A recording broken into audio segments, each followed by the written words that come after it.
love Israel? Israel number one. No politics here. Why you no love Israel?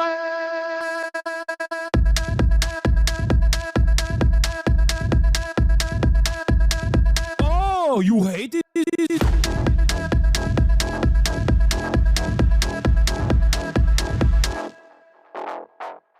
I'm Israel high. I'm Israel high.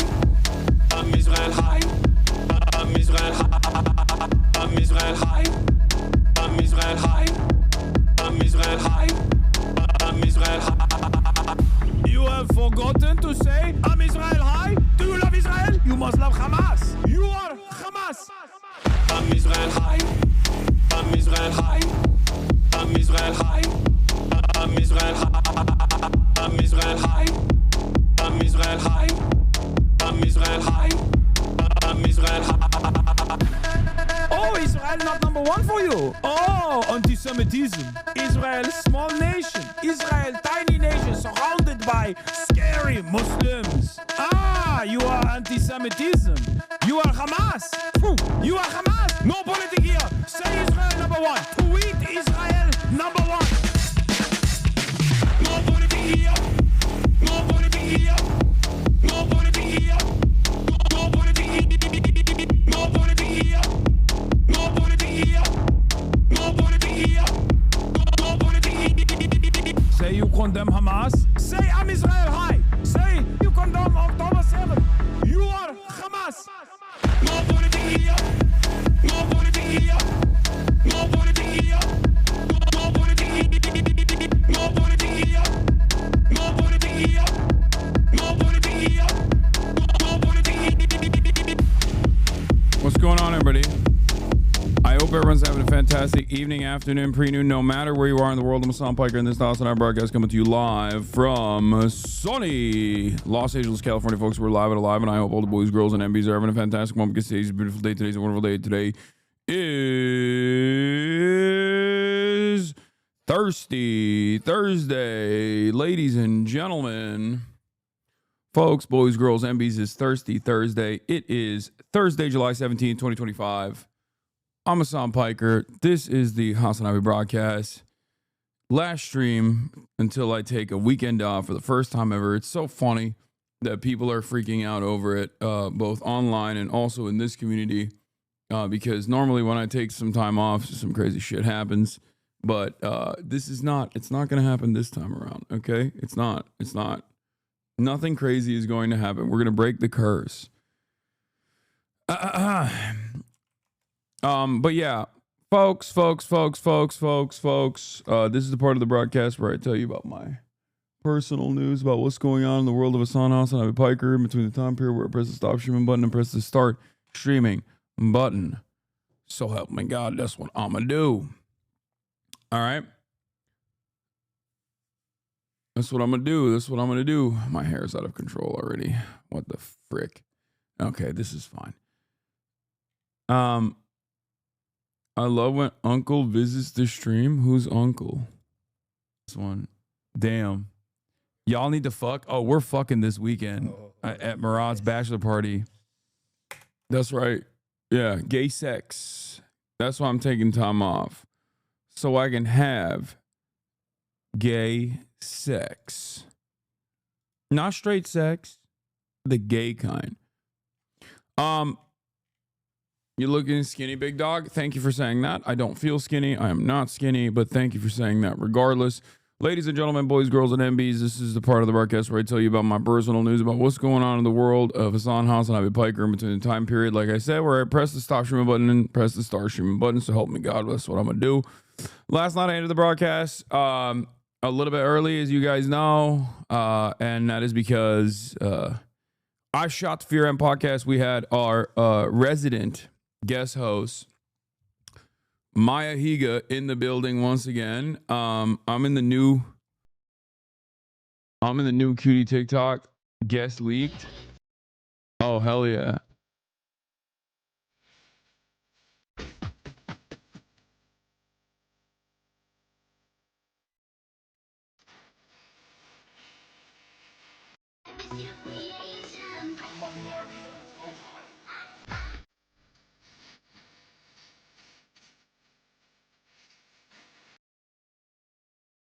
Your twerk is so stiff, bro. I know.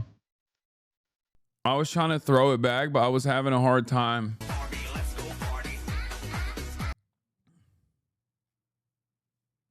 You're my trans mask inspiration pop. Hell yeah.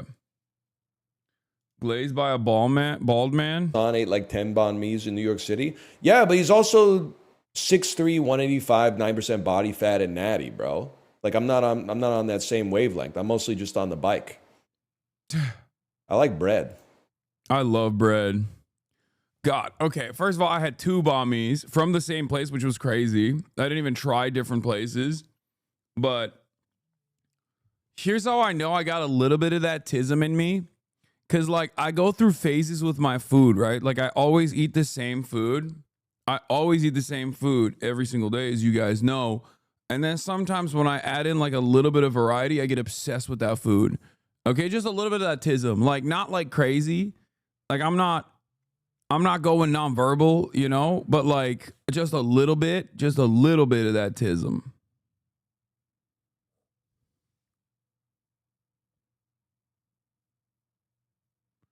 Wait, what? I just got the most insane news of all time.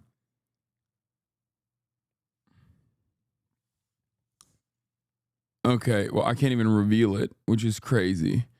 Anyway, it's good news, but not for me.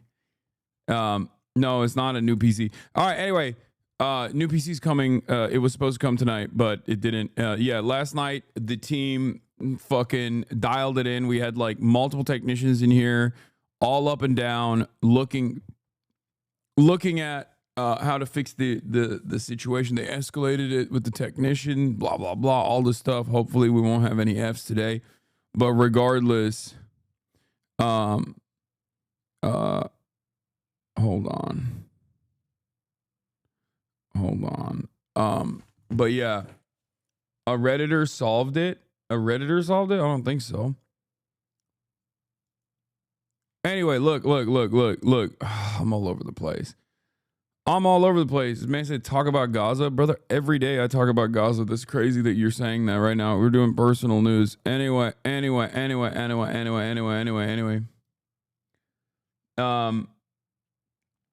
Where was I? Okay, so hopefully the internet's not going to be that bad. Hopefully the internet's not going to be that bad at all. So we'll see. We'll see how it is. But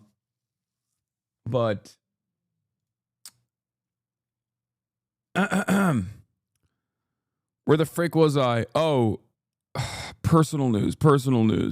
I'm all over the place. I'm sorry. I can't even get myself to lock in. Personal news, end of the broadcast, did the podcast, had a nice little dance piece. We got a couple. Cutie's on her hot girl shit, chat. You can't see here, but she was wearing, she was on her Tara Yummy shit, okay? Straight up. I think we like paid too much attention to it, and then it like kind of fucked up her confidence about it, but like she came in, she had the G-string on. It was crazy. Like she is, it's hot girl summer for Cutie Cinderella, and they're doing TikToks, they're doing all this stuff, and we're very proud of her. The Fear and podcast is very, very proud of Cutie Cinderella. You started this with a Brazil shirt theory. Oh my God, you're right. It was the Brazil shirt. When she puts it on, it's a hot girl shirt. When she puts that shit on, she turns into a different person. That's what it is.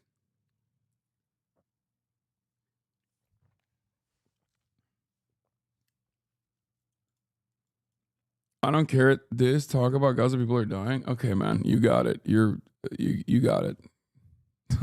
Like, guy comes in just to fucking say that over and over again.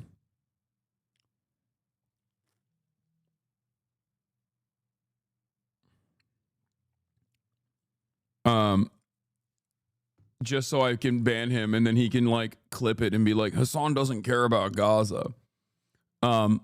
Literally 17 minutes into the broadcast, Yeah, that's really gonna get you. That's really gonna do numbers on Twitter, man. Everyone's gonna think I actually hate the pro-Palestinian movement. Good luck. So, yeah, did the podcast, went to bed, hung out with my cousin a little bit, didn't really have too much time, worked on the fucking internet stuff, and I think it's fine. I think the internet's gonna be fine today, but we'll see. But there's still more work to be done. New computer coming in, all this stuff, right? And yeah, I'm stop saying F. Don't do fake Fs. Okay, don't do fake Fs. Don't do it. Don't do the fake Fs. Are you hacked? Yeah, probably.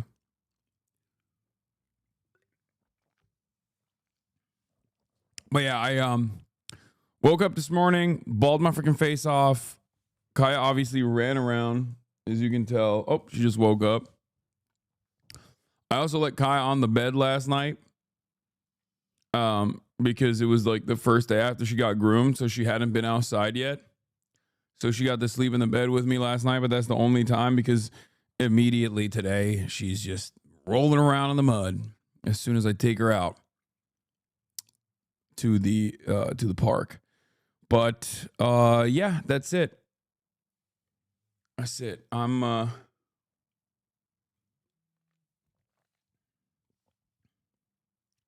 Are you sure it's not Ehud Barak trying to sabotage the stream since he's a known Epstein associate? Yeah, that's probably what it is. Bro, come on, let your dog sleep in the bed with you. Yeah, the only reason why I don't do it is because she gets nasty. Also, she doesn't even stay on the bed the whole time because she doesn't stay on the bed the whole time because she gets too hot. Chat, there is no grooming wipes that can fix this monster.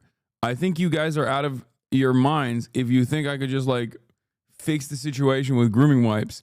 She is 120 pounds and she has 2 different coats on her. And like, I would literally have to do full service, give her a bath every day for her not like, she picks up a lot of dirt. You're thinking of like a short haired dog that you can just like use grooming wipes on. This is not a short haired dog type situation. She's not a cat. She doesn't self-clean, even though she does have cat-like qualities. But yeah, that's neither here nor there. That's all I got for personal news. Let's blast off. We got a lot happening. Trump's got some bruising that a lot of people are talking about.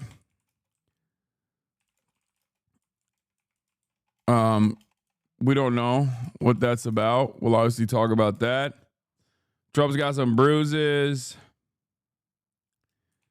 Epstein saga continues as admin fires Epstein prosecutor.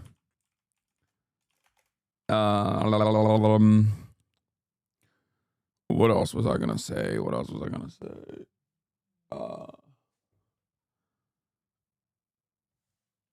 Valkyrie squashed the Fear and beef online about it. Yeah. Okay, that's good. That's good. Damn, they're popping off, dude. What the hell? One day, 114,000 views. God damn. Cutie meets Ray's dead dad. Okay, hold on. Let me blast off real quick because we got some shit to talk about. Okay. Trump's got some bruises. Epstein saga continued as admin fires Epstein prosecutor. Zohran in DC meets with top Dems and more. I am taking a long weekend tomorrow. Get in now. Dude, I realized that like I get shitted on so much like nonstop that I forgot that I stream literally every day. It's kind of crazy. I have not taken hold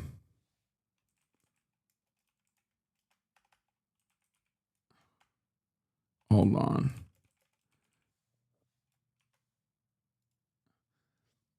You're taking a break this weekend and you know some shit's gonna go down. I know everyone's freaking out about it, but let's not do that.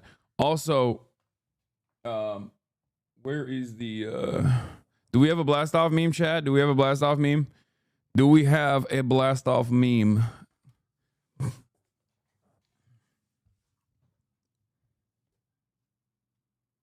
Do you see the CEO that got caught cheating in a Coldplay concert? Yeah. You know, word of advice: if you're gonna cheat on your wife, don't do it at a Coldplay concert. Apparently, your YouTube viewership is kind of crazy. Is it?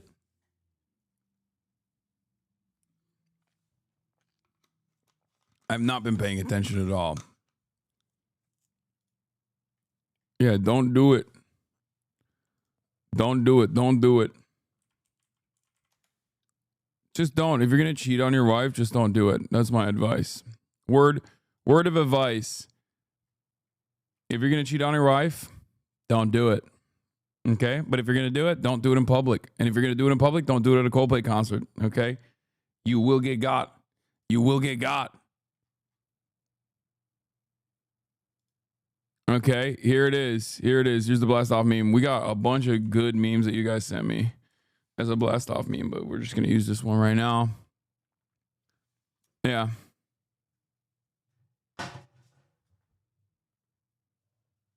Alrighty. Alrighty.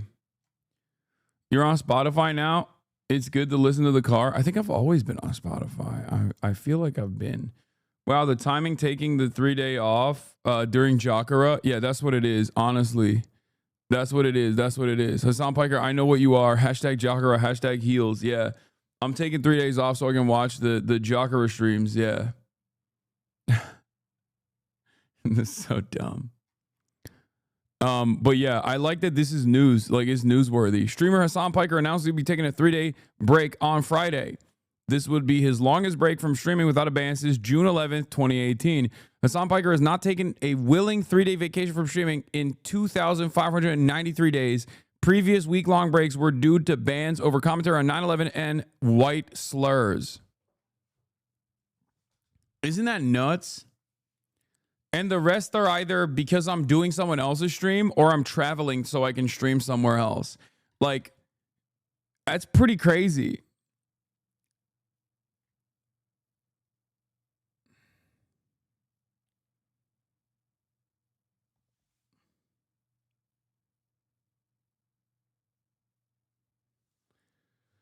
Bro, I'm worried you won't come back, not gonna lie. You might have a problem. Yeah, my problem is I fucking love what I love my job. I love what I do. That's my problem. New method of watching your broadcast just dropped. Oh, Of a foreign government, which is, of course, I saw this. Which government that is? They're not talking about Zimbabwe, okay? They're talking about fucking Israel, dog. That's what they're talking about, okay? I saw this. I love this. I don't even know what this is. I don't even understand what this is, but I love it. This is the best possible way to watch me.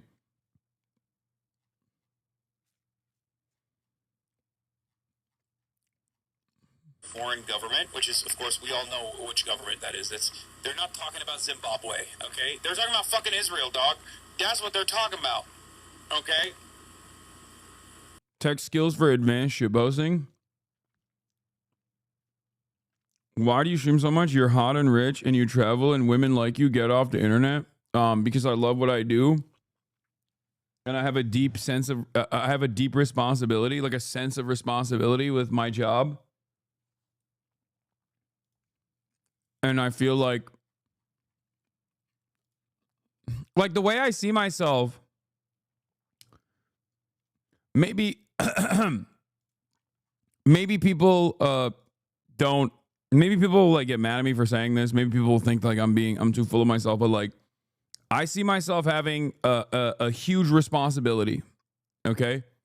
A responsibility to educate people, to tell people what's going on.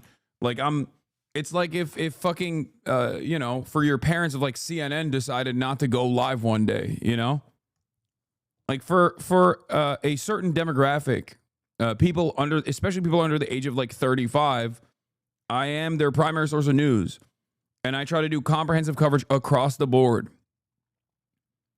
And I still try to do like other things as well on top of that to make it more interesting for myself, but that still serves a secondary purpose of like of you know, gaining like doing collaborations and doing fun stuff that like brings in a different audience every now and then, so that that audience is more receptive and more charitable to what I have to say when I have a more impactful moment, when I'm doing, you know, regular news coverage and commentary, things of that nature. But that's part of the reason why I what is this? My top 5 Turkish snacks. That's part of the reason why I don't actually ever stop. And it's also because I love what I do. I love what I do. I think what I do is important. Why the views are so down? We just started. That's probably the reason. Or because I'm washed, because I'm done. Or because people literally thought I was taking a break. It could be why, because that tweet went viral. But hey, you worry about you, I worry about me, big dog. You know what I'm saying? Yeah, I've fallen off. I'm done.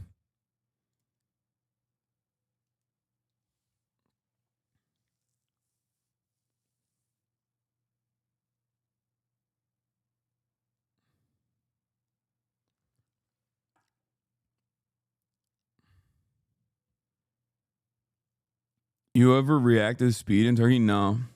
What is this? My top favorite Turkish snacks. Baklava. Fair. Facts. Donut kebab. Okay, very good. Dolma. I wouldn't put dolma at 3. I'd put donut probably higher than dolma. Köfte is pretty good. Okay, still put donut higher than that.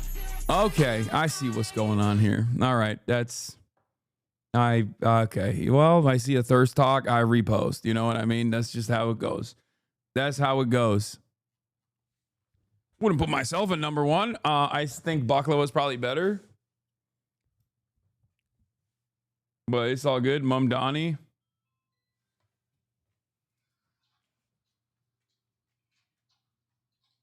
Mamdani is going to lose. What is this? Oh, Curtis Sliwa. Yeah, he's the GOAT. Flashing pit at the DNC is crazy. No, it's not. Baklava's Greek, dude. Everybody stop with this fucking Turkophobia. This is anti-Turk slander, bro. Chill. Don't even fucking play with me.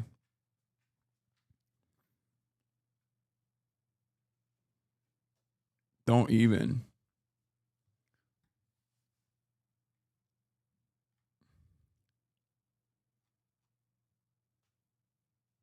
Trump has DVT.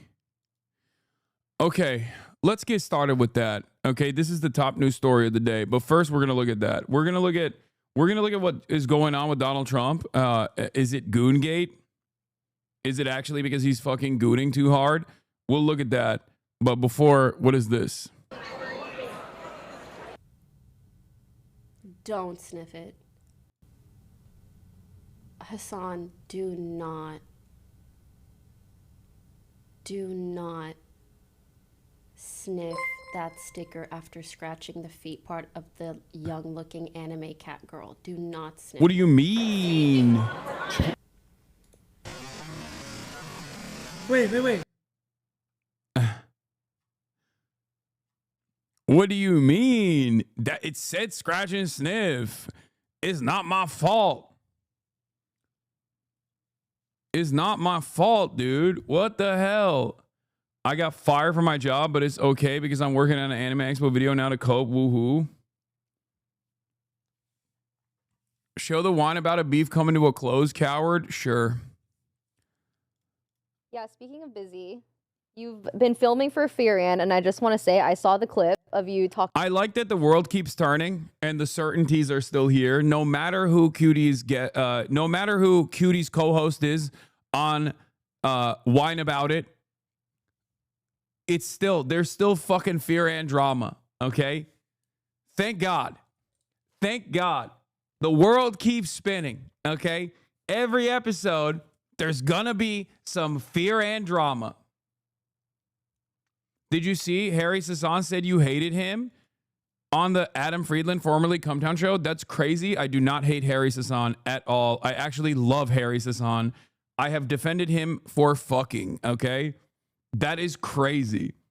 I was one of the few people who literally looked at the situation. I was like, I don't agree with what Harry Hasan does, but when Republican adults were like, this 22-year-old fucks, and I think we should not allow that to happen. I was like, I don't know about that. Like, I was literally one of the only fucking people on the left that was like, he's a 22-year-old, and it seems like all of this is above board. Like, I don't agree with him because he's a liberal, okay? But I still enjoy his content. Like, I enjoy his presence. We've been on stuff together. That's sad. He said you hated him for being a centrist and then went on to be a total centrist. But yeah, I don't think you hate him. I don't hate him. I just wish he wasn't a centrist. Yeah, I just wish he wasn't a fucking. I just wish he wasn't such a annoying lib. Talking about how I could buy you out for it. Oh, but I wanted to say, yeah, no, I can't buy you out for that. I don't blame you. I'm squashing the beef right here and She's now. squashing the beef. You actually, I forget that They you're pay me. You're straight up an owner of that. You're all a co-owner of that. You make so much money from that. Hey, I It's haven't paying signed the any bills. papers. You haven't? Yeah.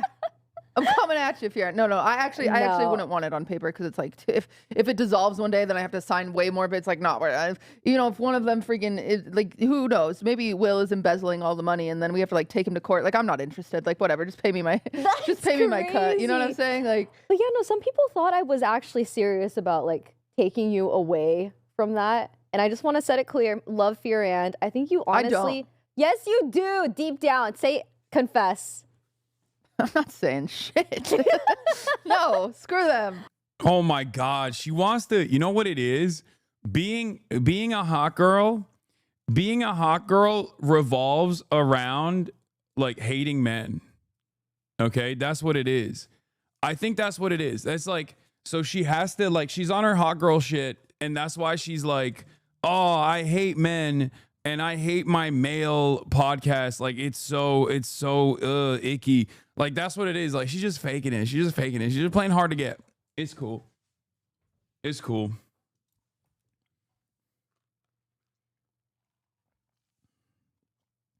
Yeah. Which, she's right. We hate men too at the Fear and Podcast. We are a man-hating podcast. Cutie on our hot girl arc. Oh, no, I know. We actually talked about this.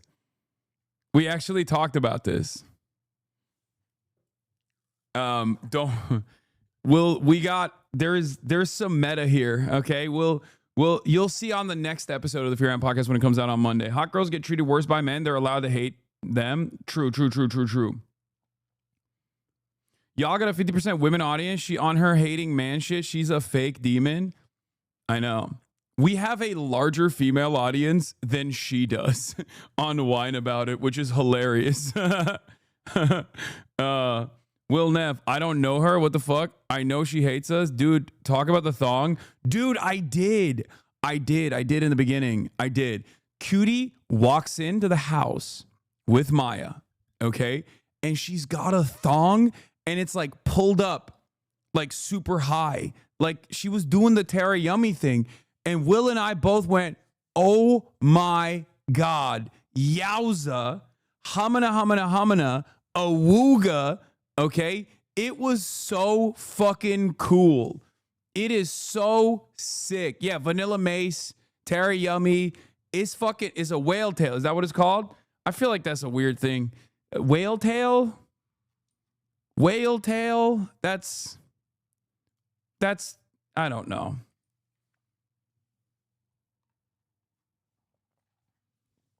Yeah, it was up to her ears, but it was dope. But I think like us, like paying close attention to it and highlighting it and like being excited about it made her a little bit self-conscious about it, and she just like kind of packed it up a little bit.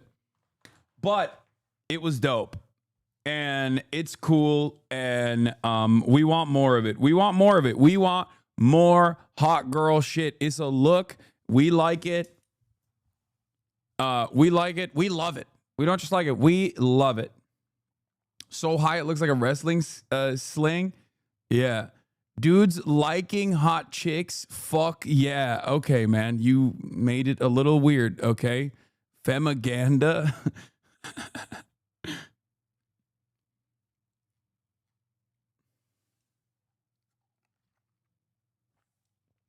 Abi ne diyorsun? Çok garipsin. Erkek arkadaşı yok mu? Evet var. Ulan biz kız kardeşimiz yani. Hoşumuza gidiyor. Allah Allah. Ne diyorsun? I like that. Wait, we made a term so it wouldn't be weird. I know. But Will, okay. Don't leak it. Will, don't leak it. We had a lot. We had a lot of talks about like how, like, what is the appropriate way for straight men like Will and I to be able to like show support to our friends who happen to be women who are on their hot girl arc, and you just have to tune in on Monday to really get a better understanding, because we went through like a comprehensive process, because it's a real issue. It's a real issue when you got like, when you're like a content creator, or just in general, when you're like a straight guy, okay, and you have female friends and they're like doing stuff and you want to show praise towards it, but like there's no way to do that in a way where you don't look like a horny creep, you know? So we were trying to figure out how to do that without coming across like as horny creeps. Don't comment on your friends' bodies. Oh my God. Okay, woke of the day. Calm down. Like we're saying, we're trying to find a way to support, okay? In a positive affirmations. Well, you are a horny creep. No.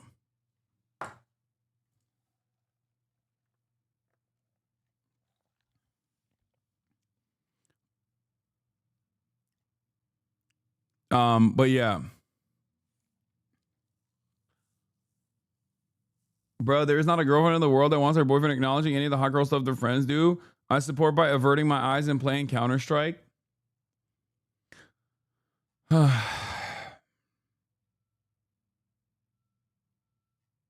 Anyway, this is the fear and wine about a saga. It's coming to a close. I think yeah, no, obviously I'm not gonna leave fear and I would be stupid. I think a lot of this job that we have, we are so lucky to have it. Yes. And we are so lucky to make $1 off of it. Yes. That I would be stupid to walk away from that paycheck. I will take a buyout if anyone wants to buy me out.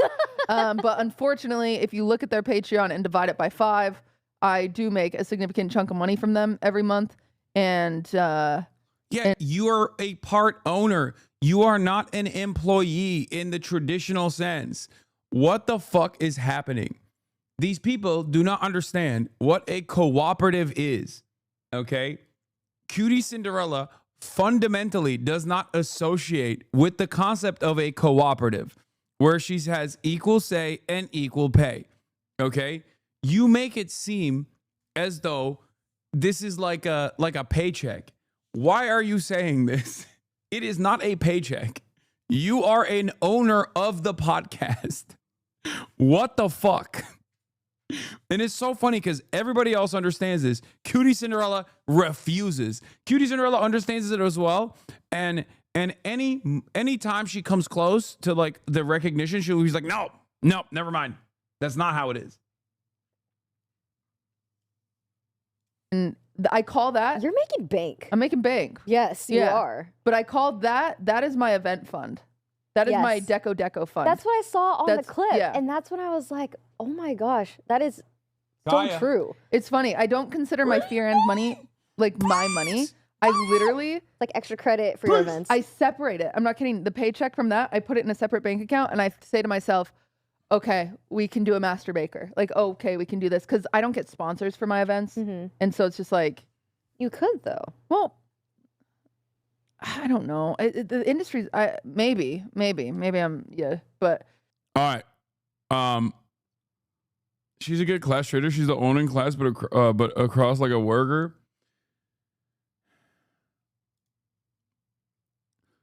What the fuck? How do you make that sound? Very carefully. Okay, that's how I make the sound, big dog. Very carefully. That's how it is.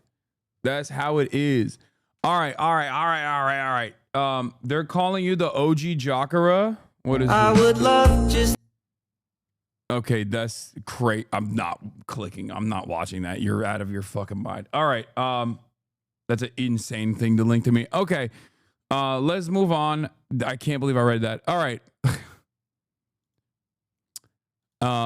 We got a lot. Listen, refresh the tweet. Maya stole your reply. No, just don't worry about it. Just don't fucking worry about it. All right. Don't worry about it. Don't worry about it. Just watch the podcast. Just fucking put the podcast in the bag, little bro. Put the podcast in the bag, little bro, on Monday. Just click play on Monday morning and you will know everything you need to know about what we are doing. Ready yourselves, things that happen, time, 0 days, 3 days, no streaming. If you would please consult the... Yeah, okay. Well, things might be happening. Things might be happening while I'm gone. Okay, I will reveal it. I will reveal something to you. I'm bringing my desktop setup to the bachelor party just as a backup, just as a backup. If there is a necessity, I will stream, but only if something crazy takes place. That's it.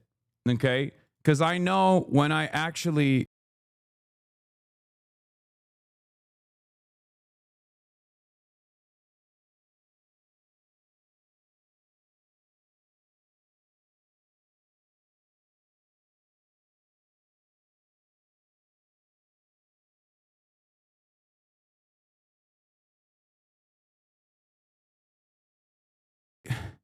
I know when I actually don't fucking what's happening. I'm not seeing it.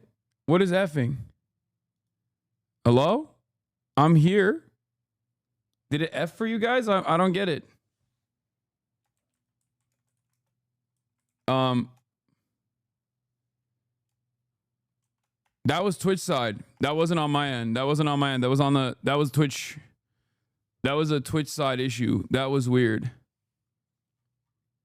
That is odd that happened.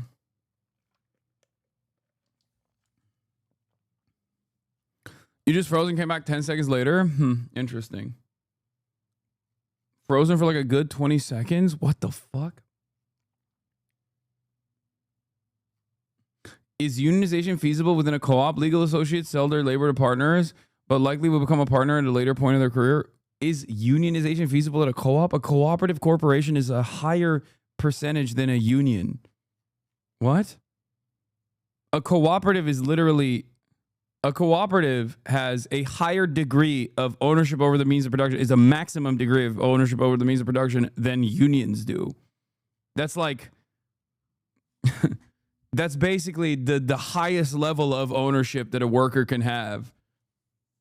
What do you mean?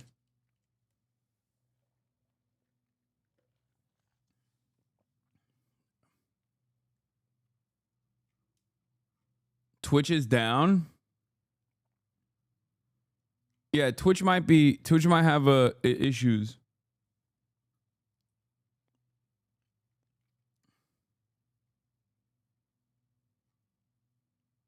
A cooperative is when the union owns the entire business, like completely. Look at the freeze clip. I don't need to look at it. It's fine.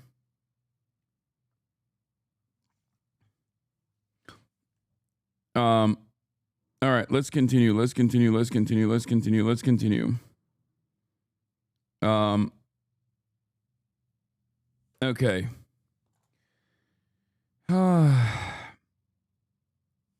There's a cafe near me. There's a co-op and unionized. It's so the employees who have been recently hired who aren't yet full owners get the union representation. Yeah, I mean, that makes sense.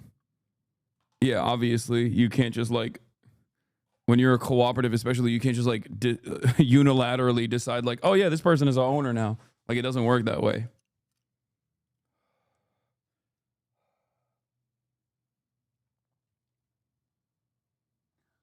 In any case, that's all we got. We're gonna start with Donald Trump's health issues, okay? Because this past week has been one filled to the brim with drama. What shirt are you wearing, big dog? This is a merch Says disaster capitalism. It's the Four Horsemen. You can get it at ideology.shop. Union made, American made. Free shipping over $100 if you order $100 plus merchandise. Yeah. All right. So let's get into it. Donald freaking Trump apparently is in an interesting. There were some photos that there were some photos where people basically zoomed in on like Trump's hand, and in typical old guy fashion, he has some crazy stuff going on, but also he had like crazy cankles that people identified at the FIFA event. Okay, his cankles were out of control. Like, I'm not talking on some body shaming. Like, there's a lot of people that have cankles. It's like there's nothing to be ashamed of. It is what it is. Like, this was like medical condition type shit. Like, it did not look like regular cankles. So it turns out U.S. President Donald Trump diagnosed with vein issue after reporting swollen legs, according to the White House. Yeah. He has two different photos. I don't know if anyone has the photos. One is the cankles thing, and then the other one is his hand. Okay. It was weird.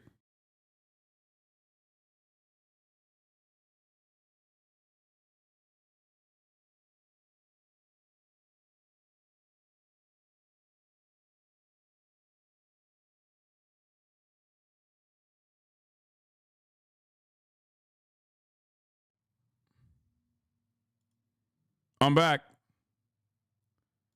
That wasn't an internet thing. That was not an internet thing. That was not an internet thing. That was not an internet thing. That was a straight up IRL toolkit issue. Someone also said IRL toolkit was like down. I think IRL toolkit is like cooking right now. It's getting cooked. I don't know what it is.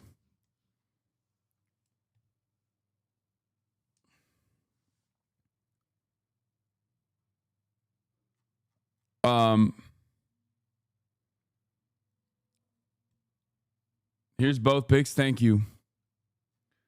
Yeah, I think like Twitch across the board is experiencing issues, and I think it's like an IRL toolkit related problem, and a lot of streamers, myself included, use IRL toolkit to basically service to basically use as like a external server, like a cloud server that we pump our footage into. So it's not just me. I think it's like a lot of people experiencing the same stuff, same issues, and I think there's also like a Twitch related issue as well.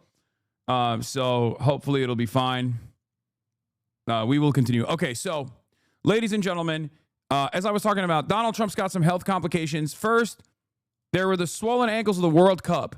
And look, this is not a normal amount of swelling, okay? This is not like regular ass cankle shit. Look at my man's hot dogs pumping out of his shoes. Like, bro, he's wearing those shoes and his ankles are so swollen that they're literally busting out. They're spilling over. They're spilling over his fucking shoes. So when people saw that, they were like, this is crazy. Okay?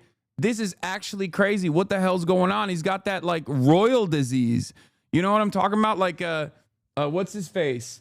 The new king, King Charles. Like, have you ever seen his sausage fingers? King Charles sausage fingers? Like, that's what he looks like. Like that, dude. Donald Trump's ankles are giving this, okay? They're giving this. And this is like, I thought this was like exclusive to like the inbreeding, like the maximum amount of inbreeding that like you can't get this as like a normal mutt, you know what I mean? Like you have to get this if you're like purebred, like a designer dog, you know what I mean? This is like centuries of consistent like cousin fucking that cause you to have like this kind of genetic condition, you know what I mean?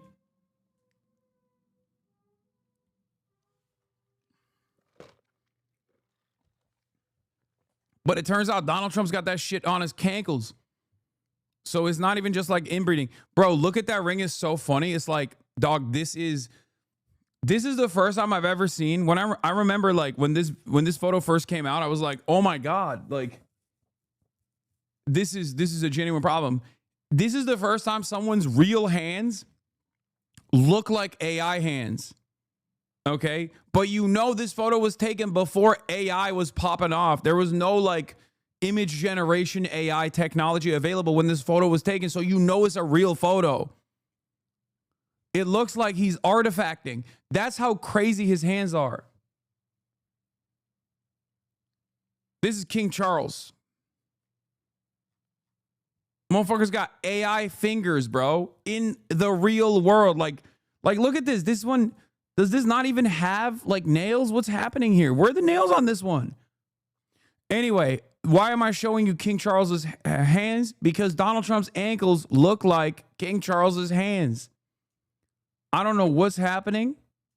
Hasan, you're grossing me out, dude. Okay, well, sorry. This is fucking newsworthy. You know, I'm a goddamn newscaster. Do you not want to learn about whether the most powerful person on the planet has got a debilitating medical condition or not?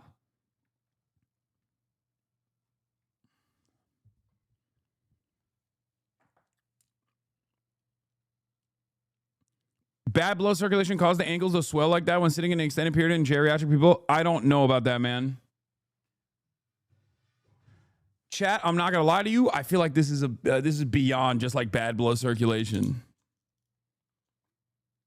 Maybe I'm crazy, but it feels like this is like, would bad blood circulation be this noticeable?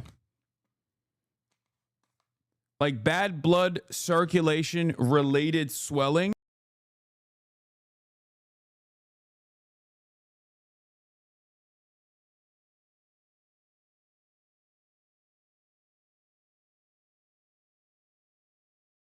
Would it be this much buildup? I don't know. But anyway, he's got these like crazy cankles. So that's like this thing. But then they see this. Bruised hand today at the press conference. People focus on, wait, what the fuck? Did it F again? But it's not me. It's not me. It's Twitch. It's got to be Twitch. It's not on my end. What the helly? What the helly? That was a Twitch related F, I think. Or maybe it might be IRL Toolkit related. I don't know, but like it's not on my end.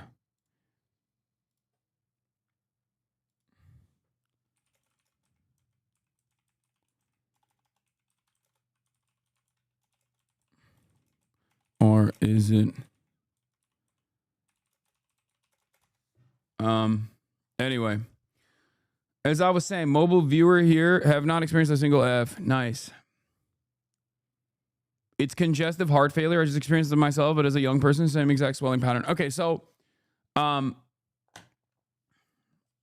what I was saying, what I was talking about, what we were talking about is like his hands got like crazy bruising too. Okay, his hands got some crazy bruising, and then they just like try to patch it up, and we don't know what the fuck this is, right? We don't know what's going on, but people start paying attention to it. People start posting about it. People start talking about it. So then the White House came out and released a letter. White House has released a letter saying Trump is swelling in lower legs, evaluated as benign condition, and that bruises on Trump's hands are due to frequent handshaking and use of aspirin. No, we know that's a concealer mix. But what is it concealing? It's concealing a bruise. Everybody understands that there's like obviously a significant enough bruise on his hands that caused the team to put concealer on his hands. Do we believe it? Let's take a look at what Caroline Leavitt had to say about the bruising on the hands. Additionally, recent photos of the president have shown minor bruising on the back of his hand. This is consistent with minor soft tissue irritation from frequent handshaking and the use of aspirin, which is taken as part of a standard cardiovascular prevention regimen. She said he's doing too many deals. Your president is putting his life on the line. Too many deals, too many firm handshakes. Okay? That's crazy. This is a well-known and benign side effect of aspirin therapy. And the president remains in excellent health, which I think all of you witness on a daily basis here. So the president, additionally, recent photos of the president have shown minor No one thinks he's in excellent health. He is a medical phenomena because he's so fucking fat and he doesn't do any exercise. He's fat as fuck, doesn't do any exercise, and he eats like shit, and yet he's still a dynamo. We don't know how. He is a medical phenomena, but no one would say he's in excellent health. Okay? Nobody on the planet would look at Donald Trump and go, well, that's a picture of health right there. Because he's not. He is deeply unhealthy. He looks deeply unhealthy. Who thinks he looks healthy? Reminder, this is his peak form. It's heartbreaking. Yeah, exactly. Trump has mammoth ass and visible panty line. Looks like two polar bears fighting a pillowcase. I mean, this is like one of my favorite photos of Donald Trump. Obviously, yowza, awooga, humana, humana, humana. Like, he is so sexy.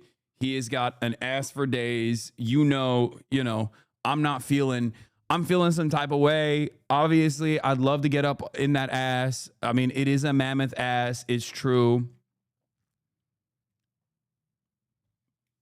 Like, you can see the panty lines too. Like, obviously, it makes everybody feel some type of way. This is exactly the reason why people are obviously sexually attracted to him, because he's big booty. He's a big booty bitch. Okay? Everybody knows this. I'm sorry for objectifying the president as a victim of objectification as a male myself.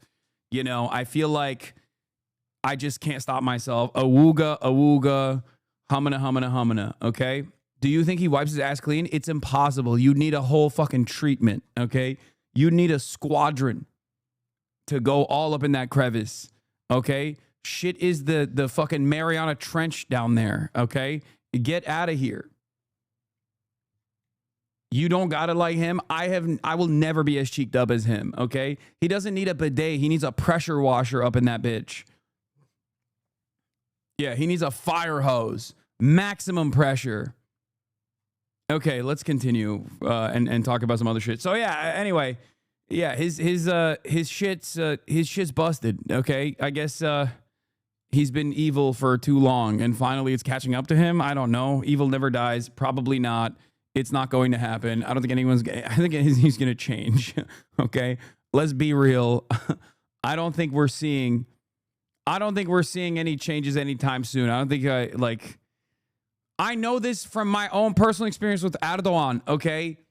And I know that, there are Russians out there who have for decades also felt the same way. When you live in a country like Turkey, or when you live in a country like Russia, or I guess when you live in a country like America now, there's always this fantasy that somehow a medical complication is going to free you, is going to liberate your nation, okay, from the treacherous grip of whatever kind of psychotic, despotic leadership you have.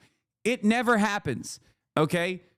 I will never believe that. I have spent years and years and years thinking one day, oh my God, is this the time? Is this the time? Is it finally happening? That's like a huge meta in every country where there's an awful fucking, somewhat charismatic, despotic, tyrannical leader.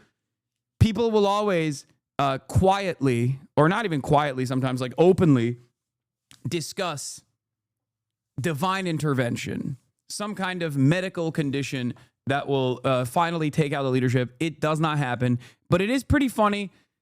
I will say it's pretty funny that Americans are also experiencing this now, because America, more and more people are recognizing that America is not the democratic country that they thought it was. So that's where we're at. That's where we're at.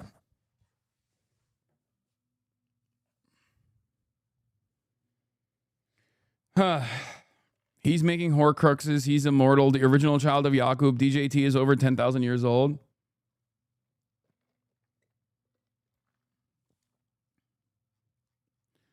Breaking. Donald Trump has been diagnosed with chronic venous inefficiency per press secretary. This condition where veins have trouble sending blood from the legs back to the heart often cause damaged valves. This can lead to blood pooling in the legs, causing various symptoms and complications.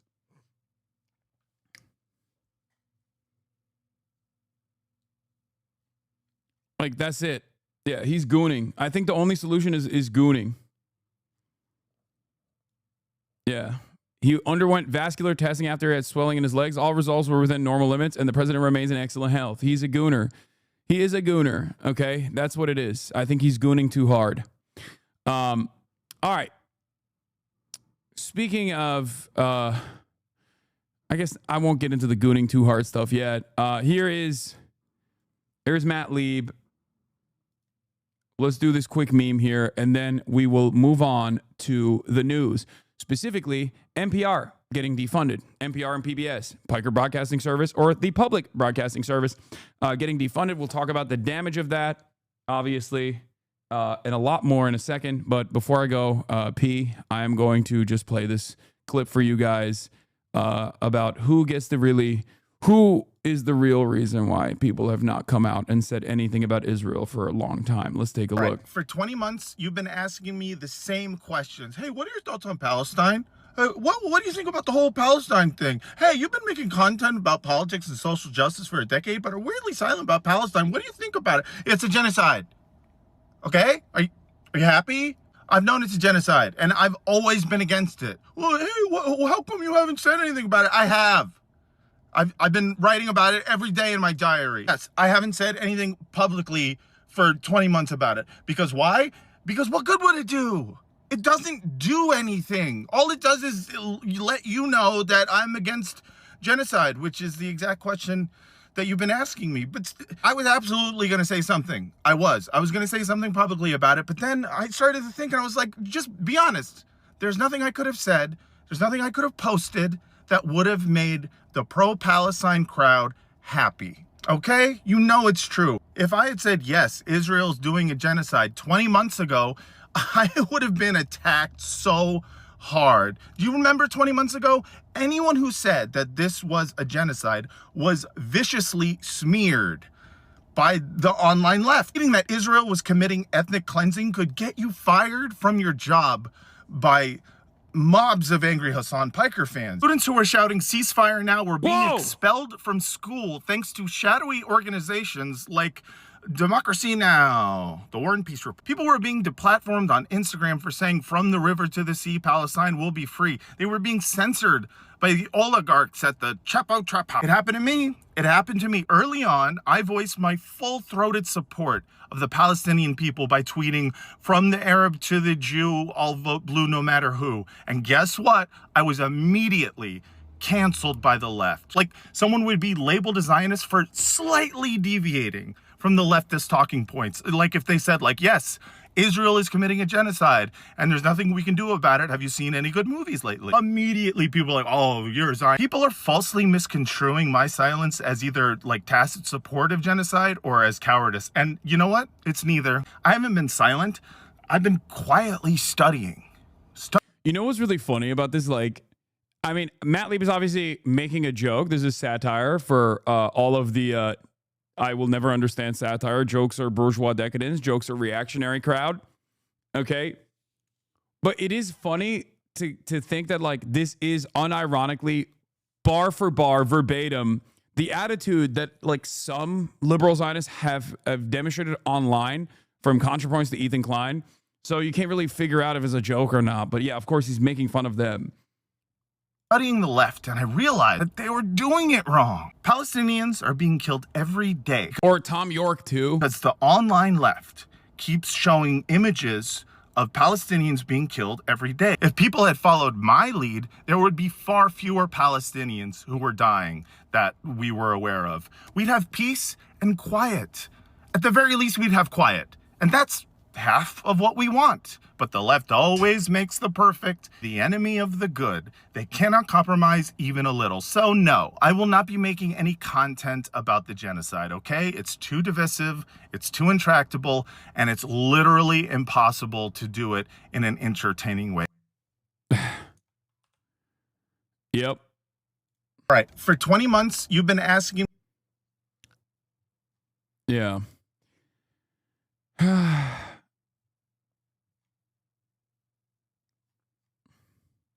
It's just such a, was that a ContraPoints call out? It's not. It's not just a ContraPoints call out, for the record. There are a lot of people like this.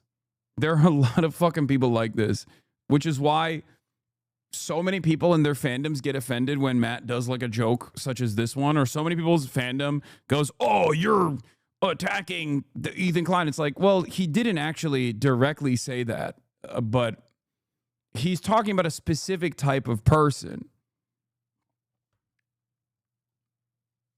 Okay, and it's not just ContraPoints, or it's not just Ethan Klein, it's not just Tom York. Like, there are people like this. They're unique because most of the Hasbara revolves around a no acknowledgement of genocide at all, right? Like, most of the pro-Israel crowd will obviously, understandably, refuse to acknowledge that there is a genocide happening or that there's an apartheid happening. Why? Because at least they have the recognition that, yeah, if it's a fucking genocide, it's totally justifiable to fight back against it militarily, right? Like, they get it. At least the pro-Israel crowd gets it, which is why they actively will say it's not real, it's not real, it's not real. There are some who have conceded on that point, but then still try to do pro-Israel stuff, and it doesn't make any sense. It's like this weird position that they found themselves in, where, yes, it's a genocide, but please shut the fuck up about it. And also, if you don't shut the fuck up about it, anyone that actually calls it out is actually contributing to the death of the Palestinians by highlighting the plight of the Palestinians, who, by the way, we would never see if it wasn't for the Palestinians themselves that are posting their own demise. Also, Hasan, I don't live too far away from you. One day I got to come on the show and react with you. Thanks for protesting in LA. No. What the fuck? That's a crazy thing to say, chatter. Yeah, you're a G. Okay, thanks, man. But no, that's not how this works. You don't just go, hey, man, I'm pulling up to your house as a fan. That's weird, dude. There's no invitations like that.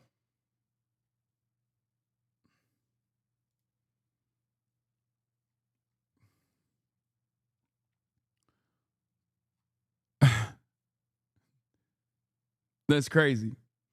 All right. Did I miss the Trump health issues chat? You did. We briefly covered it. There was not too much to talk about. Let's get to the real health of the American democracy that is also unhealthy.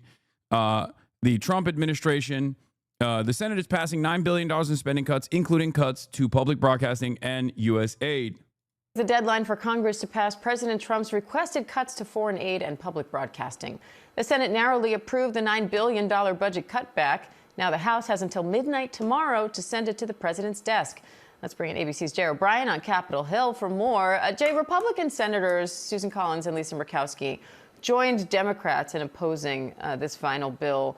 What's the latest on how this vote went down, and what opposition does it face in the House? Listen, it's pretty simple. It's pretty simple.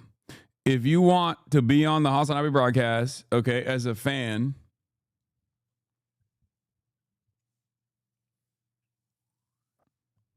you have to become Zohran Mamdani. You have to run for office as a socialist, and you have to create a groundswell of support for yourself, and then you can come on. You can come on the fucking broadcast. That's how it works. Okay.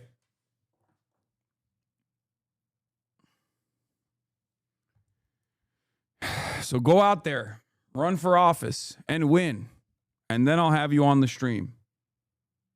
Yeah, so just those two moderate Republican senators, Diane, to your point, Collins and Murkowski, New to vote angle against on the this package. shooting. Ultimately, Mitch McConnell, who was another Republican senator that we were watching, doesn't cast that no vote, which means J.D. Vance, the vice president, didn't have to come in and break the tie the way he did for the procedural vote on this same package of legislation that, again, as you say, codifies those so-called DOGE cuts to federal spending, and in particular looks at foreign aid that was slashed after the gutting of I'm not implying Zohran's a HasanAbi head. I'm saying it. USAID and folding it into the State Department, and also about a $1 billion cut to public broadcasting that's going to impact both NPR and PBS. So as this legislation comes back out of the Senate, it was changed, a program called PEPFAR, which is a program to prevent the spread of HIV and AIDS across the globe. Typically, it's had broad bipartisan support in the past, was spared with a last-minute change to the language in the Senate that wasn't included in the House version of this bill. Now this bill, because of that change, has got to go back to the House. And as you say, it's unclear the level of support that it has. I've talked to some hardline House Republicans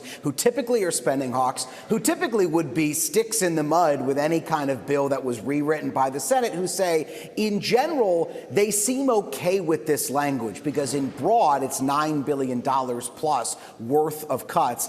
And they're not necessarily that upset that this $400 million PEPFAR program was largely spared by this, because this does take a serious axe to other foreign aid programs, including other foreign aid health-related programs across the globe. So this looks like it might have an easier path out of the House of Representatives, but that's if the House gets over its own drama right now and a paralyzed House floor, or what was previously a paralyzed House floor, because of this ongoing crypto bill fight. And Jay, the House advanced 3 crypto bills after breaking a record for the longest House vote in modern history. So what's in those bills, and when is the Senate expected to take them up? So these are bills that regulate crypto writ large. One of them has already passed the Senate. It regulates so-called stable coins, a specific kind of digital asset. And there's another bill that has broader ambitions than that hasn't cleared out of the Senate yet. These bills were held up. Again, as I said, the House floor was paralyzed because there were hard. Thank God they advanced the 3 crypto bills, dude. I was really worried, okay? I like that there is... I like that people our politicians are doing the most, Democrat, Republican alike, when it comes to like doing shit about cryptocurrency, most of which is actually protecting cryptocurrency and the interests of people who have cryptocurrencies, or deregulation. Sometimes there's a little bit of regulation, but even that regulation is like beneficial for. Like it's the same principle behind Sam Bankman fraud that was actively trying to write legislation that benefited him personally. There is a lot of lobbying around cryptocurrency. I do not trust any of the bills that this Congress passes that tries to even actively regulate cryptocurrency. I think it's all garbanzo. It's all a scam. Even though Bitcoin is up, it's 120, whatever. I don't care. I'm not touching it. I don't know. It's very. I don't think it's ever going to go tits up, but I will say that it is just an unregulated, insecure security that is not associated with anything that you can even point to. And I guess it's like a secondary. I mean, you could make the same argument about the stock market in general. And it's true, but at least the stock market, or at least like the global economy, is run by the confidence that people have in the American empire. Whereas with Bitcoin and whatnot, there's like not really anything going on. It's just even more fake than the stock market. It's not a security, it's a speculative asset. It is, but it's just not even associated with anything. It's just extra gambling. Hardline Republicans who had serious concerns about what's called a central bank digital currency, essentially a digital asset taking the place of the U.S. Bitcoin also allows criminals to hide their activity. That's why China banned it. I mean, that's the only good thing about cryptocurrency. And even that part is like actively being suppressed anyway. Okay. The only good thing about cryptocurrencies is that it's supposed to be like a way for people to continue, like, you know, funding initiatives that you normally wouldn't be able to fund. It's not always what the government considers to be bad is not always bad necessarily. You know what I mean?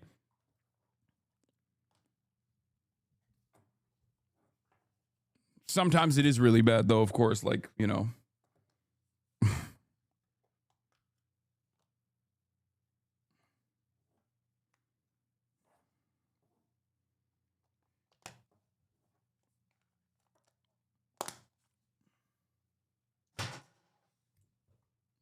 A central bank cryptocurrency would be bad. It'd be easy to track and freeze our assets.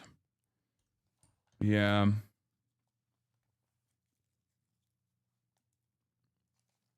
So much of the cryptocurrency world does unironically revolve around unstable, get rich quick, make everybody else hold the bag ass fucking schemes, though. So anyway, whatever. Let's continue. I don't want to even talk about cryptocurrency. People get so mad at me. Privacy concerns with that. There's no plan in the works for that. This bill doesn't talk about that, but they say this bill doesn't do enough to prevent the emergence of that possible fear that they have. So they held this vote up on that key procedural vote, dragging it out, as you say, to be the longest vote in the history of the House of Representatives. Ultimately, they say they got concessions out of both the Speaker and the White House to include language about their concerns about that digital currency in a future piece of defense legislation. So they ultimately voted yes on that key procedural vote last night, which tees up these overall crypto bills, a top priority of the president, who has billed himself as the most crypto-friendly president in history, to ultimately go to a vote today. And in theory, unless there are other hangups, pass. And after they get over those crypto bills, then they got to take up that rescissions bill that we were just talking about that came back from the Senate. All right. Jay O'Brien on Capitol Hill with a lot to keep track of today. Jay, thank you. We've been listening to the White House press briefing there, hit a number of topics, most notably, or among the notable topics, we heard about the president's medical condition, with the White House press secretary there saying that he was evaluated by the White House medical. All right, we already covered this. President Trump slamming some of his own this morning, supporters who say he should release more records from the Jeffrey Epstein sex trafficking investigation. Howard Lutnick's firm Cantor Fitzgerald is responsible for the USDT Tether, one of the biggest stable coins. It has never passed an audit and is very, very sus. It props up a lot of the crypto market. Guarantee he's lobbying hard behind the scenes. I mean, what do you mean behind the scenes? He's lobbying hard in front of the cameras. He is literally slammed inside of Donald Trump's ass cheeks every single time. So much so that anti-Semitic people have decided like he's Donald Trump's handler. His Jewish handler. Like, he's literally always there. He's always behind Donald Trump all the goddamn time. So he's not exactly been secretive about his ambitions. You know what I mean? How does crypto benefit the US dollar? I don't think cryptocurrency benefits the US dollar. I think cryptocurrency is or at least for like a lot of the maximalists, like they think the cryptocurrency will be the new sovereign currency, except so much of it is in the hands of a couple people and we don't know who the fuck they are. And not only that, but also it is a direct competitor to the global reserve currency, which is currently the petrodollar. But again, the petrodollar is like tied to an asset to a certain degree. It's also propped up by the confidence that people have in the American empire. Very, very rare L from Hasan. No, I'm just look. I'm just telling you how it is. I'm not making a value judgment here about cryptocurrency when I say like some people want to make that the new global currency as opposed to the dollar. the dollar, which is the currency in which global trade is done. Most global trade is conducted on. But it goes against American empire and American hegemony. That is the truth. Especially considering that we don't know if, like, let's say Bitcoin became the global currency in which people do trade and it replaced the dollar. We don't know who owns like massive fucking stockpiles of Bitcoin. Like a big chunk of the Bitcoin is in the hands of, the speculation is in the hands of one person, right? That is an insane amount of power for one individual to just like what? Single-handedly become the most powerful person on the planet, like Satoshi or whatever.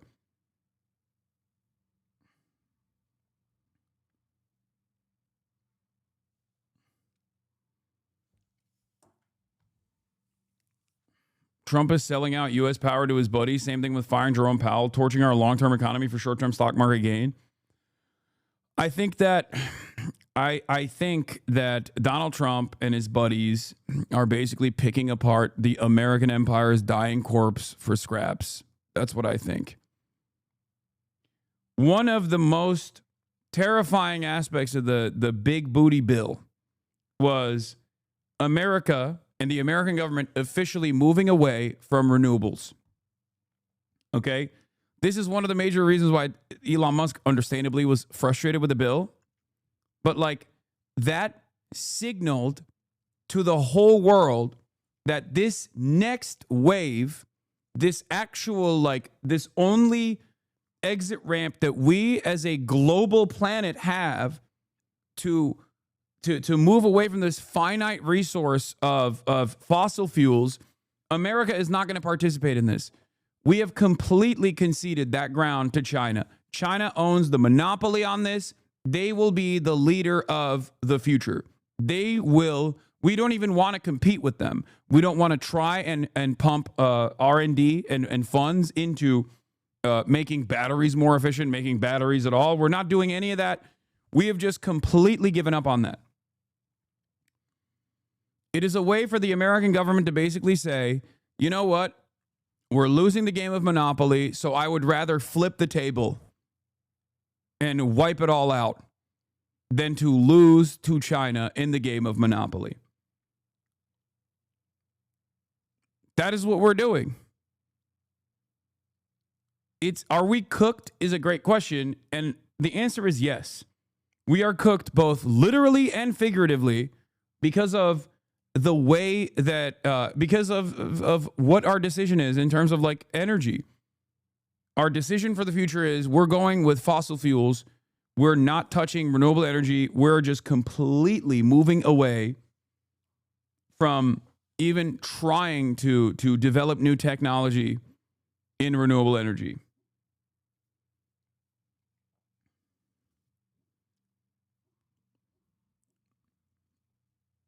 It's kind of like if in the space race where we were behind, we went, fuck space, we're staying in cars.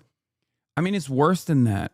Because at least with the space race, like, I mean, there's a lot of technological achievements that came from the space race, but like, ultimately, this is a life or death scenario. This is an existential crisis that we are refusing to reckon with in terms of climate change. Do you understand? And we're seeing the immediate results of this, or not even we're now seeing the tangible results of this climate change, anthropogenic climate change, in the form of like massive floodings that take place, whether in Kerr County in Texas or even in New York the other day. And we, instead of addressing these crises that are real crises that are killing people, we've just decided we're going to close our eyes and plug our ears, you know, and refuse to reckon with it and not even do anything to try to mitigate, try to prevent, try to do recovery and rescue. We're cutting all of that. It's just like, yep, you're all on your own. It's a knife fight. It's pretty crazy. It's pretty crazy to watch it unfold.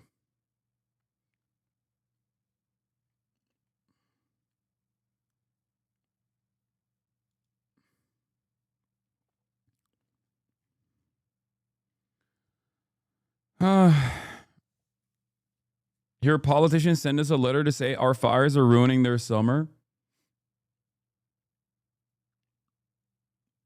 Pull NOAA funding. Navy stop sharing atmospheric information with NOAA also. Yeah.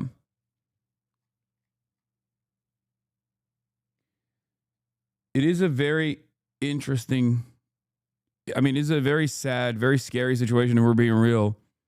Like closing our eyes and just like refusing to stare at this existential threat that is imminent, or even like the early stages of said existential threat already taking place and just like refusing to reckon with it is so psychotic.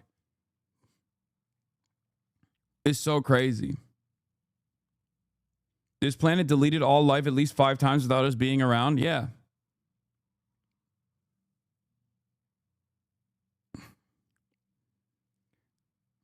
And I don't know. I mean, what are you going to do? We will experience devastating droughts ruining the agricultural sector. It's already happening in countries like Algeria and the whole northern Africa. Yeah.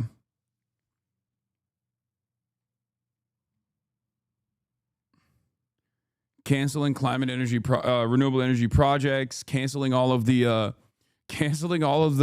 research and development, or even resources that are expended at the behest of like figuring out when the next major incident is going to take place is so insane.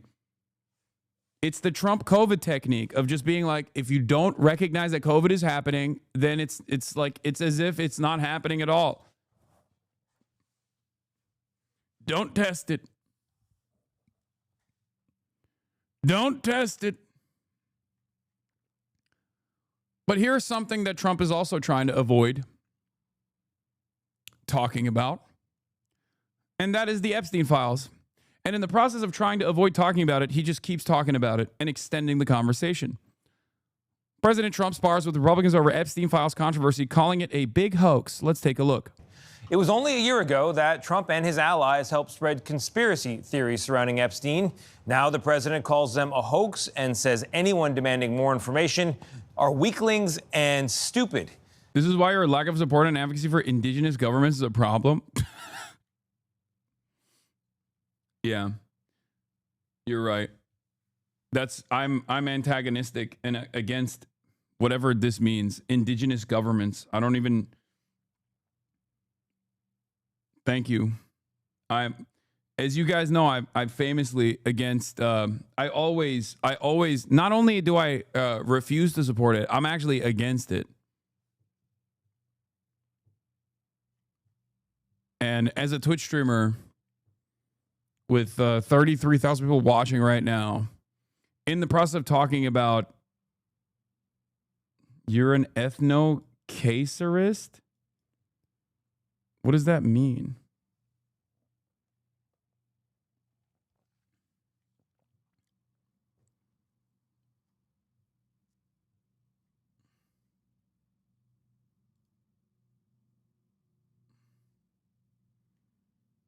I like that I'm over here being like, hey guys, the planet is dying. America is just not invested in it at all. They're fucking blowing up the planet. And there's so many wars happening. And the current administration is basically picking apart the dying empire for scraps at the behest of capital. And there are people who are like, you know what the real problem is? Your lack of support for indigenous governments around the world. Like, what are you even saying, dude? What the fuck?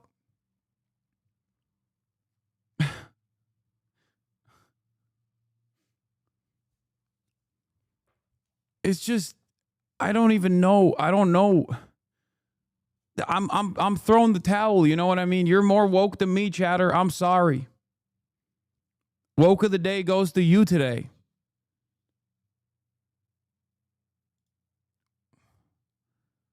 What the fuck? The ethno-cacerist movement. The Peruvian nationalist movement is a Peruvian ethnic nationalist movement that espouses an ideology called ethno-cacerism. Ethno-cacerismo. The movement seeks to establish a dictatorship of the proletariat led by the country's indigenous communities and their descendants. It draws on the ideas and history of several indigenous and anti-colonial movements. Ethno-cacerism is considered an indigenous ideology is currently represented in electoral politics by the Union for Peru Party and other smaller parties. The ideology is also followed by Peruvian militant groups such as the Plurinational Association of Tahuantin Suyo Reservists and Ejército de Reservistas Andino Amazónico.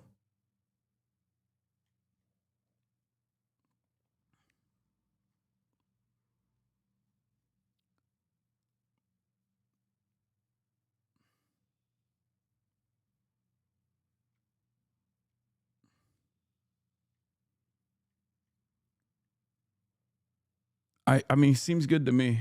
I'm on board. Okay, I am a Maoist third worldist. I'm in favor of all Maoist third worldist emancipatory movements. Okay, all indigenous movements. I'm on board with. Okay, please stop yelling at me.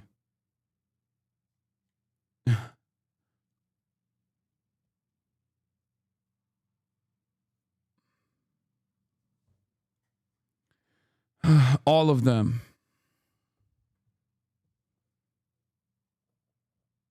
All right, let's get back to this now. Scott McFarland is with us from Washington with more on all of it. Scott, what's going on here? Good morning. On this issue, Tony, the president is not holding back. The typical fire and name-calling he reserves for his political opponents is now being directed at some of the people who helped elect him to office.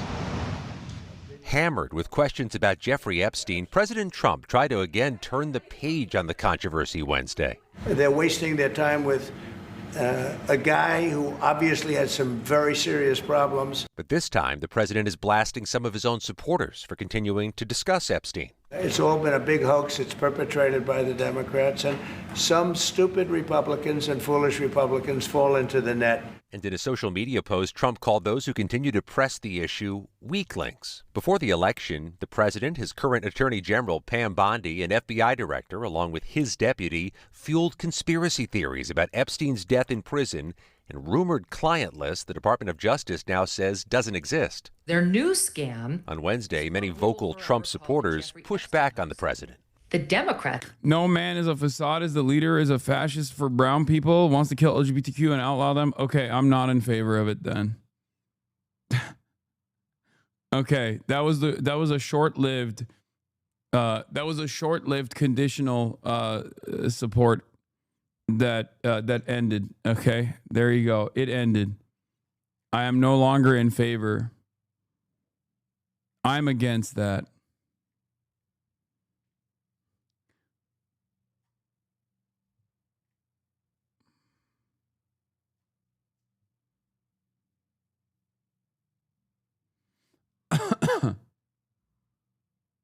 Too late. Clip out of context. You are dumb, bozo. I don't care.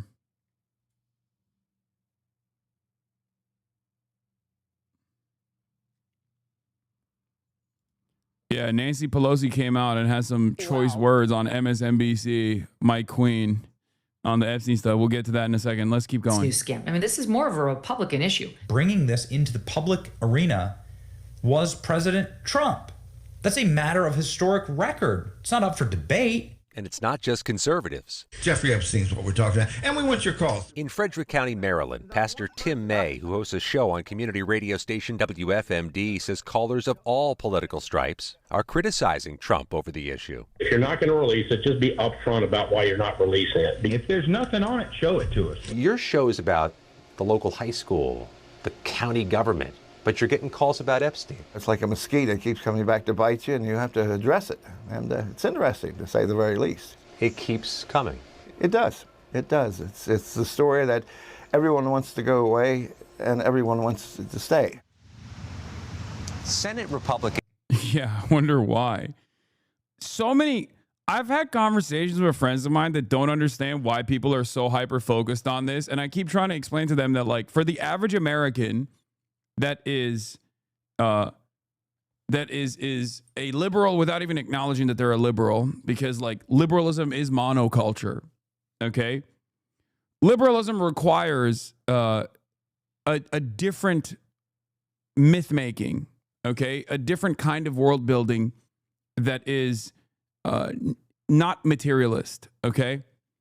So in that worldview, you have good-bad dynamics. Some people are good, some people are bad. That's precisely the reason why conspiracy theories, especially in a country like America, are so prominent. Because conspiracy theories seek to solve the question, why are things the way that they are? And because we are so devoid of any sort of materialist lens in which we view history from, a lot of people end up trying to solve that puzzle by diving into the realm of conspiracy. So for them, Jeffrey Epstein is basically the closest that they can arrive at like some kind of class politics, okay? Without actually recognizing class politics from the relations that they have with the means of production, or class politics in the Marxian sense. That's why you hear a lot of people go, well, this is not just about left and right. This is just about, you know, the people versus the elites. Because that's precisely what this is. Jeffrey Epstein is a very visible aspect of societal elites, you know, incredibly wealthy financiers, you know, leaders of nations doing terrifying things behind closed doors and not experiencing any repercussions for that. Okay? It is perhaps the greatest example of wealthy people getting to do whatever the fuck they want and being above the law.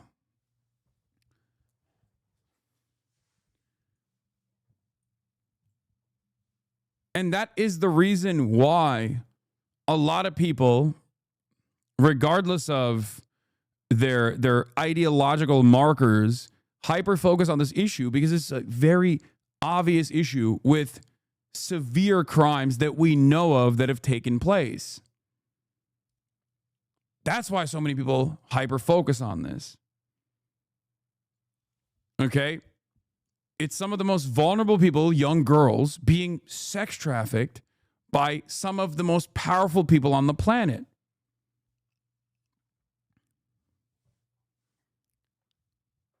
That's why it doesn't matter what your party allegiance looks like.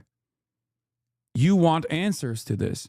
And it's very obvious that Donald Trump, a lot of people voted for Donald Trump because they were like, oh, he's an anti-establishment guy. He's not one of them.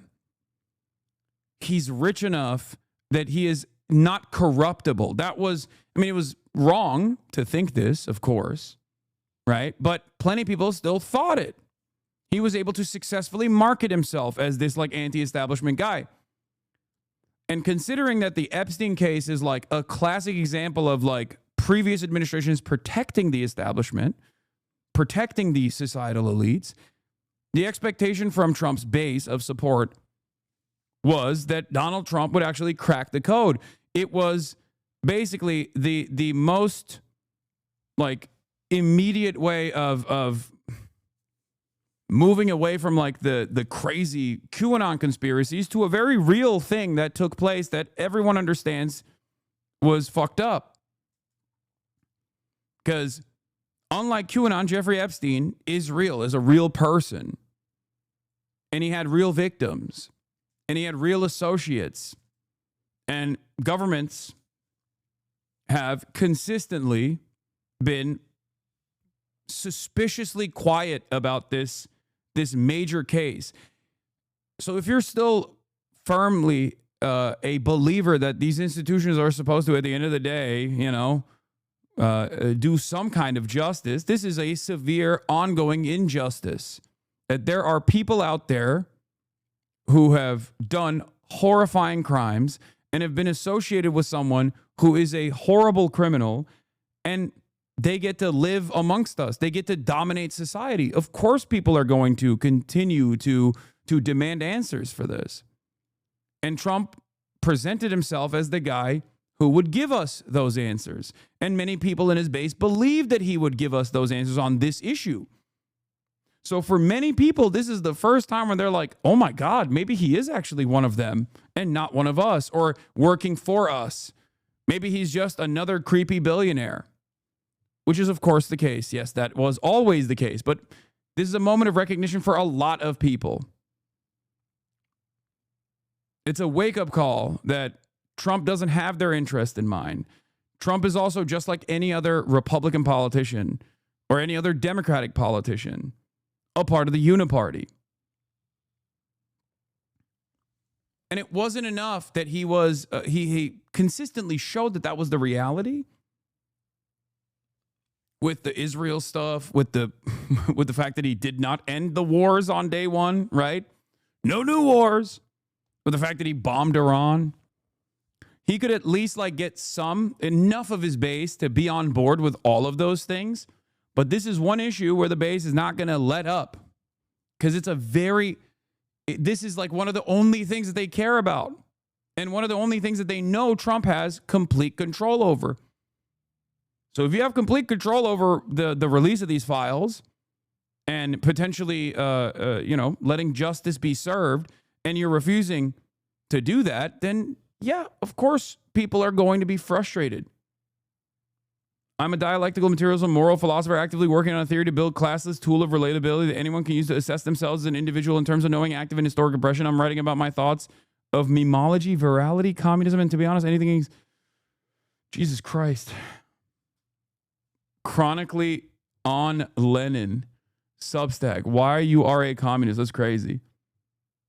Charlie did a video on it. It should be painfully obvious to anyone that's been following all of this. Yeah, this is also the other reason why, like, a lot of otherwise, like, apolitical guys who have shied away from doing a lot of commentary as of late are grabbing onto this.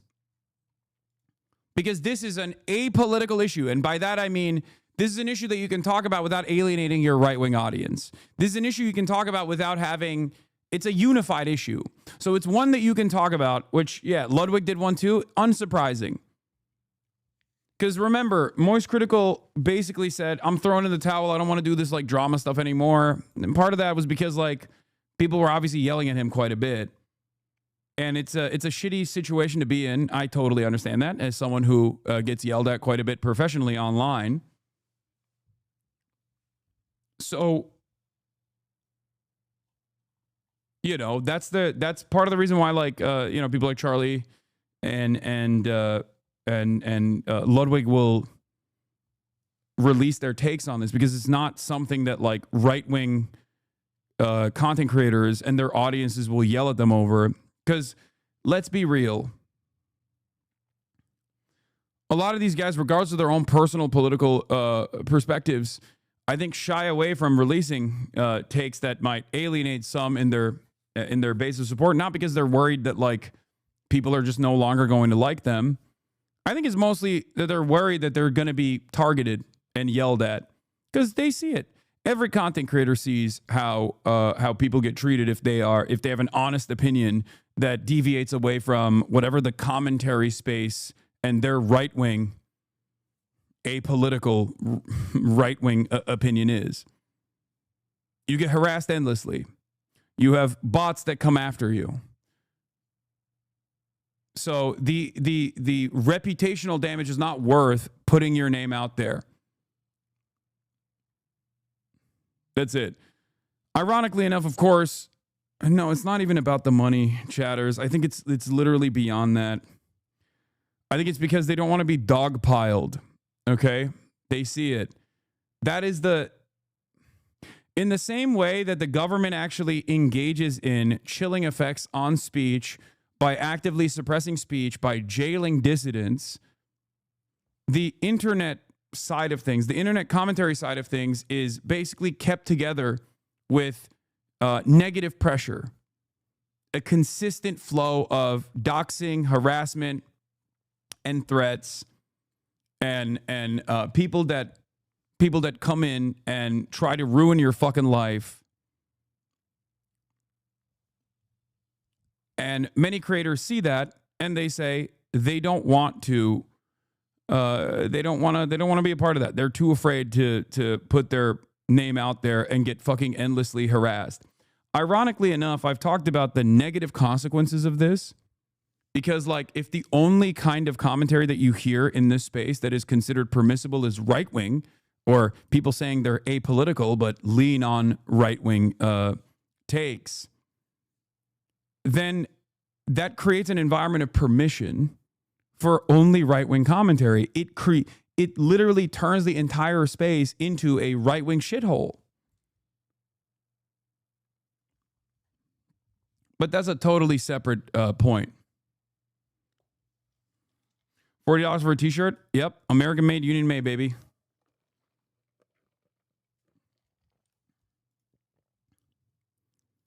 But let's see what Charlie had to say. That it is clear the government thinks that you are an idiot.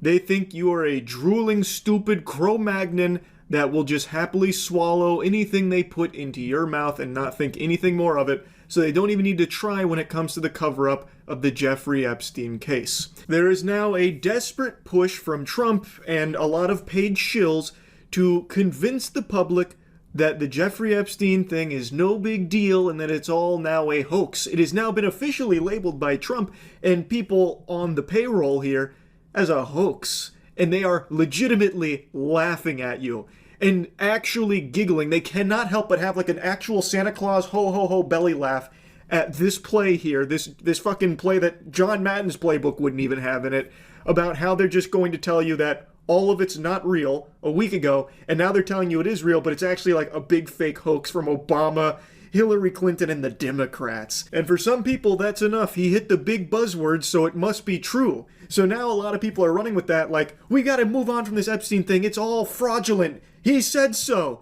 Even though Trump literally campaigned as one of his promises to deliver this Epstein information, the client list. Now he is calling it a hoax. Now I want to mention something up top here that I'm very curious to see how it plays out. Yesterday I covered the amendment that was put forth that got fucking smacked down at the Royal Rumble, where there was an amendment put forth that would try and force the DOJ to release the Epstein client list and all that shit. And it got voted against unanimously by... I'm surprised to hear Charlie say this because it's a hot button issue. No, it's a universal one. It's the people versus the elites in the most like obvious ways possible. That's why there's no, like, this is not one of those things where there's like severe repercussions. What is the F happening? What is there, like an actual F? I can't tell anymore.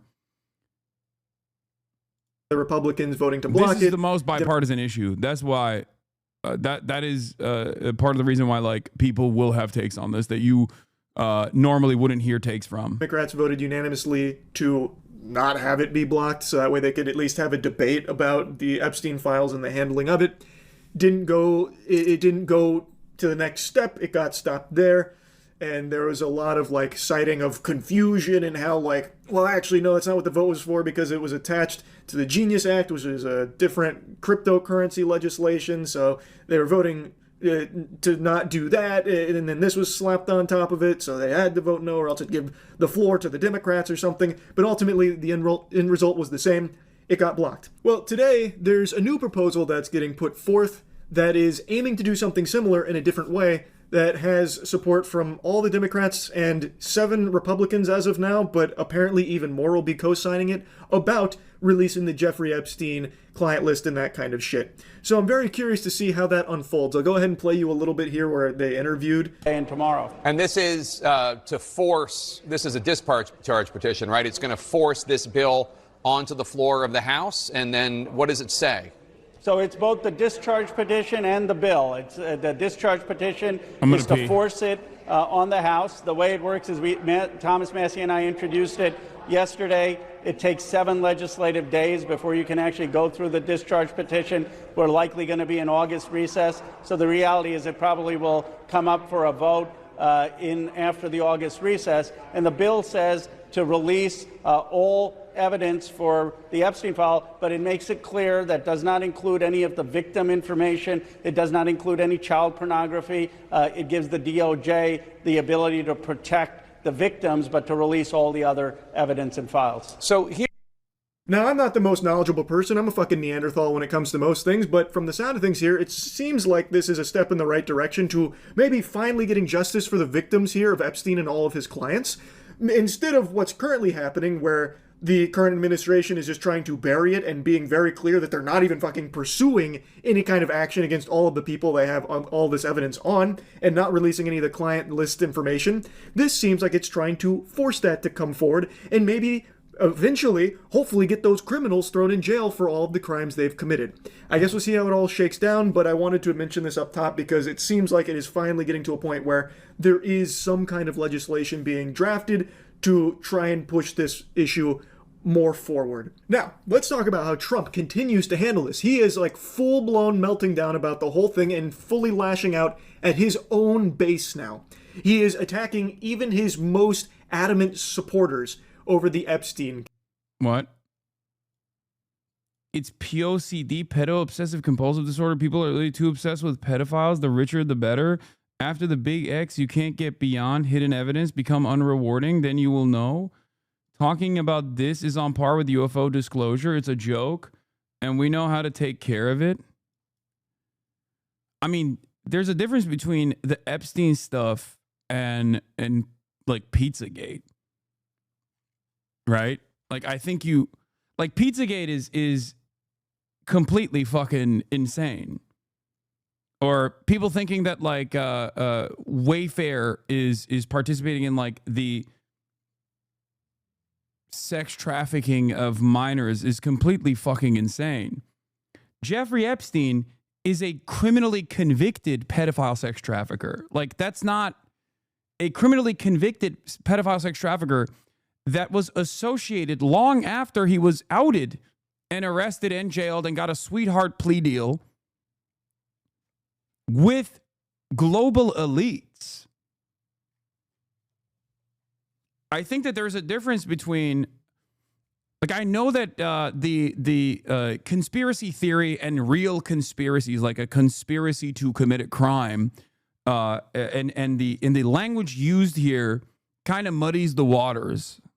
But there is definitely a fucking difference between someone like Jeffrey Epstein and what level of involvement he had with people that we know of and people that have been able to hide their involvement, and what kind of illicit actions that they engaged in, as opposed to like UFO shit. It's not that complicated. People get obsessed with pedo catcher shit because it's the lowest rungs of society. So even if someone's is a grandma pill stealing piece of shit, they can always find someone else that society hates even more. The Epstein factor brings it to a whole different level, though. Yes, exactly. That is definitely a thing that MHUD has talked about before as well, but I've also talked about as well, like the whole like pedo catcher stuff that like pops off. In most circumstances, you see like people who engage in that kind of content, people who make that kind of content are pieces of shit themselves, and maybe even sometimes pedophiles themselves, right? But the reason why they do that is because like it's the easiest way to say this is the most evil person that you can. A pedophile is the most evil person, right? That you can point to, and then by definition, you're going after people who are the most evil people in society, so you look good in comparison, no matter how big of a fucking piece of shit you personally are. This is not the same thing, though. You know what I mean? This is not like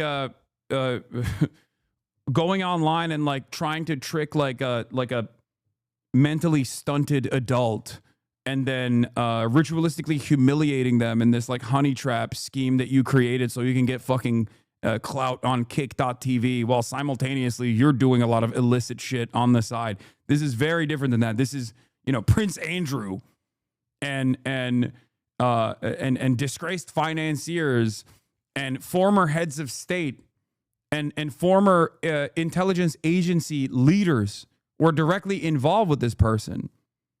Okay, that's a totally separate realm. Like, even like Andrew Tate or Diddy and the crimes that they've engaged in do not meet the standard of Jeffrey Epstein, which is why I hold it in a totally different category beyond like the pedo hunter shit. Case. He's even saying with his whole floppy chest that you are a bad person if you care about the Epstein stuff. So, yeah, one of the craziest defenses that I've seen on this from the Republicans has been, oh, if you want justice to be served, you want to actually see CSAM. Which, of course, everyone's favorite Israel defender, Lolicon Enjoyer, also had that to say as well. This fucking weirdo. Insane stunt. Democrats wanted to release thousands of videos of child porn to the public, so when Republicans inevitably blocked it, they say, block the Epstein files. What a psychotic fucking approach. No one believes this. Right? Even like most people in the MAGA base don't believe this. Absolutely zero people that want justice to be served here are creepily obsessed with like releasing actual footage here. Okay, this is the least smart way of deflecting the attention, of spiking the football, basically.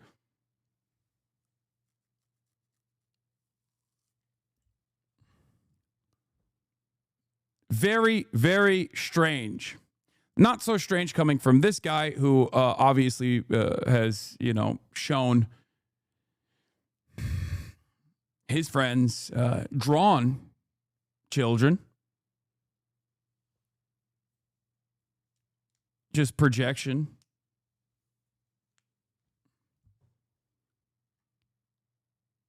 But like, it is truly one of the dumbest ways to try and fucking deflect the attention away here. Saying that it's boring and nobody should care, even criticizing his own base, calling out his most loyal MAGA supporters, all the enthusiasts, calling them weaklings if they care about this, and how they're falling for a big scam, hook, line, and sinker into a Democrat galaxy brain chess maneuver here. And actually, like, I wasn't exaggerating, they are literally laughing about it. It's pretty boring stuff. It's sordid, but it's boring. And I don't understand why it keeps going. I think really only pretty bad people, including fake news, want to keep something like that going. But credible information, let them give it. Anything that's credible, I would say, let them have it. So there you hear it. Now, to some of you, the copium's going to set in. You're going to say, hey, he said the credible information, we can release it. We should release it, and we'll talk about that. But they also say in the same interview, we already released the credible information. And the credible information's been given. So if it's already been given, they're not going to give you more stuff. CoffeeZilla recently just covered this section here beautifully. I'm just going to show you a couple of clips here from it where that guy next to Trump actually couldn't contain his laughter. That guy next to Trump is Howard Lutnick, Cantor Fitzgerald's very own. He was howling like someone went over there and started tickling him because of Trump's statement here about Epstein, calling people bad people if they care about this. Literally one of the biggest pedophiles in history. Now all of a sudden it's boring, nobody should care, and actually you're a weakling, coward, weirdo, loser, bad person if you do care. So he's trying to get people to like attack others who give a shit about this, which is crazy. Because imagine being this brain-dead fucking bumbling homunculi on Twitter that is now attacking people that are calling attention to this. When keep in mind, Trump himself actually had a crucial component of his campaign talk about the Epstein client list and all of that information and how he was going to be so transparent and release it to the public because of how important it is. Not just Trump, other people in the administration as well made same promises that are now flip-flopping on it. This is pure concentrated lunacy. It is unhinged. And I cannot believe that he is just saying this. Like, not even like tiptoeing around it. He is just full-on saying it. Fucking wet spot in his goddamn diaper here, just saying it in front of the cameras. Yeah, the guy who's standing next to him is Howard Lutnick, Jeffrey Epstein's longtime neighbor who bought his townhome from a trust controlled by Epstein and Les Wexner, who, for the real conspiracy heads, look up Howard Lutnick 9/11, okay? Howard Lutnick did a takeover of Cantor Fitzgerald, which lost like 600 employees on 9/11, okay? He's in the Twin Towers. Howard Lutnick then, he wasn't there that morning. He was taking his son to kindergarten. That's not the suspicious part. I'm not saying that he like knew that it was happening or whatever the fuck. His brother died on 9/11 at Cantor Fitzgerald. Howard Lutnick then took Lutnick then took he basically did a settlement, okay? And he sued as the chief of Cantor Fitzgerald. He sued the airplane companies, okay? Cantor accused the airline of failing to prevent hijackers from taking the plane that crashed in the firm's headquarters in the North Tower of the World Trade Center. After years of legal wrangling, American Airlines agreed on a $135 million settlement. Howard Lutnick literally took the settlement funds and distributed it by shares of Cantor Fitzgerald, which he retained the most shares on. So he basically did this successful litigation against American Airlines and then kept most of the money. It was one of the most insane things I have ever read in my whole life.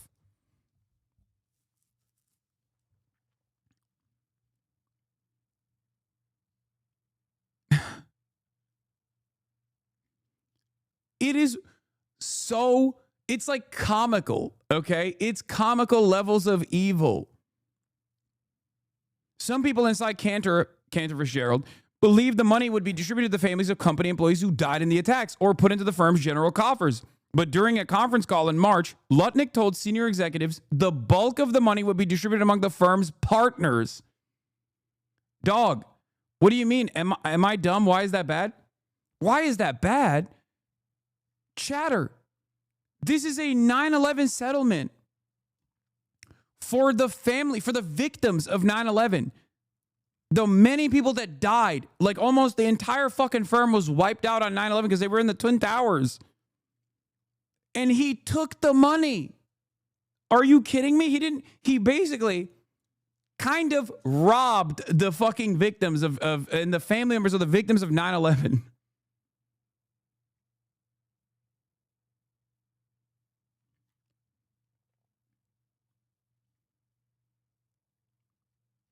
$600 employees died.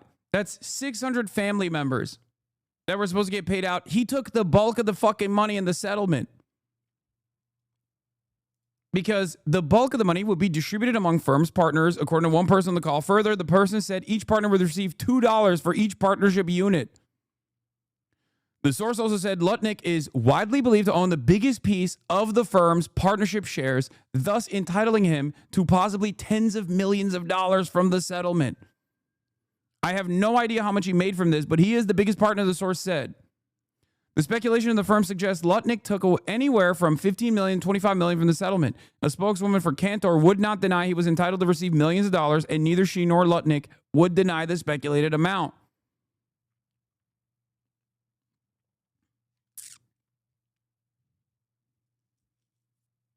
A senior executive at Cantor said the manner in which the settlement was distributed, including the chunk of money Lutnick received, is entirely appropriate, says Cantor never promised family victims a portion of the money in the first place.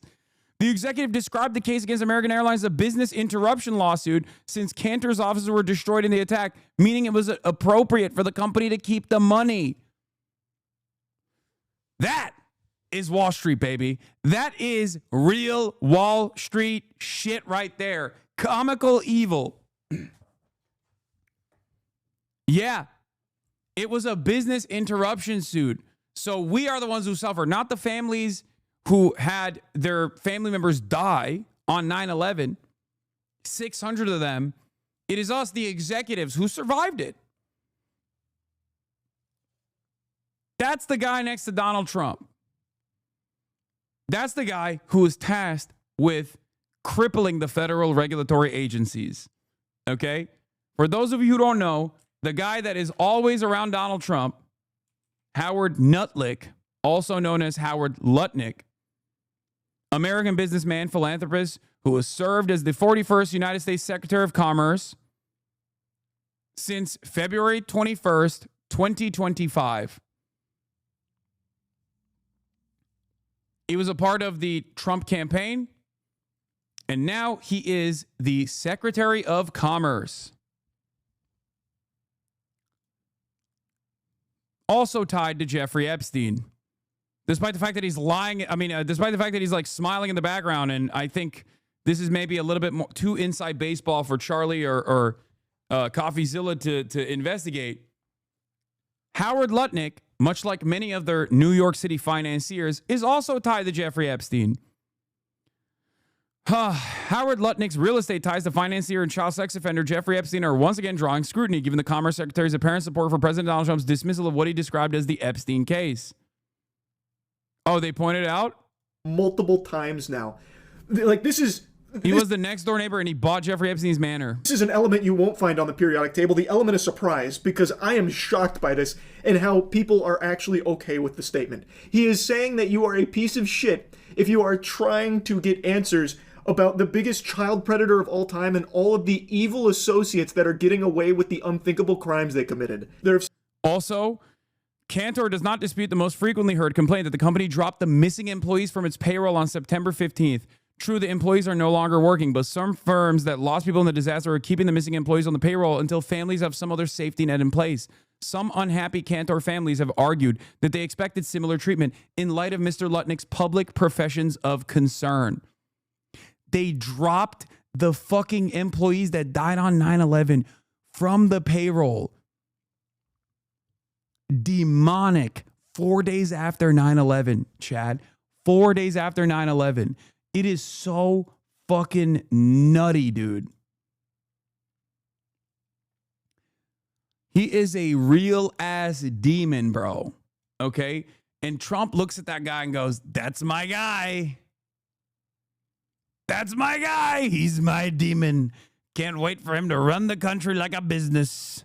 Like a business."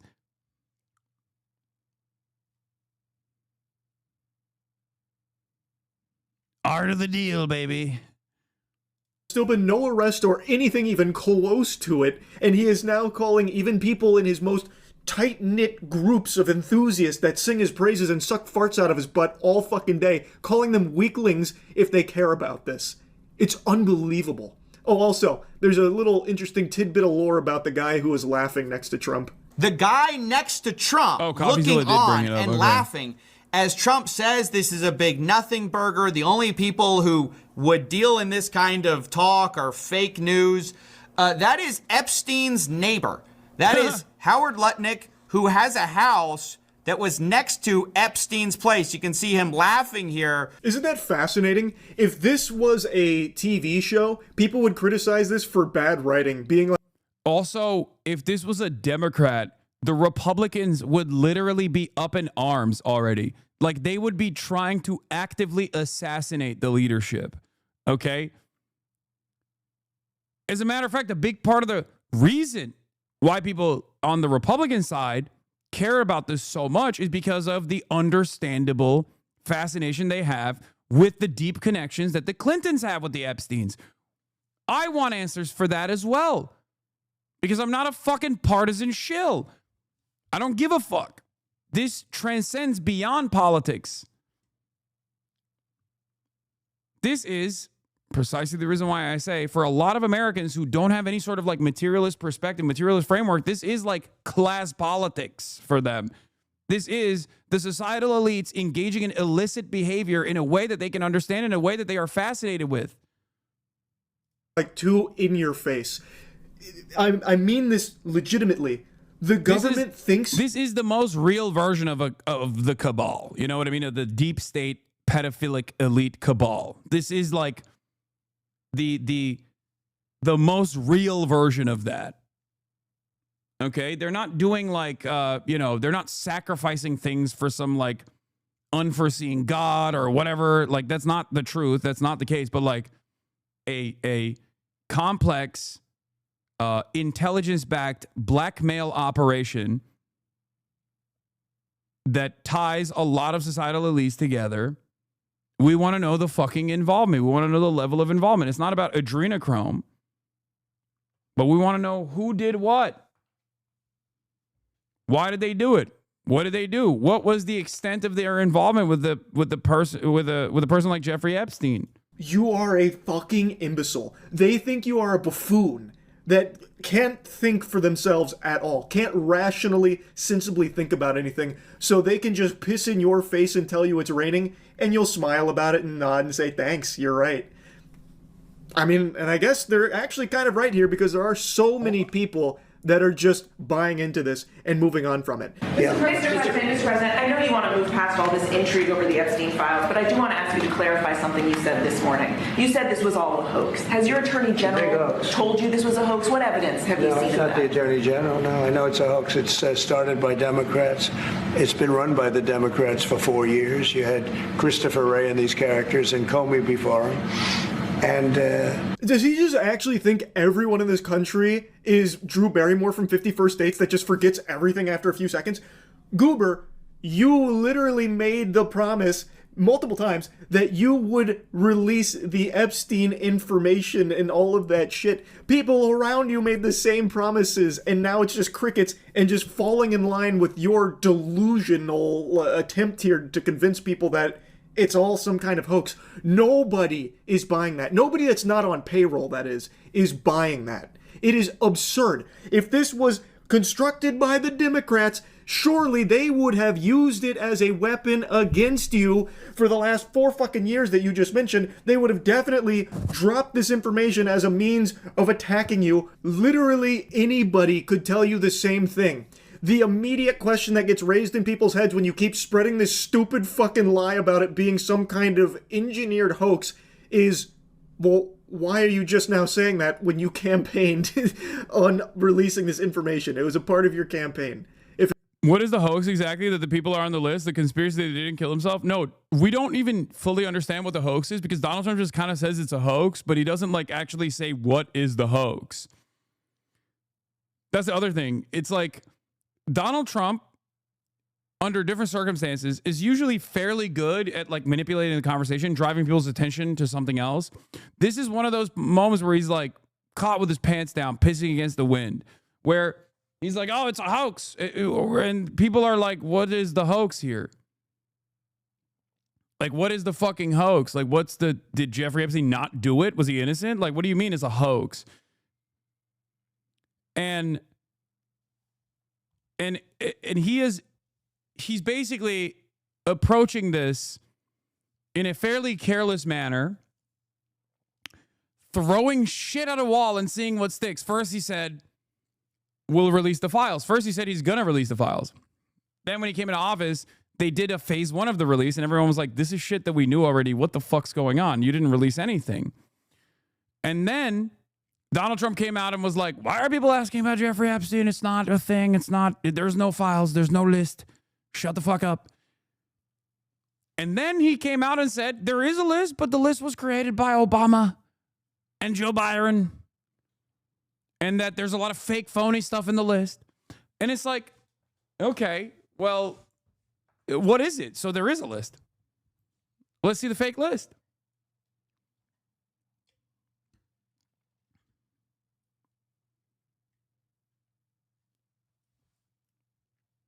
But we already know he's all over the list, technically. Like, of course he's mentioned in the files. He was directly linked with Jeffrey Epstein for many, many years. But we don't know the extent of his association with Jeffrey Epstein past a certain point.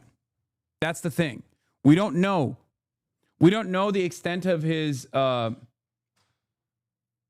we don't know the extent of his relationship with Jeffrey Epstein even before they seemingly separated. But we certainly don't know the extent of his relationship afterwards. All we do know is that people that were involved with Jeffrey Epstein in a very meaningful fashion, who are connected to societal elites, were backers of Trump. Alan Dershowitz, obviously one of the famous examples, was Jeffrey Epstein's friend and also lawyer.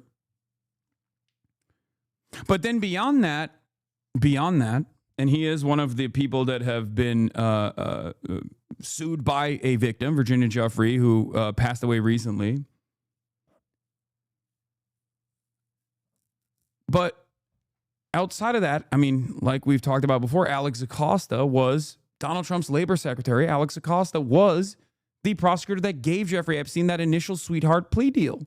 So there are a lot of these people that just like keep coming up over and over again, which have like, a 7 degrees of Kevin Bacon style association with Jeffrey Epstein. And it's not even 7 degrees. It's like directly involved with Jeffrey Epstein. There are so many people who are either directly or one person removed from Jeffrey Epstein all over every single administration.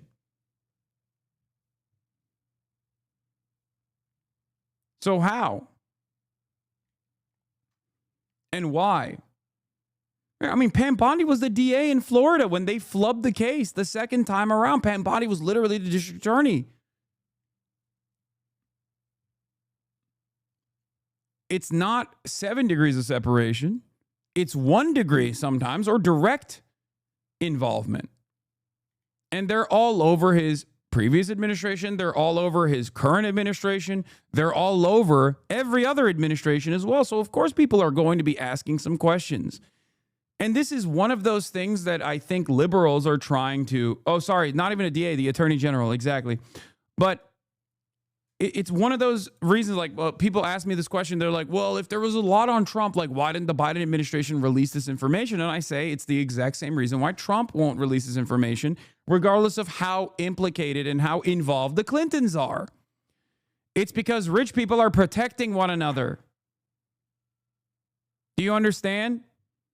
Rich people are protecting one another because they are all involved. There are a lot of people. This is uniparty. It is bipartisan.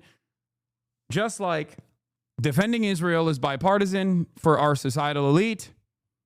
Okay? Constantly fucking finding money for more military incursions is a bipartisan process in Congress.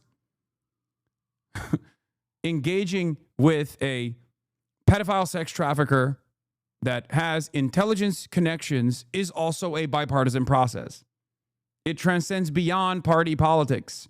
It is an expression of class solidarity for the owning class, for the capital ownership class. That's it.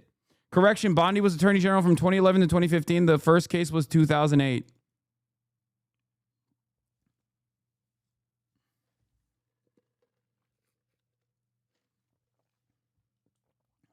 Thank you for the correction. I was wrong.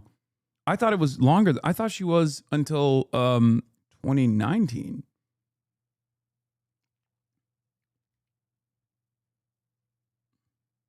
And I think before that, she was a district attorney, no? Wait, let me look up.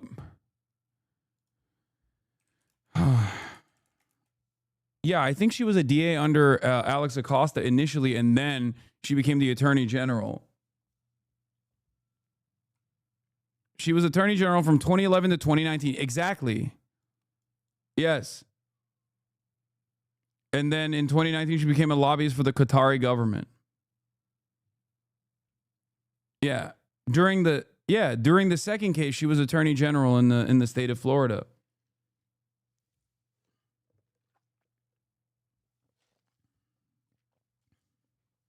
It's all just a big hoax. And that's why I said she flubbed it the second time. And just part of the, like, in his first couple months in the office, he also made a big song and dance about the Epstein files and how they're coming.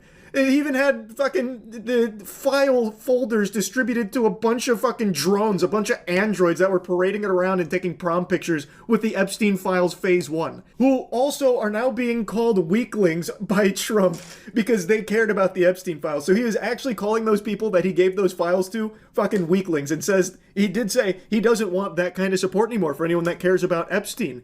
So he is actually also calling those people weaklings as well. Not that I think they give a shit. They probably enjoy the humiliation here from him. I have no idea.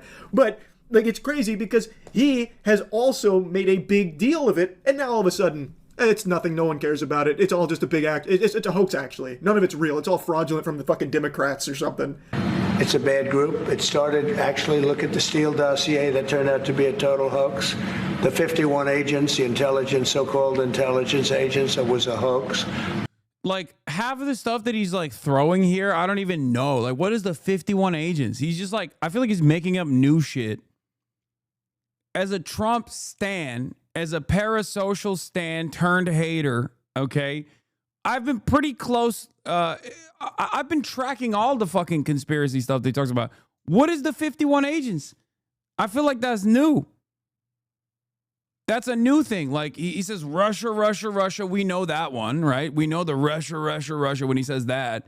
What the fuck is the 51 agents? It's all been a big hoax. It's perpetrated by the... Like the Hunter laptop Steele dossier. Is the 51 agents like the number of agents that were involved in the Steele dossier? Is that what it is? The laptop from hell. Because Russia, Russia, Russia is also the Steele dossier. Holding former government officials accountable for election interference and improper disclosure of sensitive governmental information. At least 51 former intelligence officials coordinated with the Biden campaign in 2020 to issue a letter describing. Oh, this is the Hunter Biden laptop. Okay, so 51 agents is the laptop from hell. The laptop from hell. It's 51 agents that issued a letter saying the laptop from hell was bullshit. Saying that it was not Hunter Biden's laptop. To be fair, I also got duped on that. That was a big L for me. I also personally initially thought that the Hunter Biden laptop was hacked material. I mean, I was still fascinated with it. I still obviously covered the events and covered the things that were in the laptop extensively. That didn't stop me from covering it. I thought it was ridiculous that they were trying to like suppress this information from coming out on Twitter. But I also did think it was hacked material. But as you guys know, I don't have any sort of, I don't give a shit if something is hacked material, as you know. But the reason why I thought it was hack material, because I was like, there's no way a human being is that fucking stupid that like this kind of kismet coming together, Hunter Biden leaving his fucking laptop with a blind laptop repairman who happened to be a massive MAGA guy was so perfect. It was just like so perfect that I was like, there's no way this is real. This must be hack material. That didn't stop me from covering it. Of course, I covered it extensively because I think it's fucking stupid when these guys go, oh, this is hack material. They did this with the WikiLeaks shit too. I was like, fuck that. Right? I was like, there's no way this guy fucking filmed himself smoking crack over and over again with his dick out and then had all of those photos on his laptop that he left with a blind laptop repairman who was a MAGA guy who gave the fucking laptop to the Trump admin. There's just no way. Because it was that stupid. Turns out, nope, he is that fucking insane. That story is insane. It is real. All right.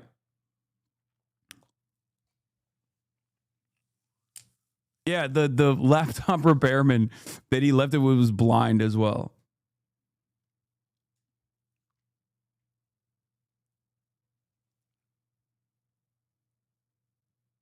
Unless I'm misremembering, I'm pretty sure the laptop repairman was blind. They made a point about it on fucking. They made a point about it on the when they were covering it on Fox News.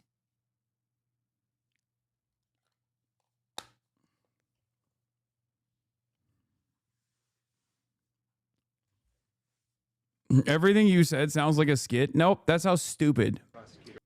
That is how fucking stupid this administration is. That's how stupid American politics is in general. That's why so many people from all around the world tune in to my broadcast to see what is the next thing that will happen in the dumbest fucking country on the planet Democrats that happens to rule the entire planet. Some stupid Republicans and foolish Republicans fall into the net, and so they try and do the Democrats' work. No, it's I call it the Epstein hoax. It takes a lot of time and effort. Instead of talking about the great achievements we've had. He's not being shy about it. Like, he's not being timid. He's not over here, like, under his breath saying these things. He is actually just full-blown multiple times saying how stupid people are if they care about Epstein case and all of the evil people that have gotten away with it that are actively being covered for by this administration. Also, the previous administration as well. Anyone that's ever cared about the Epstein case apparently is stupid in Trump's eyes and has been deceived by an elaborate Democrat hoax, which they never actually used for some fucking reason. I guess, because that makes sense.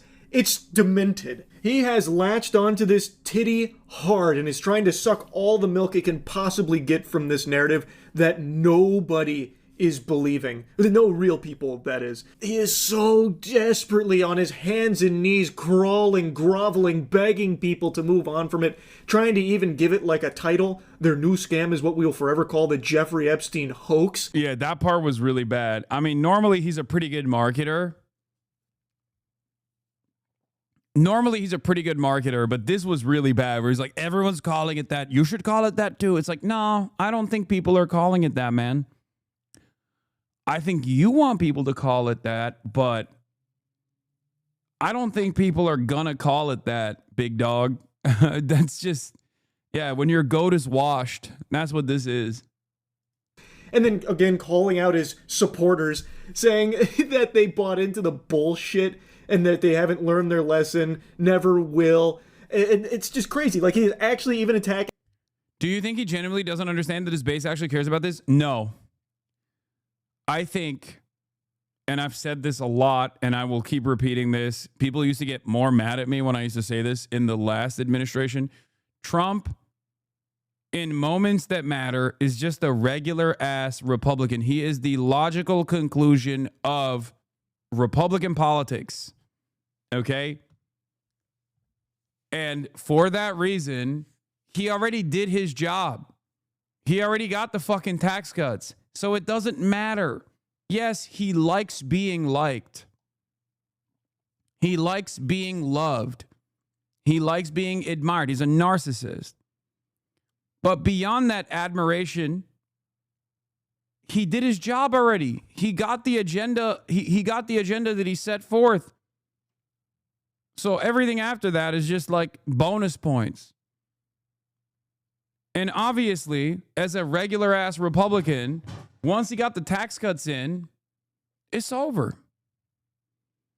He's making his money on fucking cryptocurrency schemes. He's farming the government for Trump properties all around the world. He got a nice little fucking jet from Qatar, right? He's doing all that shit. He's also giving like some crumbs to the base as far as like doing mass ICE raids all around the country, things like that. So he's giving some cookies to the white supremacists that really want mass deportations to continue to take place.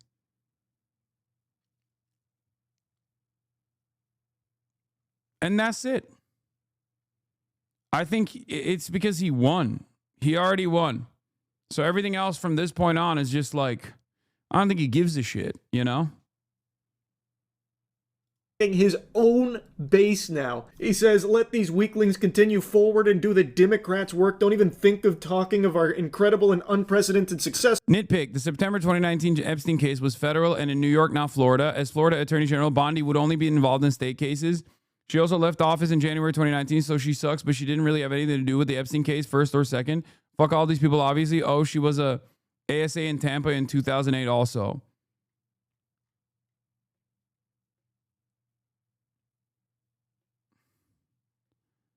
No, that's not an actually. That's valid. Thank you. Thank you for the clarification, chatter.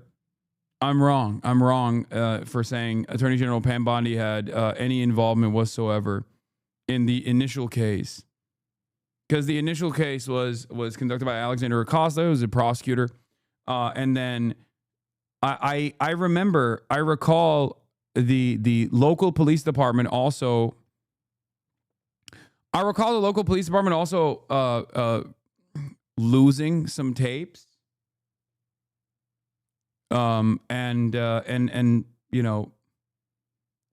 And ways in which they had like flubbed the initial investigation and the second investigation as well.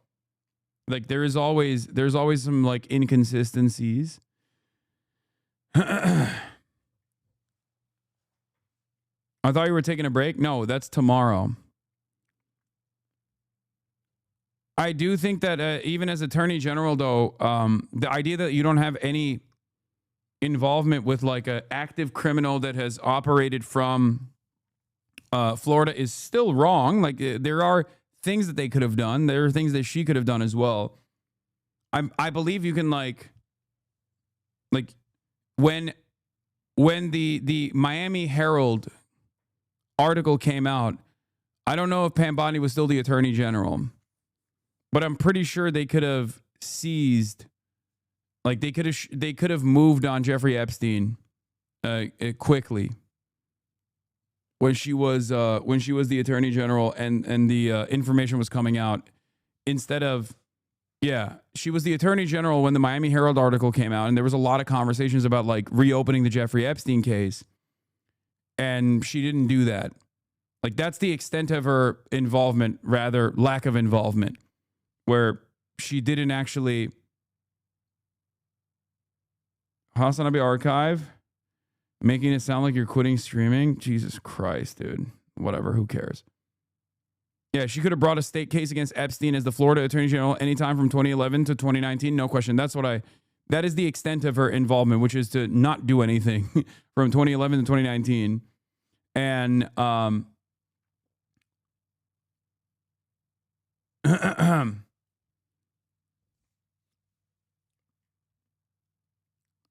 because like the Southern District of New York opened a case against Jeffrey Epstein, right?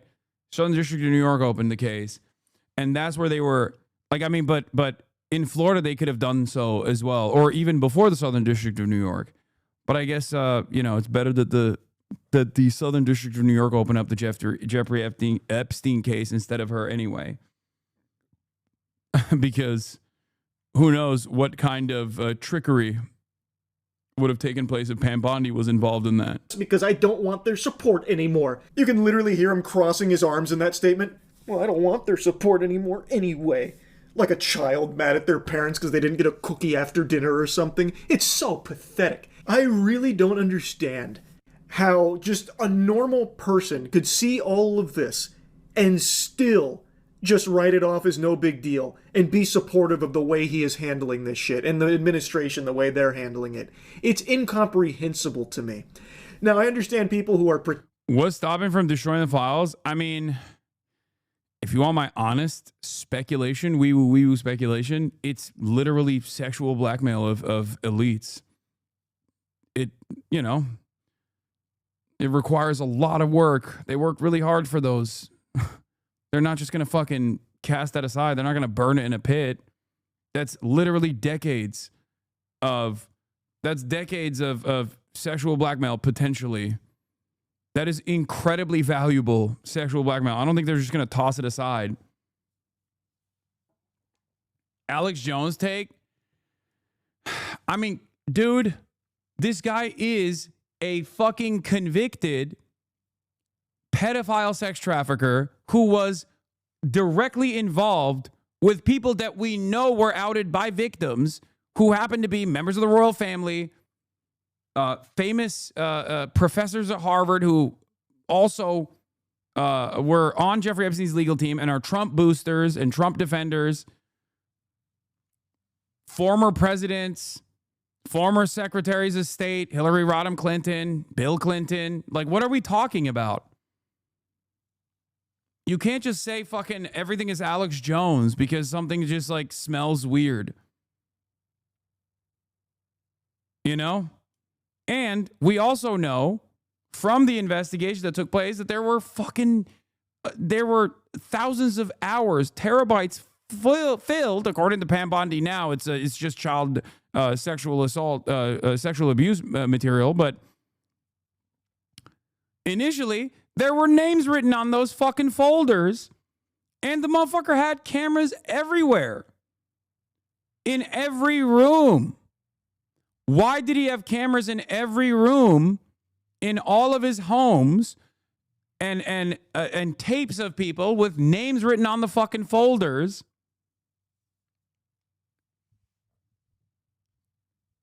As a prolific sex trafficker connected to elites from all around the planet.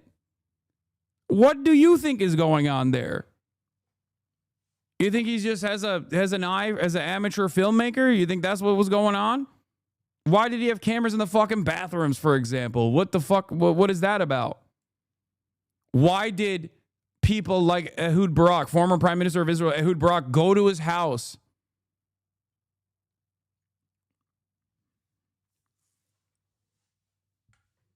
Like, what do you think was going on? Yeah, he was a streamer house. How did he make all the money? Why did so many people like Les Wexner basically give him power of attorney? Other disgraced financiers in New York. Why did they keep giving him hundreds of millions of dollars?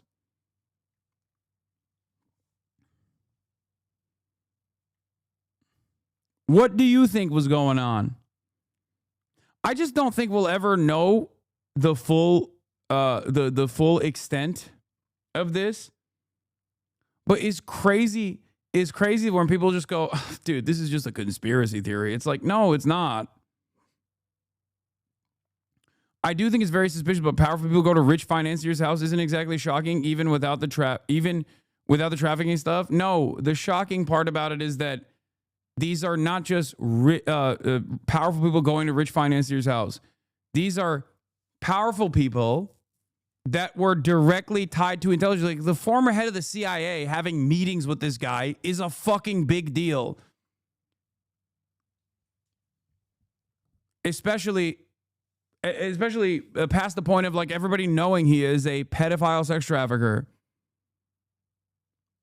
Do you see what I'm saying? Pretending to be okay with it because they're getting some doubloons under the table for it, no doubt. But this, like any sensible person would see this and immediately smell the shit. It's just so fucking nuts how blatant this is. And it's, I just can't help but keep talking about it. I can't stop yapping about it. It is unreal. I don't think there's that many elites involved with stuff like this. Yes, there are. At what point do you stop indulging the conspiracy? But I'm sus because there's not much evidence out there. Okay, but you can't say. How the fuck is everyone a pedo? I never said every single person involved with Jeffrey Epstein is a pedophile. You're just adding shit that I did not say. I'm always very explicit with what I'm talking about, where I say, what level of involvement do these societal elites have with Jeffrey Epstein? What kind of illicit activities they may or may not have engaged in?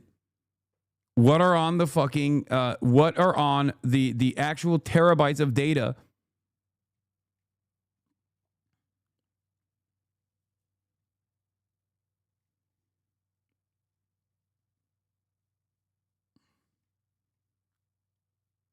It's just so strange where people just go, oh, like a big part of what I do is I spend a great deal of time talking about conspiracies and explaining to you what the logical outcome is of conspiracies. Like I do this for every single famous conspiracy theory. I do it for conspiracy theories that aren't even that like big.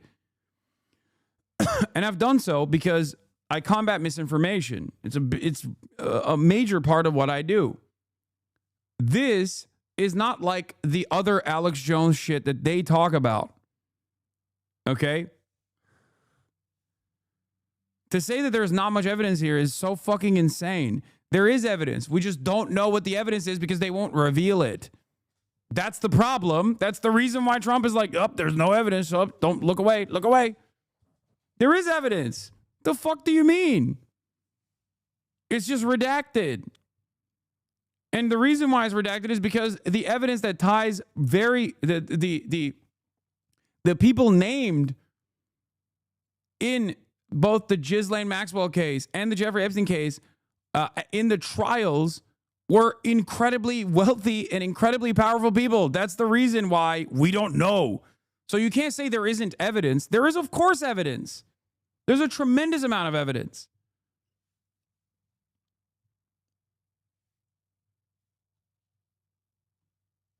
What are you talking about?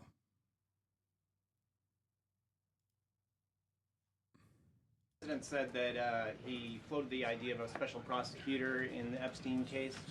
Can you confirm that? And has he asked the Attorney General to do this, to appoint a special prosecutor to look it over? Well, the idea was floated from someone in the media to the president. The president would not recommend a special prosecutor in the Epstein case. That's how he feels. And as for his discussions with the Attorney General, I'm not sure. Deanna. Carolyn, thank you so much. Come on, dude. Come on, dude. No, we don't know. We don't know. The special prosecutor, no special prosecutor. Come on.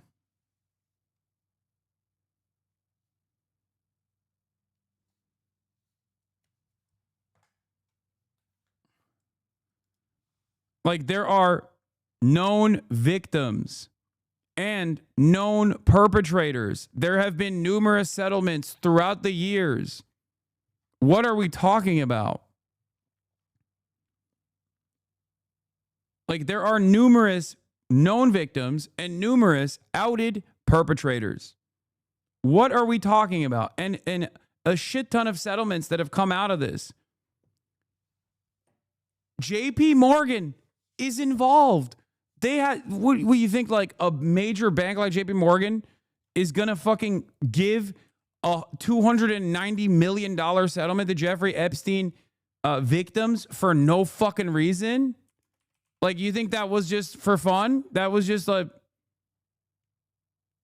what do you think? How do you, and this is just stuff that we do know. And everything that gets tied together is obviously in the investigations that were conducted that this administration said they would release information on and refused to do so. Is that not suspicious to you at all? Do you feel like this is just a conspiracy? Or conspiracy theory, sorry, not a conspiracy, because it is a conspiracy to do criminal things.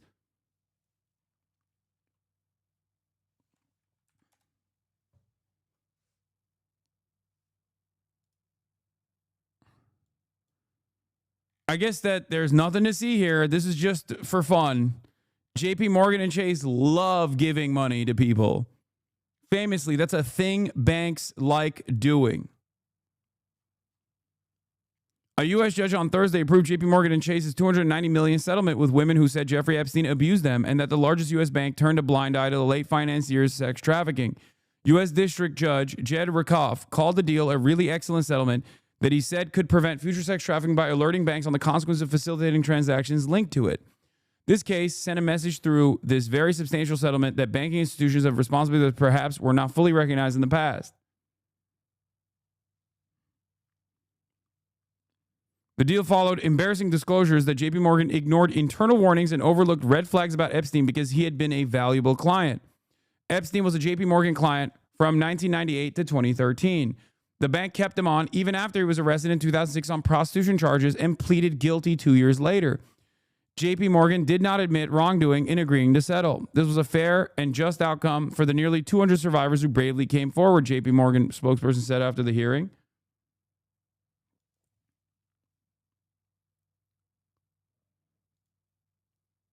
What is this? Industrial scale abuse enterprise, far larger than previously believed. Jeffrey Epstein had 1,000 plus victims.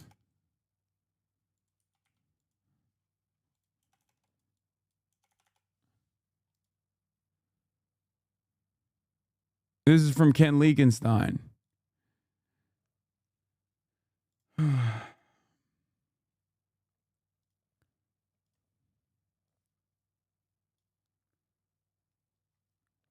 20 years after Jeffrey Epstein was exposed for his child sex abuse enterprise, the Justice Department this week made a startling revelation. Rather than the dozens of victims previously alleged by the government and media, Justice now says there were over 1,000 victims. Everyone is talking about Epstein again, and from MAGA types furious that the Trump administration is not producing a supposed client list of the mainstream media, which is giddily mocking just about anyone critical of the Justice Department here as conspiracy theorists.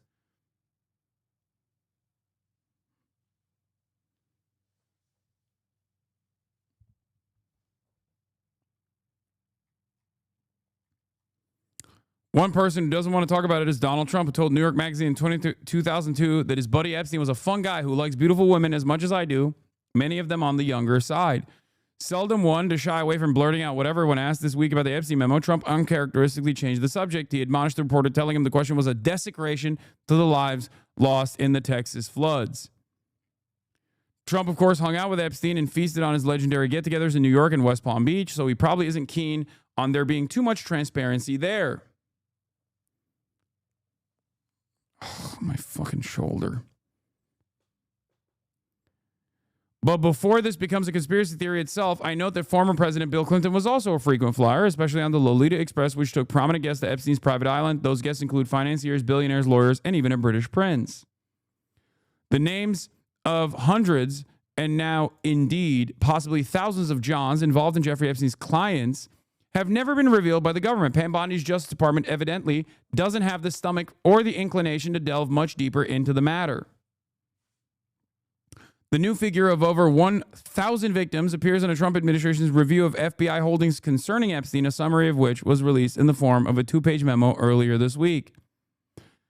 2019, Jeffrey Epstein indictment says dozens of victims. Jeffrey Epstein review in 2025 says over 1,000 victims.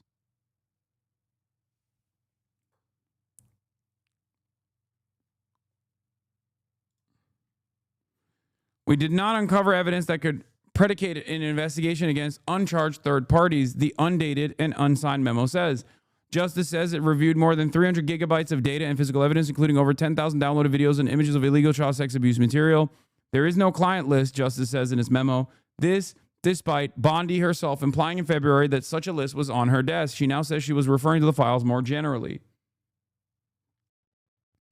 There are so many and unanswered questions raised by the release, which also says that there is no credible evidence that Epstein blackmailed prominent individuals as a part of his actions. That means that the theories alleging Epstein was operating some kind of operation to collect incriminating information for a foreign government, most notably the Israelis, has also been dismissed by the U.S. government.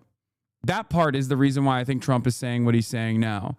I think he got a fucking boss call where they were like, dude, shut the fuck up. We can't take additional reputational damage.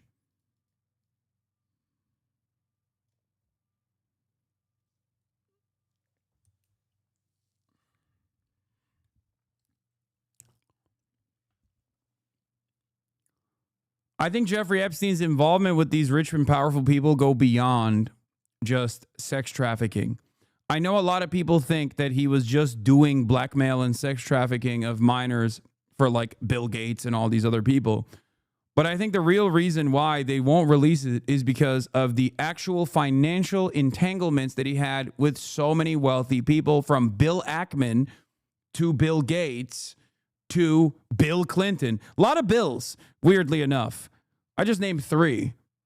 Both of them are prominent figures on either side of the political party, or, you know, the bipartisan billionaire Bill Gates.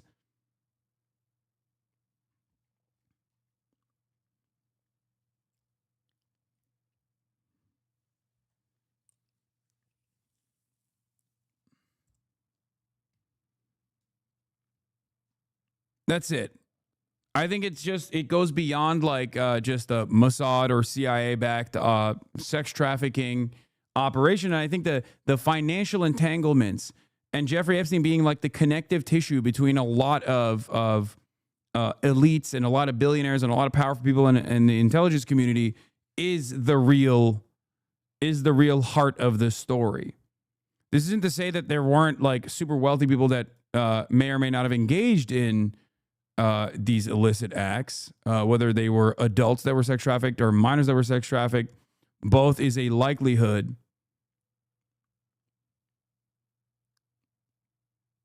This is a major part of the story, and that is the most easily identifiable part of the story. That's the easiest to investigate. Paper trails, like financial connections. Do you understand? How did Jeffrey Epstein launder the money? What kind of money laundering network did he have? Why were these people involved with him? That is what I'm looking for when I say we need to see more evidence. That is the redacted side. The forensic accounting that most likely took place, well, to a limited degree, that they refused to talk about. Okay? Memo says that because of this exhaustive search, there's no need for justice or the FBI to disclose anything further. This is a reversal of Trump's promise to his voters that he would take a look at the Epstein case as president. When the Justice Department indicted Epstein in 2019, it repeatedly referred to dozens of minor girls that had been abused Federal prosecutors reportedly identified 36 underage victims in Florida in line with the dozens described in the original federal indictment. Consistent with prior disclosures, the Justice Department memo said this week, this review confirmed that Epstein harmed over 1,000 victims. There was no such prior disclosure that Epstein's victims were so numerous. So, yeah. Are the financial entanglements related to blackmail? That's another great question. Do you know what the president's reaction was to Mike Johnson saying that he wants additional files released, the Epstein files? Was there a conversation with Mike Johnson about that following his comments? I won't discuss the president's private conversations with the Speaker of the House, but as I answered to Jackie's question earlier, the president has said if the Attorney General and the Department of Justice and the FBI have any more credible evidence in regards to Jeffrey Epstein's crimes, they should put that forward. He has called on them to do that. The president said that he floated the idea of a special prosecutor in the Epstein case. Can you confirm that? And has he asked?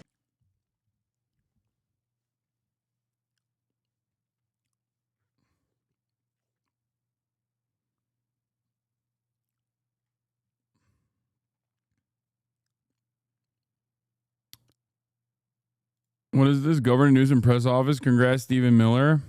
Oh, God. I don't care about this shit. Come on.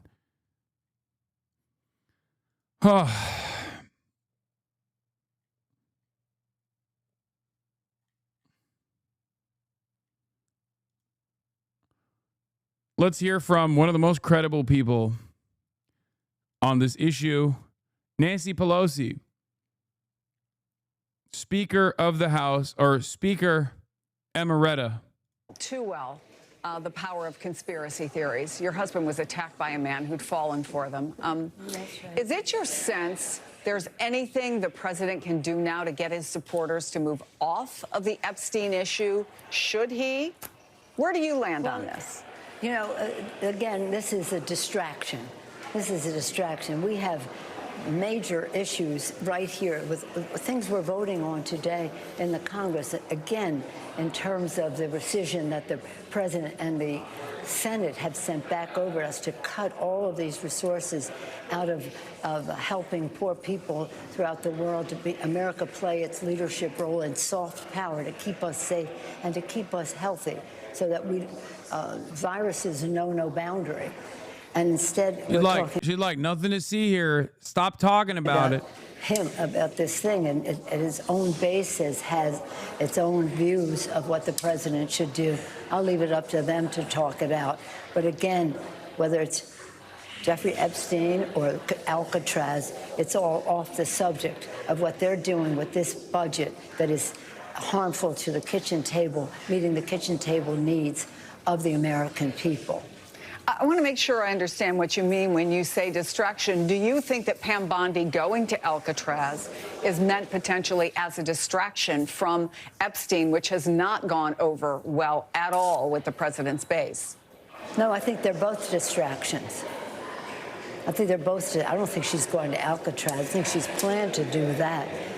But I think that they're both off the subject of what is happening, changing the character and the culture of America by undermining, by placing huge trillions of dollars of national debt on for future generations to carry forward at the expense of the health, nutrition, education of the American people.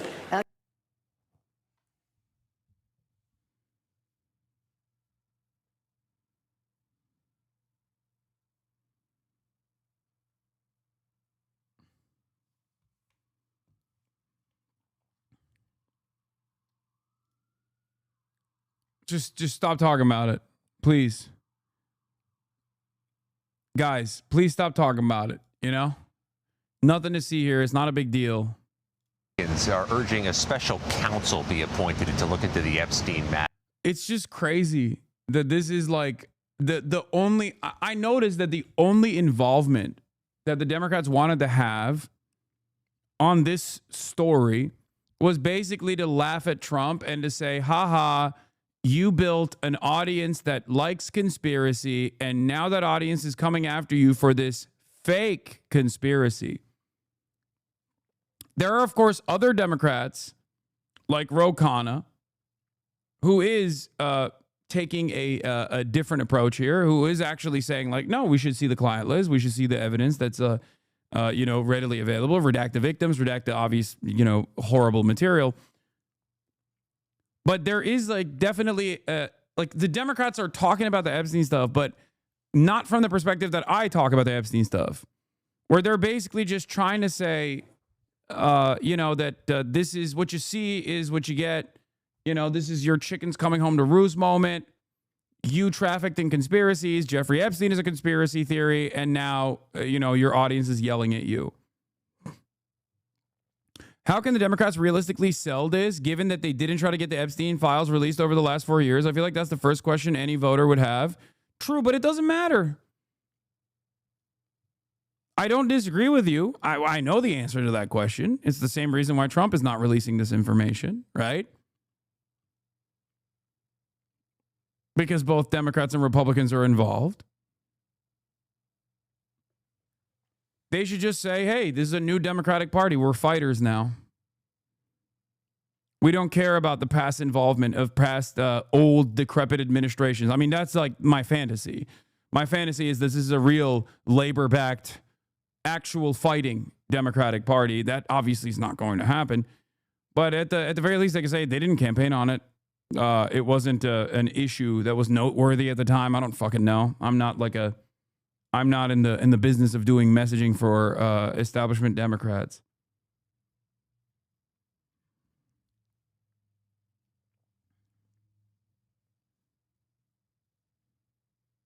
The president, when asked about that, said yesterday he has nothing to do with it. Scott, meanwhile, there's a high-profile firing inside the Justice Department. Another one. What do you know about that? Yeah, the prosecutor is Maureen Comey, who's been fired. That name sounds familiar. She's the daughter of former FBI Director James Comey, and she handled, in part, the Sean Diddy Combs case and the Jeffrey Epstein case.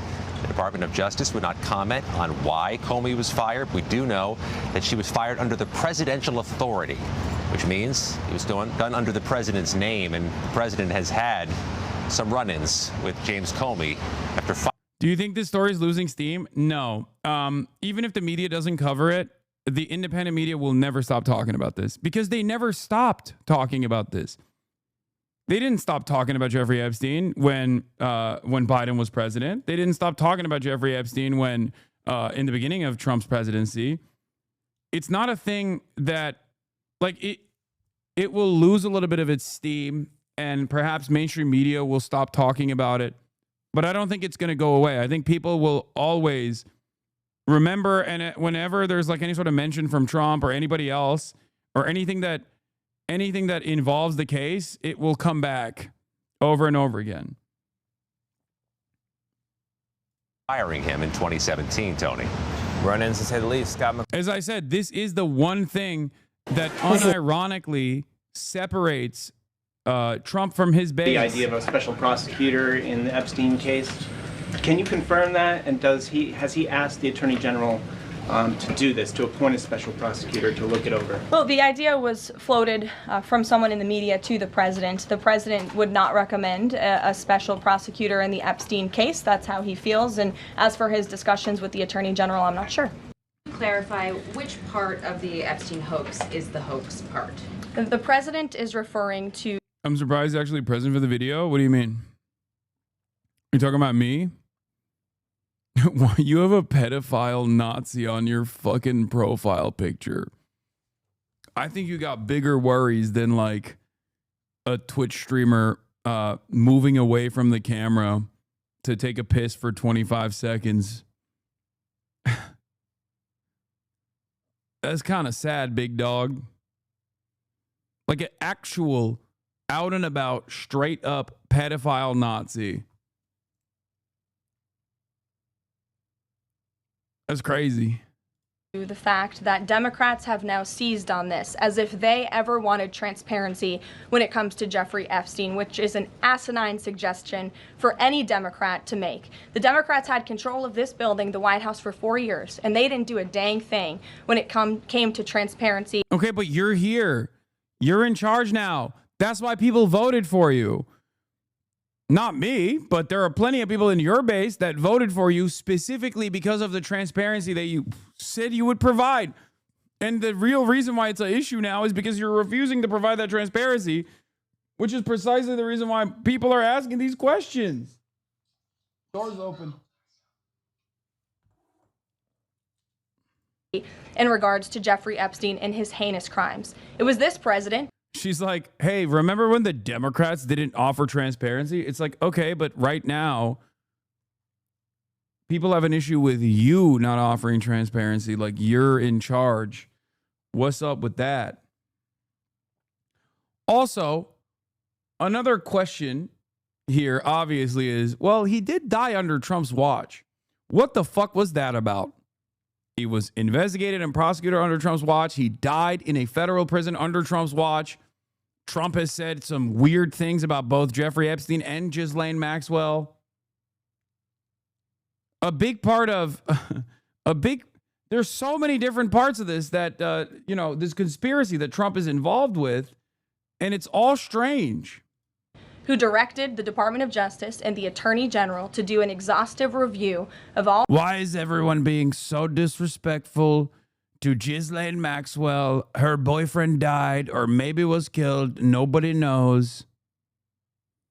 Why is everyone being so disrespectful to her? I wish her well. Like, that's crazy. That is a crazy thing to say. That's not just like a political gaffe, okay?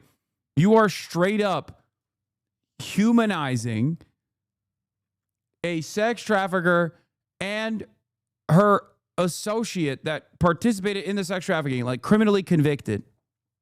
Okay? When Trump is not exactly known for humanizing people, even who are his allies. Like, that's not like Trump at all. Files related to Jeffrey Epstein, which they did. The Attorney General and the FBI, led by Pam Bondi, Dan Bongino, Kash Patel, these are great patriots, some of the most trusted voices in the Republican Party movement. It's part of the reason the president appointed them to these high law enforcement positions. And they spent many months going through all of the files related to Jeffrey Epstein, and they concluded what they found in that memo, which they drafted and they released. And so the president has been transparent. He has followed through on his promises to the American people. But he doesn't like to see Democrats and the mainstream media covering this like it's the biggest story that the American people care about. The president has been working so hard this week. On Tuesday, he went to Pennsylvania, where he secured $90 billion in investments for the Commonwealth, for the people of that state. After that, he came back to the Oval Office at 8 p.m. He went in there to whip votes to get the Genius Act signed into law. And because of his efforts, that bill is now going to be signed and passed. The following day, yesterday, he meets with a foreign leader, the King of Bahrain, to secure more investments into this country. And then yesterday afternoon, the president is in the East Room of the White House mourning with parents who have lost their children because of fentanyl, signing a bipartisan piece of legislation. And not a single cable network in this country. Dude, this is like, they are Democrats, dude. They're behaving like the Democratic Party right now. Come on, look at all the victories. Look at all of Biden's victories. Why are you talking about inflation? Shut the fuck up about inflation. It's not real. It's a hoax. He did NATO. He did NATO, and not a single one of you is talking about how he accomplished AUKUS.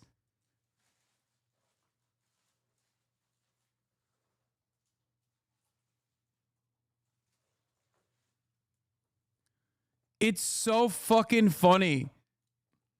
It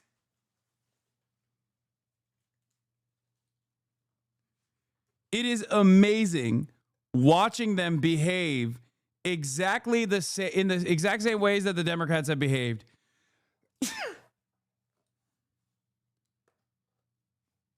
They're losing control. They're losing control over the narrative.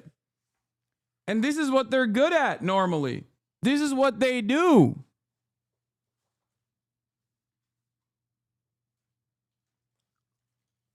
Now the old tricks are not working. Ironically enough, part of the reason why the old tricks are not working is because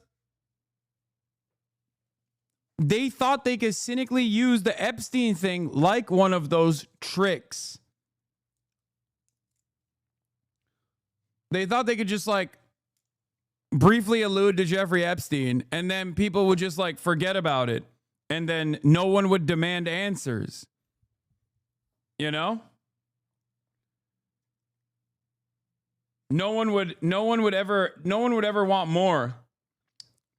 Today I went with Ono Hawaiian barbecue as opposed to the regular Middle Eastern I go with. For chatters who are wondering what I'm eating. Oh shit. But it's spilling. There's a little bit of spillage.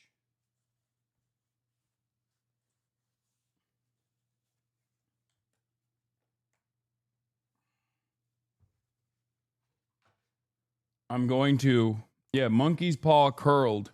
I'm going to weigh it now.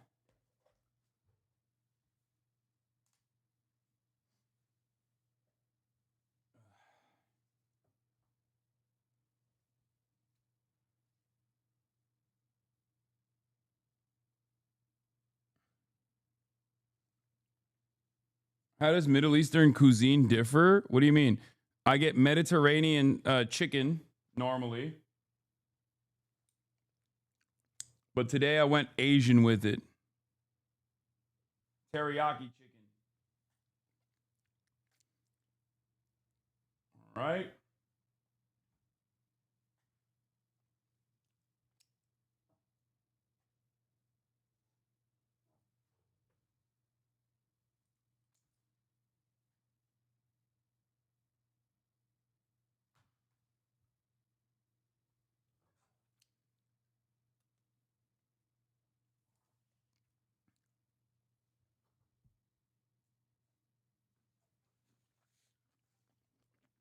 That event live and covered that event like they should. Those are the issues the president cares about. What could be more important to the American people than helping families who have lost their children? Those are the issues this president is going to remain focused on. I understand he wants to move on from the story, but you do have some prominent figures, including the Senate Majority Leader, the House Speaker, voicing support for the files to come out. Representative Massey collecting signatures that would force a discharge petition for a vote on the floor for this. It doesn't seem to be going away. What is stopping the administration from just redacting any sensitive information, grand jury information, and putting out what is appropriate so that the American people can decide and then let this story die? Well, in terms of redactions or grand jury seals, those are questions for the Department of Justice. Those are also questions for the judges who have that information under a seal. And that would have to be requested and a judge would have to approve it. That's out of the president's control. He has said, in agreement with some of the leaders on Capitol Hill, that if the Attorney General and the Department of Justice come across any other credible evidence, they should provide that to the American people. The president has said that, and he agrees with them on that. Why did you fire Maureen Comey? The Department of Justice did, and I would defer you to them.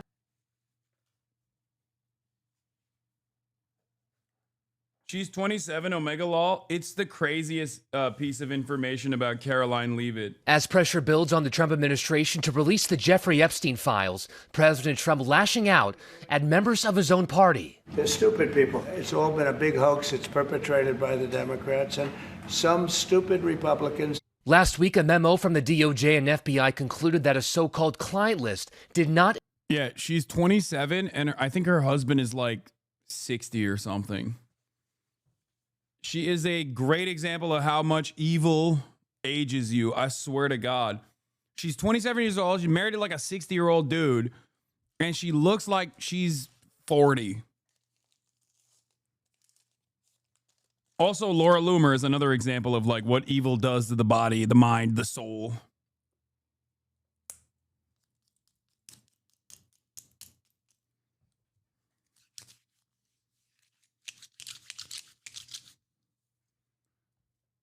exist and confirm Epstein died by suicide in 2019.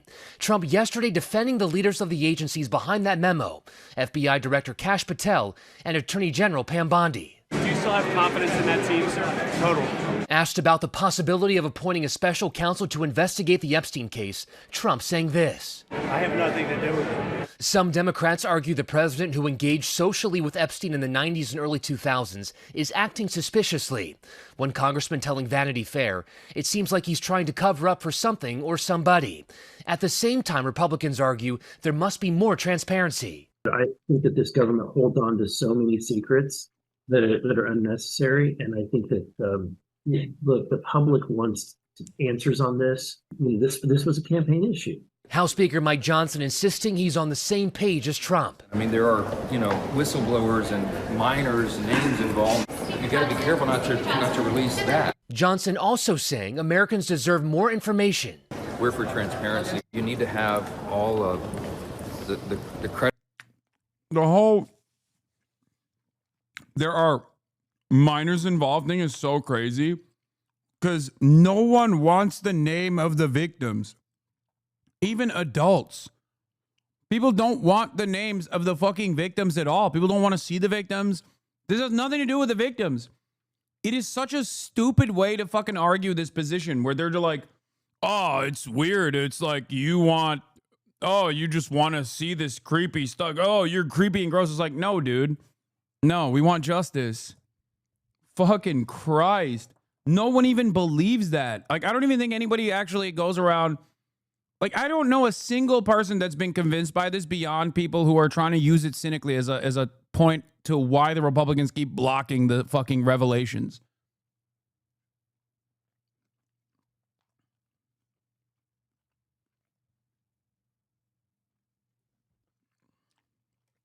Credible information. Overnight, former Vice President Mike Pence calling for the files to be released. I know of no reason why this administration, once the victims' names are protected, should not release all the files on Jeffrey Epstein. And now one of the most influential voices in the MAGA movement saying the public should know more. It's been 10 days since you've leaked this thing on the holiday weekend, and you still have not done a straight to camera, straight to the sticks press conference. Here's what we looked for. Here's what actually existed. Here's why we reached the conclusion that we did. And new polling shows the majority of Americans are not happy with the government's handling of the Epstein files. Just 17% of people approving. 2/3 of those polled say they think the government is covering up evidence. Let's bring in NBC News senior White House correspondent Gabe Gutierrez, NBC's Julie Sirkin on Capitol Hill, and former federal prosecutor and Politico magazine senior writer Ankush Kadori. So, Gabe, the president now lashing out at his own supporters, and yet this backlash is only growing. Trump ally Laura Loomer even warning that this issue could consume his presidency. Where's the White House thinking on this morning? Well, Anna, it is very interesting. This is what you'd expect from the president. Whenever he feels backed into a corner, he really lashes out against who is attacking him. In this case, however, he's punching back at his own supporters. That's what really makes this so unusual. But if you talk to the White House, like, the whole point is you do the Jeffrey Epstein style stuff. And I'll say, like, I'll put like trans issues in that same bracket, right? Obviously, Jeffrey Epstein's a real ongoing problem as opposed to trans issues being like a simple distraction that the administration uses. But that's like supposed to be a part of the things that you do give the people so that they don't pay attention to you fucking them over by cutting their Medicaid, right? In the process of offering tax cuts to the super wealthy. So when you don't give them the treats, the treats that they are demanding, they're going to be like, what the fuck is this? This is the thing. This is the only thing I care about. It's like, there's almost a nihilistic attitude that is presented by a lot of people in the base where they're like, we know that you're not going to do anything, but we thought you would at least like expose some pedophiles and like fuck up the system a little bit. And all you've done is fuck up the system in the wrong direction in the same way that like any other Republican would. You stopped 0 wars and you won't even give us the Epstein shit. What the fuck?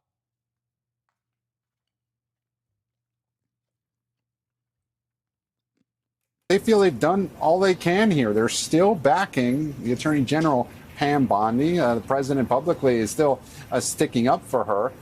And they say that she's done all she could, that the DOJ put out that statement. The president has been asked about this repeatedly and says that Bondi briefed him very quickly, but that there's no that he's encouraging her to release any credible information here. And so that right now is the open question at this point. Will Bondi release anything more than she already has? But as far as we know, the president is still sticking by his attorney general, and the president himself is now lashing out at his supporters, trying to reframe this whole controversy. Julie, we have seen Republicans on the Hill break with the president on this, and now that the president's ire is growing, are they backing down?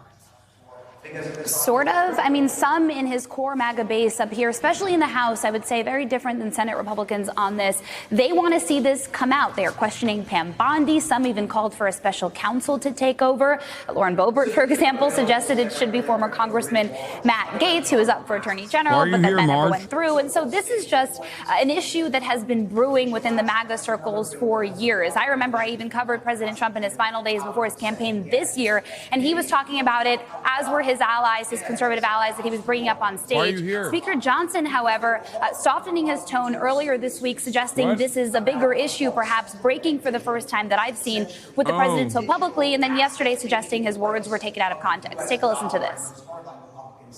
It's a very delicate subject, but we should put everything out there and let the people decide it. I have been misquoted and misrepresented on all of that. Go watch the interview I did with Benny Johnson. I was very clear. I mean, we're for transparency. I'm saying the same thing. Outside of stanchions. Except they're not really saying the same things the president is. Sure, the president said Bondi could release some of these files, but here's the thing. Democrats are also keeping this issue completely front and center for Republicans. For example, yesterday I scooped a resolution in the Senate by Ruben Gallego that he's trying to push, essentially a messaging vote, but all of these designed to put Republicans in a hard spot and reaffirm their desire to either get these documents out there or keep them hidden on them. It looks like there's some bipartisan legislation being pushed, or a resolution in the House, with Republican Thomas Massie signing on to Democrat Ro Khanna's resolution to try to force a vote on releasing the files as soon as next week. What's the likelihood of that happening, Julie? And this is what I mean about the differences between Republicans in the Senate and the House. Yeah, Thomas Massie, a Republican. What if Trump only releases the names of Democrats? First of all, he won't, because again, I'm going to go back to this one more time. Mutually assured pedophilia destruction. That's number one. Number two, he won't, because I don't even think his base would fucking agree to it. They'd be like, what do you mean? Oh, so you just held this back for no reason for weeks and said it was a fucking hoax when it was just the Democrats that were a part of the pedophilic elite? No shot. I think cat's out of the fucking bag.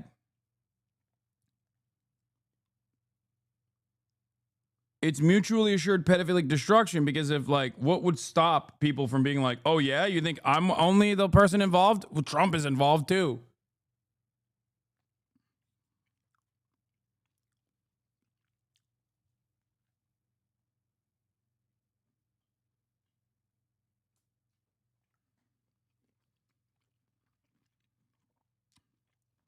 Dems have a copy of the list? Yeah, it's roll call.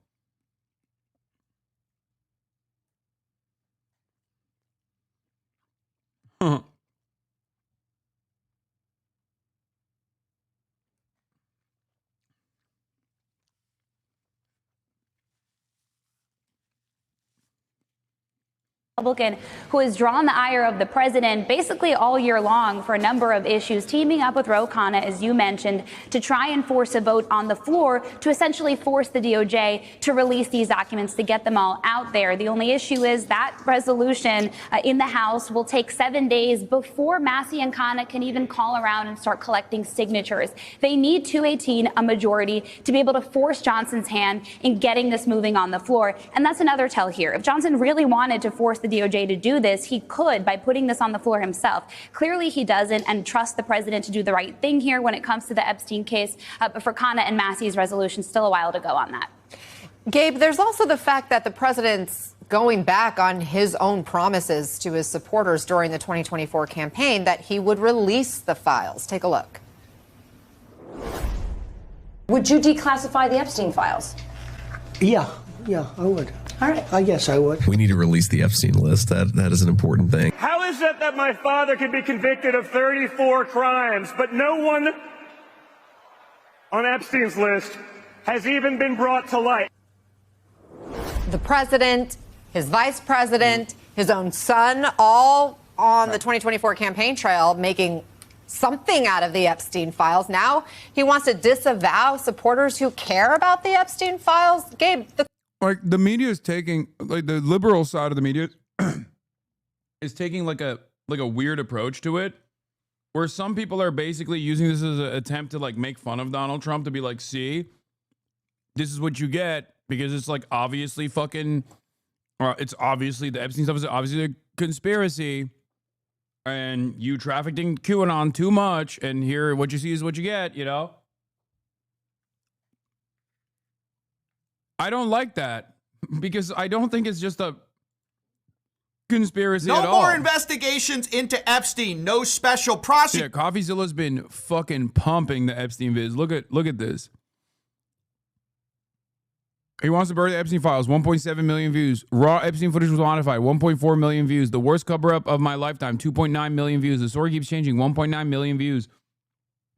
He does a daily drop every day of the Epstein stuff, and it goes crazy. Which, under different circumstances, I would criticize other content creators for farming this, but I wouldn't say that about CoffeeZilla, because CoffeeZilla has been at the forefront of covering the criminal enterprise of the Trump administration, at least from his immediate place of knowledge. Like when it comes to cryptocurrency schemes and stuff, he has never stopped covering that shit. He is actually, it's been kind of funny watching him just like lose his mind at like how very openly illegal and criminal the Trump administration is, and yet no one seemingly cares. So I don't think he's like a bandwagoner on this issue. He has not shied away from doing actually like real journalism on the Trump stuff.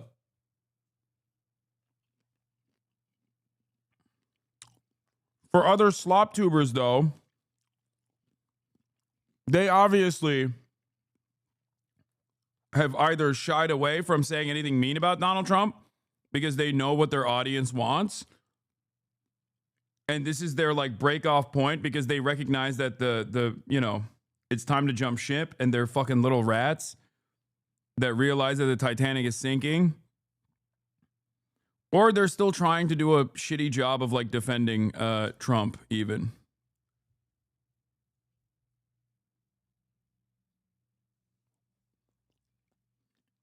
Do you think you and Coffee might ever talk? I do talk to him.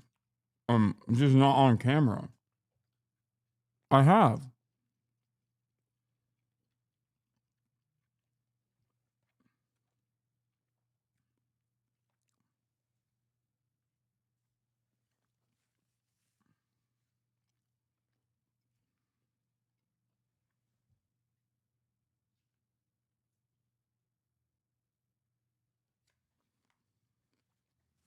Prosecutor, Trump is tripling, quadrupling down on the idea that it's all a big hoax, despite a lot of his party campaigning on this. It was a hoax.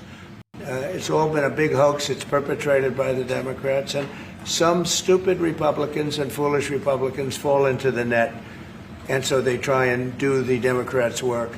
That's right. If you care about accountability for a trafficking ring, you're doing the work of the Democrats, apparently, and Trump doesn't want your support.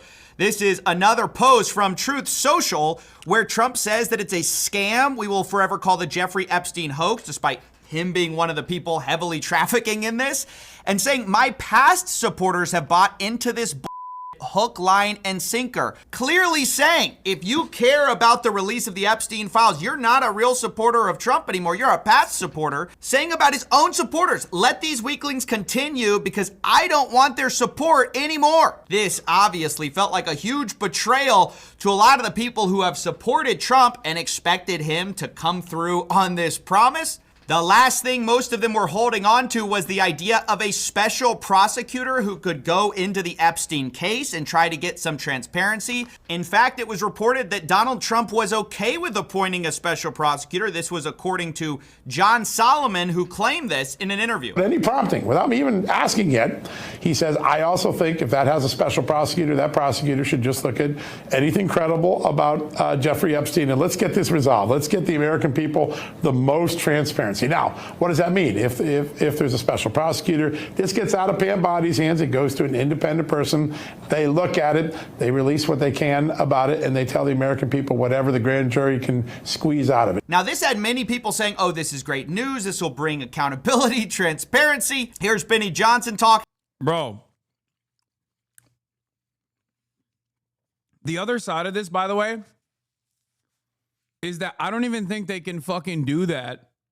Because if, like, there was a special prosecutor who would obviously be deeply connected to Donald Trump, and he came out and he did this, like, wishy-washy bullshit, maybe, like, offered a little bit additional information, people would be like, okay, you didn't give us anything, fuck you.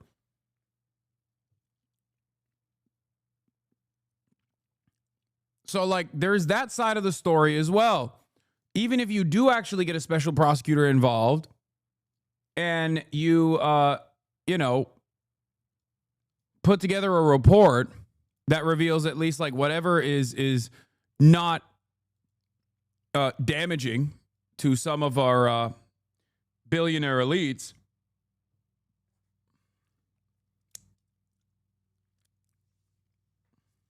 I don't think it would work. About it. There's been a dramatic change in approach. Very powerful people inside the administration are pushing for a special counsel, full press briefings on Epstein findings, and so on. And this is because of our voices that cannot be ignored. Right. Voices that cannot be ignored, except they were just today by Caroline Leavitt, who says Trump is not in favor of a special prosecutor at all. It's not going to happen. The president said that he floated the idea of a special prosecutor in the Epstein case. Bro.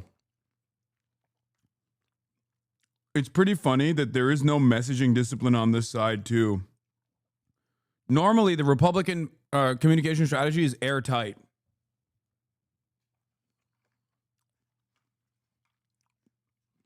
Trump says something. You hear it being rehashed a million times over from from Fox News all the way down to like a 57-person subscriber YouTube page, you know? In this issue, Trump says something and everyone on the independent sphere that actually has to be accountable to their audiences immediately panic. And because they panic in this situation, because they're panicans, they start over-promising. Where they're like, oh, there'll be a special investigator, a special prosecutor, I promise. And then Trump's like, nope, no special prosecutor at all. No investigation. It's done. It's a hoax. And if you care about it, you're stupid. And then they're like, oh, he didn't mean that. He didn't mean that you're stupid. He meant that, like, you're actually brilliant. I promise. He's like, no, I meant you're stupid. And then he'll even call up people who, again, are at least like a little bit more accountable or have to be more accountable to their audiences because they're, approachable, because they're online content creators. They're not fucking Fox News commentators. And you'll call them up and be like, shut the fuck up about Jeffrey Epstein. Can you confirm that? And has he asked the Attorney General to do this, to appoint a special prosecutor to look it over? Well, the idea was floated from someone in the media to the president. The president would not recommend a special prosecutor in the Epstein case. That's how he feels. And as for his discussions with the Attorney General, I'm not sure. Wow. That's how he feels. He feels like, we don't need more transparency. We don't need more accountability. We need to hush this up, okay?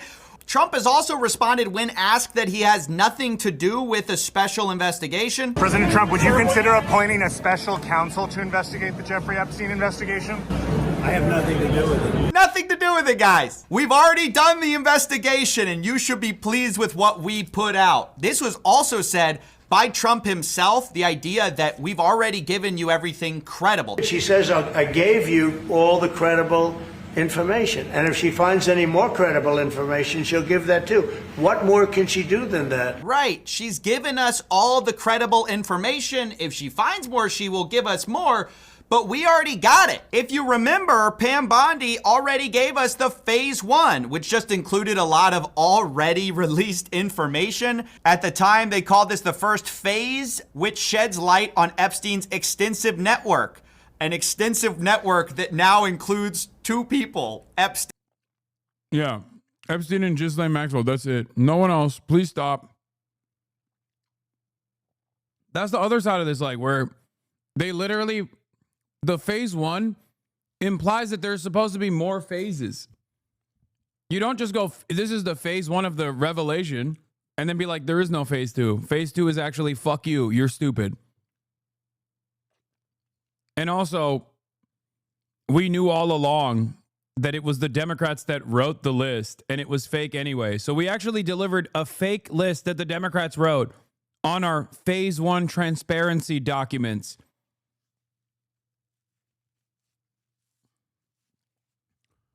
I hope they drop the whole story eventually. I hope that no one drops this story, especially because this stuff is tied back to, in my opinion, a lot of the fucking illicit things that intelligence agencies have done, whether it be the Mossad or the CIA.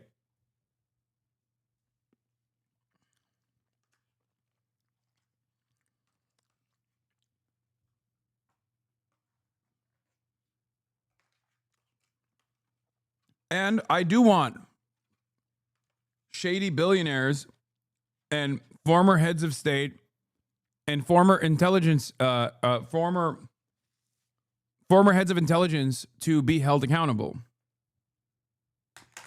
So no. Oh, you meant drop the whole story eventually, as in like, oh, drop the files, like actually release the files. Got it. I misunderstood. Well, I didn't misunderstand. You wrote that in the worst possible way. Like, you made it seem like they're dropping an album.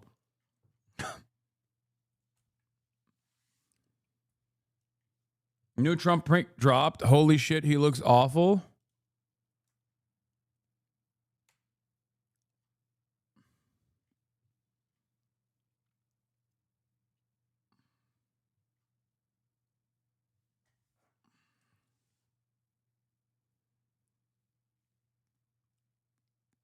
I see nothing wrong with this. Dropping an album is releasing it? No, I know, but I hope they drop this case in this circumstance implies, like, stop talking about it. That is, it's an understandable implication. I don't think I was wrong for assuming that that's what he was saying. But we cleared it up anyway. It doesn't matter. Yeah, release the Epstein cut is the real...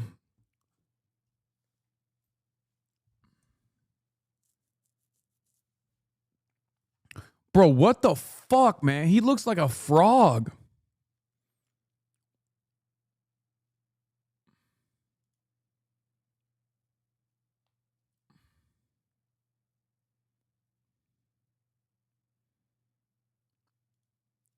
Why does he look so toad-like?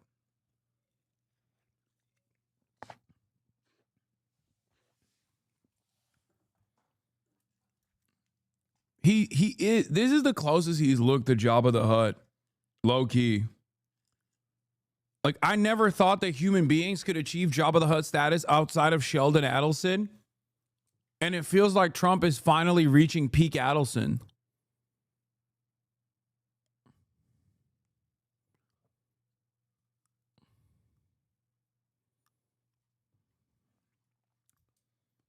For those of you who don't know, Sheldon Adelson is a major. Well, he's dead now, but he was a casino magnate and also very Jabba the Hutt looking. His wife also has continued his tradition of giving Trump hundreds of millions of dollars so that Trump will do whatever Israel wants him to do. Pretty openly, too. Like, it's not, he was the biggest booster of the Republican Party. I used to always joke about how, like, these motherfuckers would be like, oh, George Soros. It's like, dude, Sheldon Adelson is the #1 donor to the Republican Party.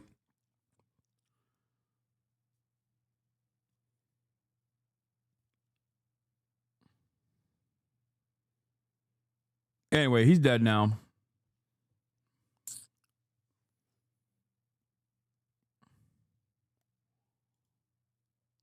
He was very hot, though, when he was alive. Yeah. Rest in piss.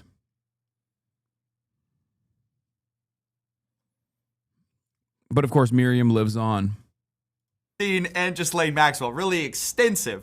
Kash Patel, by the way, quoted saying there will be no cover-ups, no missing documents, except, of course, all the incredible information, right? You have credible information, you have incredible information that they're gonna hide from us, I guess. With these influencers who had the binder, I guess this is part of the Democrat hoax. Can't understand why they would do that. Now, as a rewind though, what has really the FBI DOJ released that wasn't already public? Well, one of the biggest things was the tape, right? The tape of the prison cell, which actually wasn't the prison cell. It was the common area, which couldn't see Epstein's cell, which definitively proves everything. Except not only did it not show Epstein's cell, not only were there blind spots in the tape, we also had a Wired report showing that it was a modified file. This was something that went into Premiere Pro, was saved multiple times. We don't know what was changed, if anything.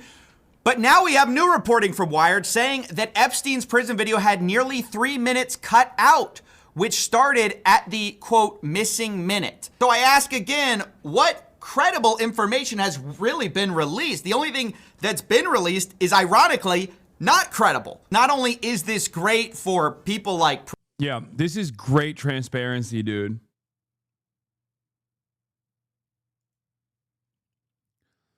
There isn't... Andrew McCabe, former FBI deputy director, says the Epstein files shouldn't be released because there isn't actually any public right to be able to see sensitive FBI files. Oh my God! He's revealing! He's saying it! He's saying it! This is literally the fucking thing that I keep saying. They worked really hard for the fucking sex trafficking blackmail footage.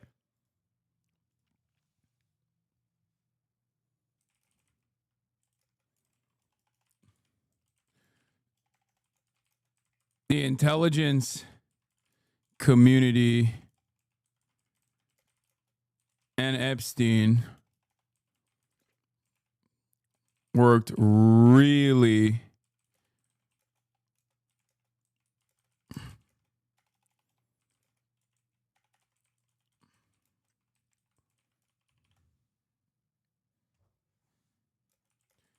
it would be a shame to burn it.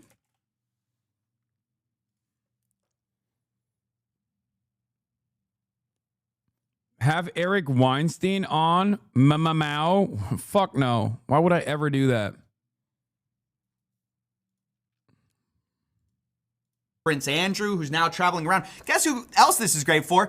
Ghislaine Maxwell, who's now appealing her whole conviction on the grounds that the government already gave her a non-prosecution agreement, or more specifically, Epstein a non-prosecution agreement. And we have this statement from Ghislaine Maxwell's family and her counsel of record saying, quote, "I'd be surprised if President Trump knew his lawyers were asking the Supreme Court to let the government break a deal. Judges have previously dismissed her lawyers' arguments that she should have never been prosecuted because of a weird agreement drafted more than 15 years ago. But now, of course, this is at play again, given all the recent revelations and the fact that the family seems pretty directly to be appealing to Trump, which is an interesting turn of events if Maxwell has anything on him or someone else in power.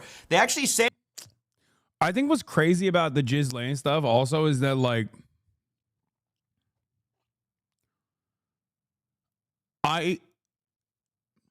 she's talking like she can't get executed. You know what I mean? I don't know where she's getting this confidence that she might not have a mishap in prison.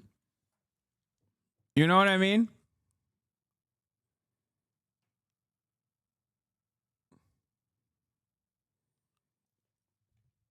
Like, what leads you to believe that you won't also feel really sad all of a sudden? You know what I mean?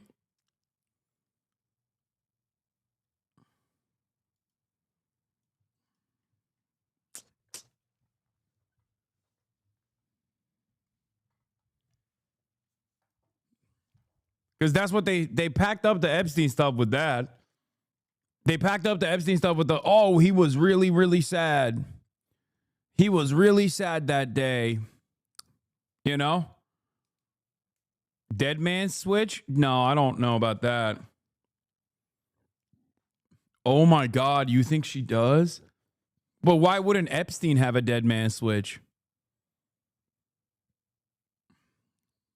If she has a fucking dead man switch, then I suspect Epstein would have one too. Explicitly, he's the ultimate deal maker, and I'm sure he'd agree when the United States gives its word, it should keep it. With all the talk about who's being prosecuted and who isn't, it's especially unfair that Ghislaine Maxwell remains in prison based on a promise that the U.S. government made and broke. This itself raises large concerns, given that Trump not only seems to want the Epstein thing to go away, but also that he's wished Maxwell well many times.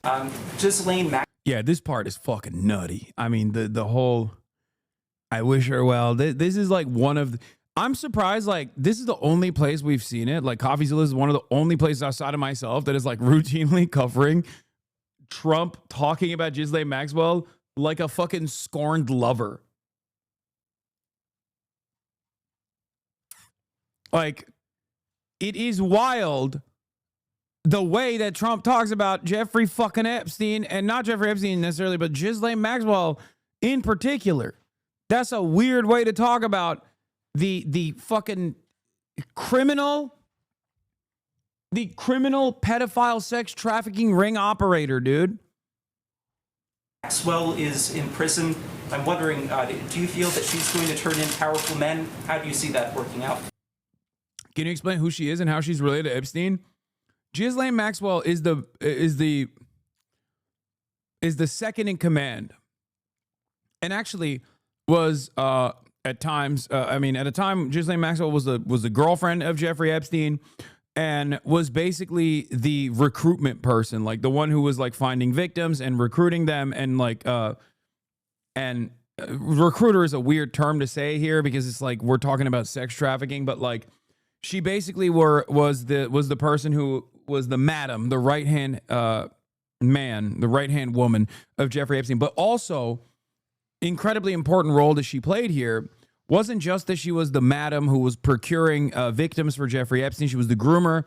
She also was a facilitator for many of Jeffrey Epstein's initial and continuing relationships, because Ghislaine Maxwell was basically born into this like espionage family with Robert Maxwell, her father, who was a government stooge and initially worked with the OSS and then worked with both Western intelligence, the British intelligence, and also the Mossad. So she's been in this as not only just like a socialite, she's been in this this whole she's been heavily involved in this kind of conspiracy as a socialite, but also was the person that connected Jeffrey Epstein with many of the famous people. And she was able to do this even after Robert Maxwell was disgraced. Because Robert Maxwell, for those of you who don't know, was the owner of the National Enquirer, and he fucked over his entire newspaper, like all of the workers in his newspaper. I think it was like, which movie depicted this? Was it Wolf of Wall Street?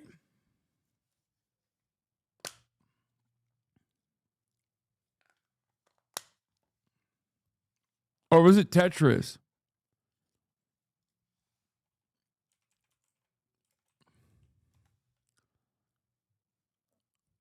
Anyway, Robert Maxwell was a Czechoslovak-born British media proprietor, politician, and fraudster of Jewish descent. He escaped Nazi occupation in his native country and joined the Czechoslovak army in exile during World War II. He was decorated after active service in the British Army. Okay? Having said that, however, in the aftermath, it was in the movie Tetris. It was in the Tetris movie. So in the aftermath of that, the murky left from death of Robert Maxwell and how it shaped his daughter, Ghislaine.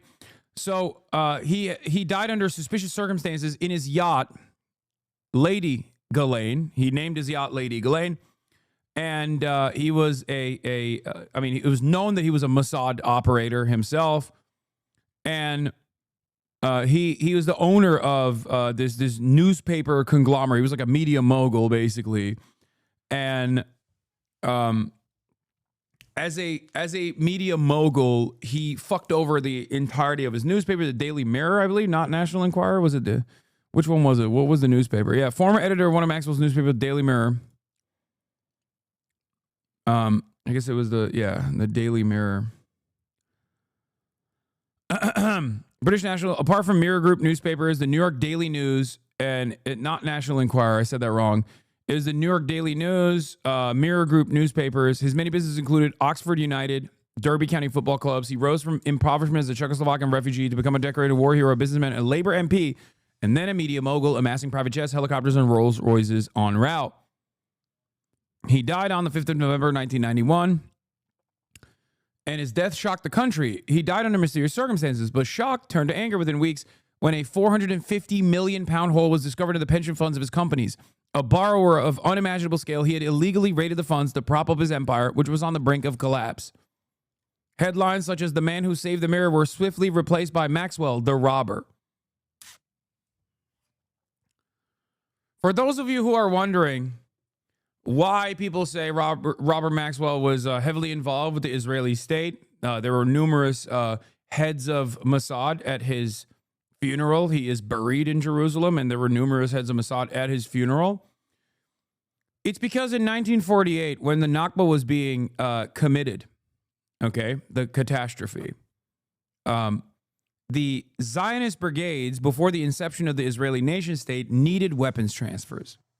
And Robert Maxwell, with his deep, extensive contacts within the USSR, was able to go against Nizo! Niye arıyorsun beni? Okay. So, for those of you who don't know, the year is like 1946, 1947. Okay? The Israel as a state is not in existence yet. There are Zionist brigades, Irgun, Lehi, Haganah are some of the more prominent ones. Okay? These brigades are heavily armed, even though there is a blockade of weapons and weapons transfers to these Zionist brigades in what is known as historic mandate, British Mandate Palestine. Okay? These guys are literal terrorist groups at this point. Some of them actually called themselves terror cells like Stern Gang. Okay? But they need weapons. They obviously have some weapons that they procured from the British state, because the British state is like basically fucking pulling out at this point. Okay? But there's a blockade of weapons transfers to British Mandate Palestine, specifically these Zionist groups. The USSR, with Robert Maxwell's help, crafts a way to get around the illegal, the blockade of weapons transfers, and ships weapons by way of Czechoslovakia to the Zionist brigades. With the extensive connections that he had with Czechoslovakia and the USSR, Robert Maxwell was basically one of the initial gun runners, as is suspected. Was one of the initial gun runners for the Zionist brigades. And yes, the USSR was an early defender, an early booster of the state of Israel. For those of you who don't know, they, of course, changed their attitude.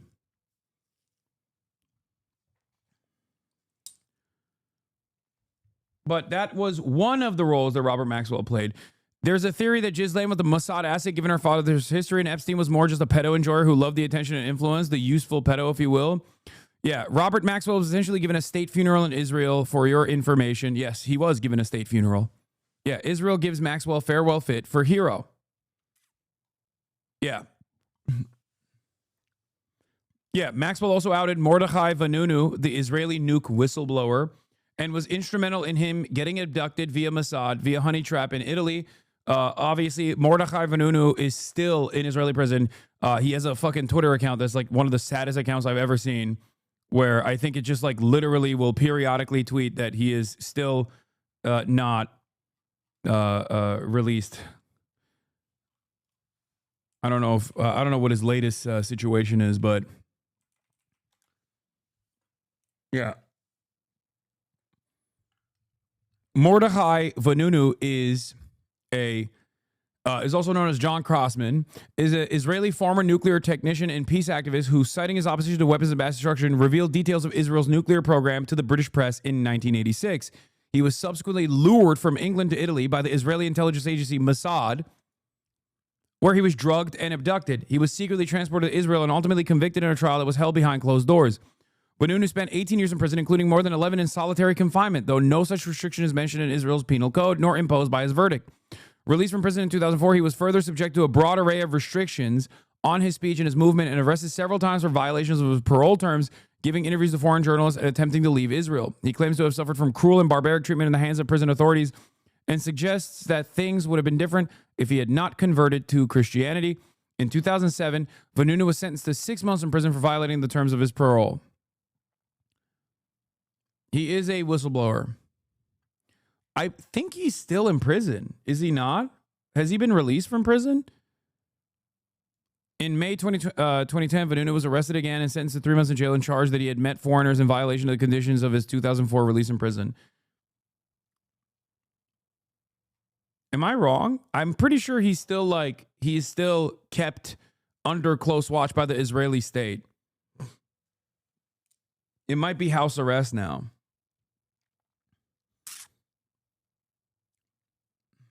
Yeah.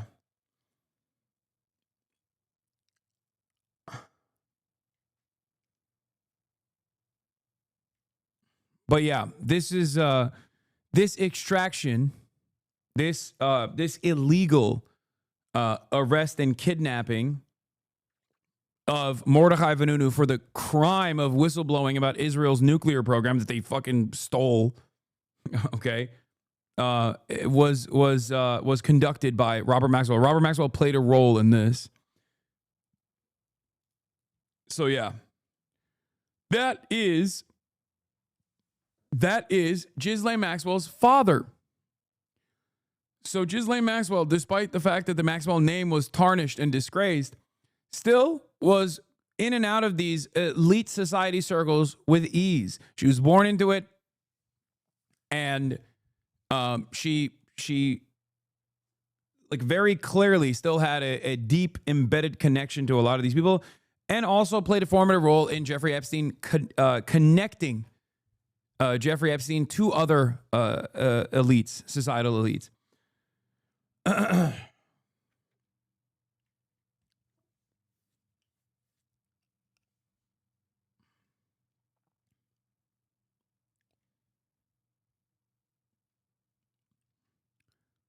So remember that when talking about like the connections, the potential connections to intelligence.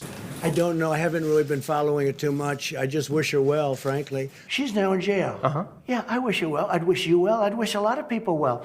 Good luck. Let them prove somebody was guilty. So pretty clearly and that's the person, Ghislaine Maxwell, that Donald Trump is talking this way about. The president seems to be extending his sympathies to Maxwell in very bizarre terms when asked, hey, do you think this person's going to turn in rich and powerful people? Well, we wish her well. So that worries me when then the Maxwell family and her lawyer are pretty explicitly appealing to the president, who wished her well, saying, hey, this whole thing should be barred because of Epstein's former agreement with the prosecutors. Speaking of prosecutors, by the way, Maureen Comey was just fired by the DOJ, with many speculating this is an order that comes from the top, from Trump. Now, Maureen was the prosecutor in the Diddy, Epstein, and Ghislaine Maxwell cases, with some people saying the timing is too coincidental with the whole Epstein investigation and Maureen Comey maybe knowing something about it. The other way to look at this is, of course, that Trump has hated James Comey, her father, for a very long time. James Comey, of course, doesn't seem to like Trump too much. He recently published a photo of Seychelles saying 8647, referring to the 47th president of the United States. So it could be the case this is a revenge firing. It could be over the handling of the Diddy trial, Or, again, it could be over the Epstein-Maxwell cases. But on the whole, what we all want is just more accountability, more transparency. We want these people to release the full files. So on that, I'm going to explore a couple leads that maybe will pan out. There's been a push by the House to have the Epstein files released. This has now become a bipartisan supported thing. Previously, it was voted against, but now they're trying to force a vote. I've kind of stated that I'm not sure that this is going to get somewhere. I hope it does, though, just to be clear. I hope they release it. I think it's been covered up for so long. I guess I'm so cynical about it. But I guess in the words of Trump, I wish them well. We wish the House well in trying to release it. I will say for the millionth time, this is not a left or right. She is horrendous at her job. Just all pedos get away. This is nepotism at its best. What are you talking about? The Diddy one was like fucked up, but they did successfully prosecute Jeffrey Epstein and Ghislaine Maxwell. So I don't know about her being horrendous at her job. like you could say, given the deep ties that Epstein and Ghislaine have to the intelligence community, her job required her to do this cover up. Certainly. Hasan is on the list. Once again, people love to play fast and loose with this kind of thing, even though I've obviously been a firm and committed, an active person who has, for years and years, talked about the Jeffrey Epstein situation. But given my age, I would be on the list as a victim. So, you know.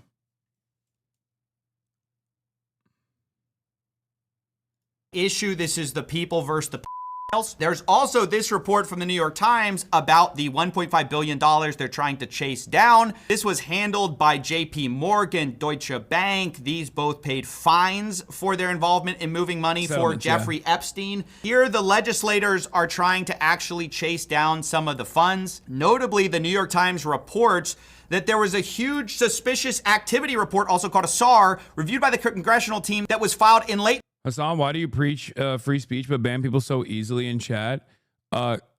Easy question, easy answer. Freedom of speech is for the government.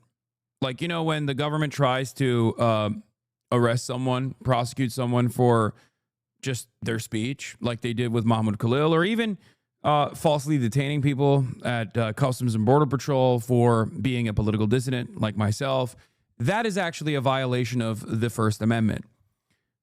If you come into this chat, many Twitch streamers have very different restrictions on how they want to conduct their chats. I'm a very transparent person, so I will reveal this information to you once again. For us, because there are a lot of hate raids that happen and a lot of bots that come in and write like insane shit, we simply have a follow restriction. All you need to do under normal circumstances is follow for 10 minutes and you can write whatever the fuck you want in the chat. Of course, if you stir shit up and come in here to falsely smear me or take advantage of my charitability and try to redirect the attention to yourself, you might get banned. Now we've upped the ante. It's no longer 10 minutes because we get hate rated quite a bit. So now it's 1 day. You have to be following for 1 day or subscribe. If you subscribe, you can obviously get through that 1 day restriction. Having said that, however, many other content creators in this space don't really even look at their chat for understandable reasons. I like to look at my chat and have a back and forth conversation, even though there are 40,000 people in here. And I do that when there are 300,000 or 400,000 people in here. It doesn't fucking matter, right? I have had 300,000 people in here and I've had this same exact back and forth with chatters. And the reason for that is because I value the back and forth that I can have with people, even if some people try to take advantage of that dynamic. But in order to foster good communication and ensure that there's an audience that's coming in that is charitable, that is invested in learning about new things, or maybe even approaching a subject matter from an angle that they never had considered before, I have to sometimes, get the shit stirrers out of here. It's that simple. That's it.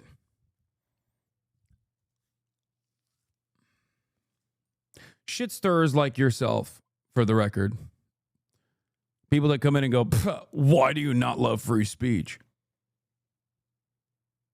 Of course, this doesn't stop you from being able to watch the stream. You can still continue to watch the stream. You just won't be able to, and you'll even still be able to see the chat because the chat is on screen. You just simply won't be able to write in the chat.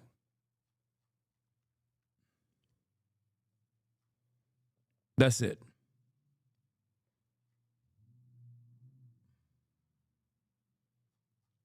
2019 by JP Morgan for $1.1 billion. The report covered 4,700 transactions dating back to 2003, including payment.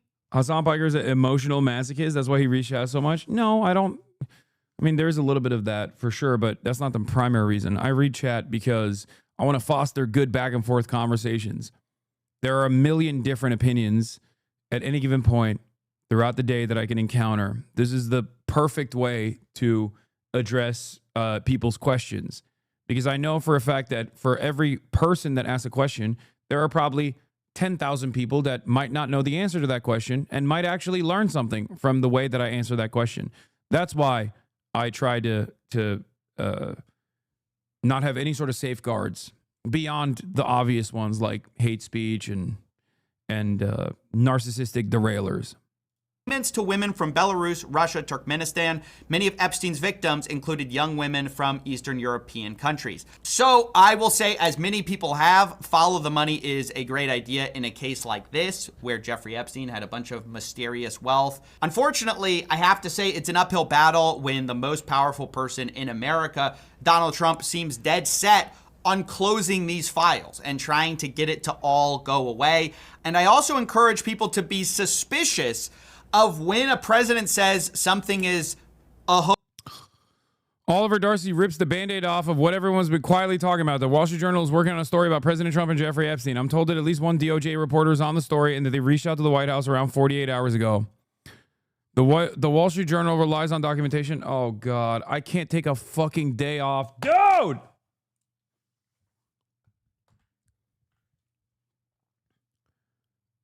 That is fucking annoying. Open Presence, thank you for the 10 gifted subs. Oh my God. Bombshell reporting coming from Wall Street Journal that goes into detail with the ties that the Trump administration has, with Trump himself has with Jeffrey Epstein, coming out soon.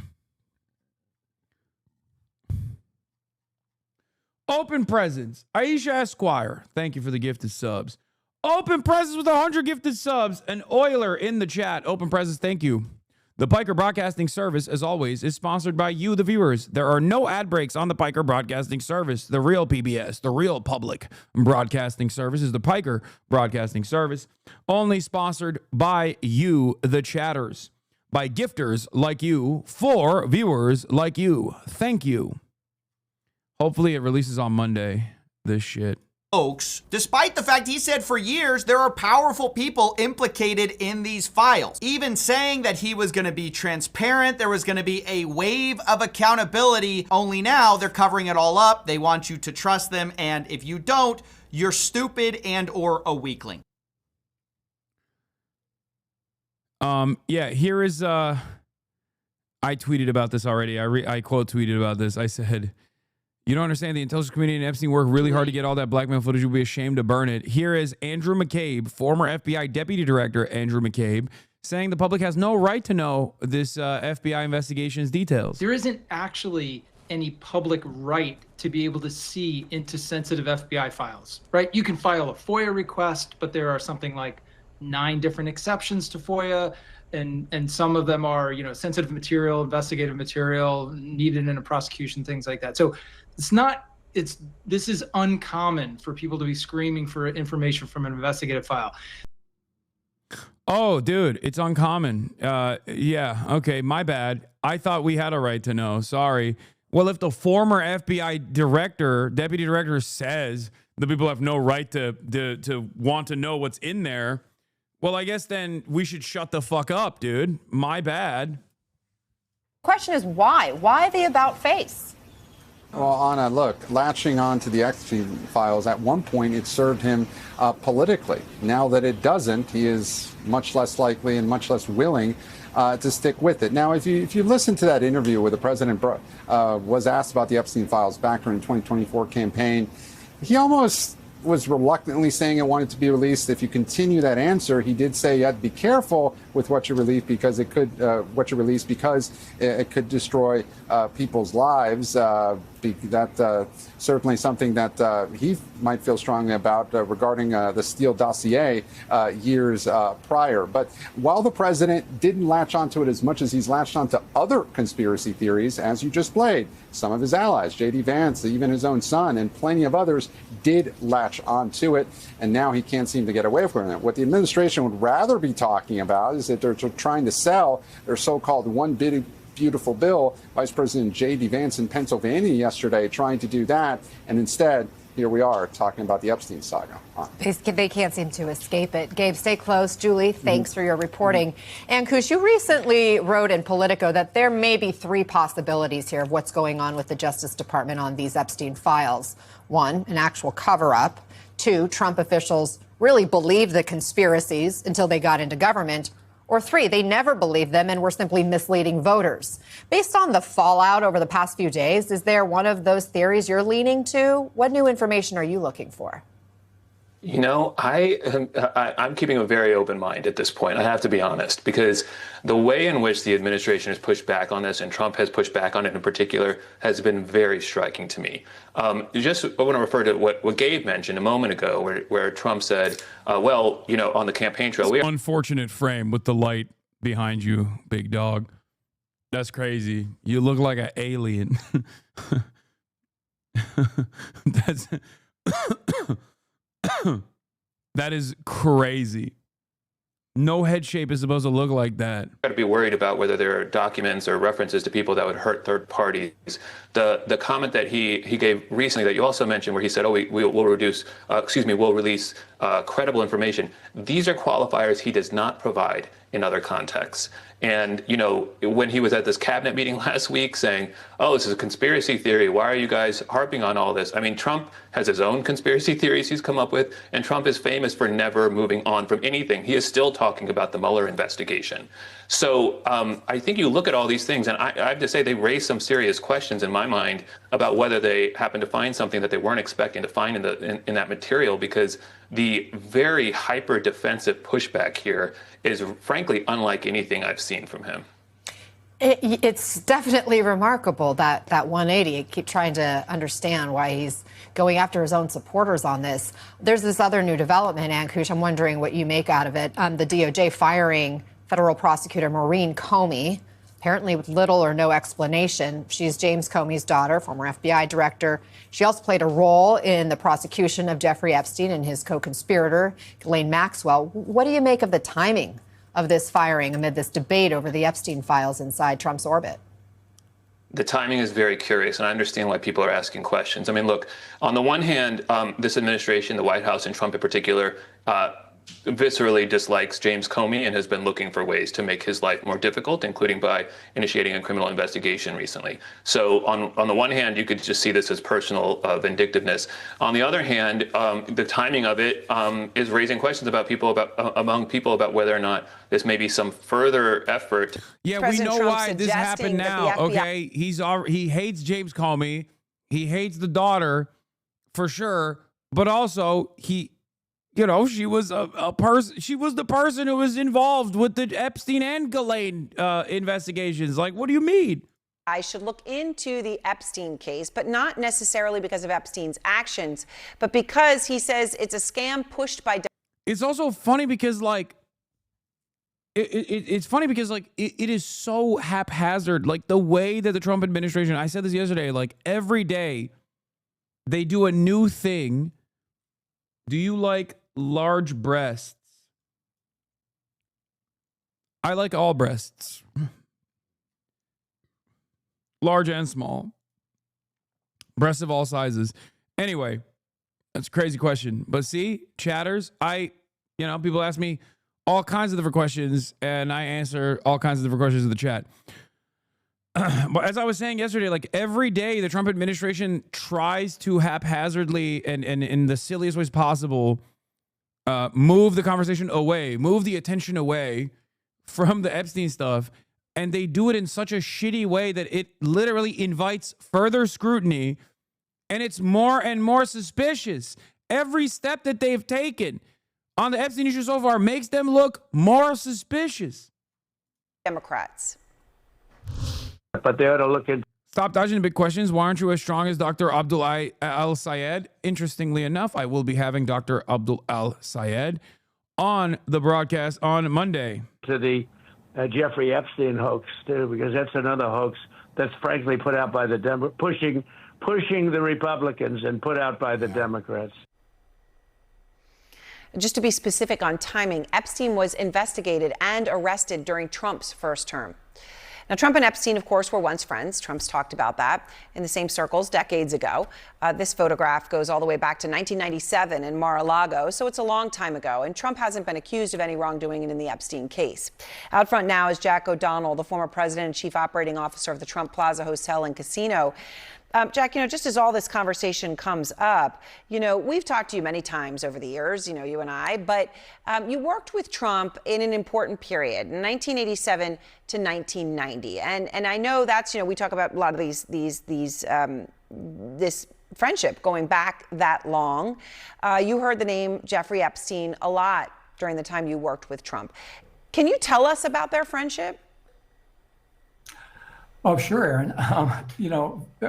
First off, it's laughable that it wasn't a good friendship, if not his best friend during those days. He frequently came down to Atlantic City, the two of them, to attend special events. I heard reference in several conversations, and in one conversation where I had to specifically talk to him about Epstein and his presence in the casino. So it was. It was, in my mind, it was his best friend, from really the time I was there for 4 years. His name was, not constant, but it came up quite a bit. Why doesn't anybody talk about the Michael Wolff interviews? Because he's a bit of a fabulist. He is a bit of an embellisher. And when you're at that, when you're branded as that, I think people just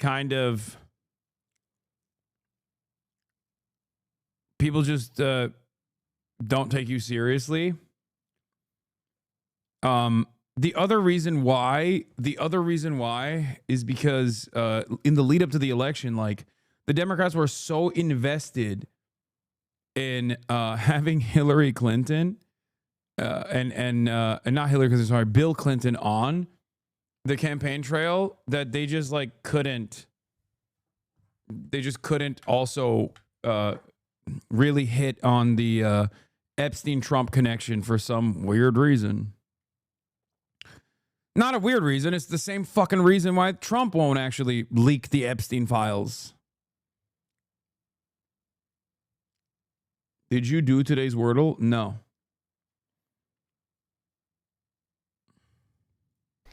And you're saying they would, from what you would call, come down to the casino together.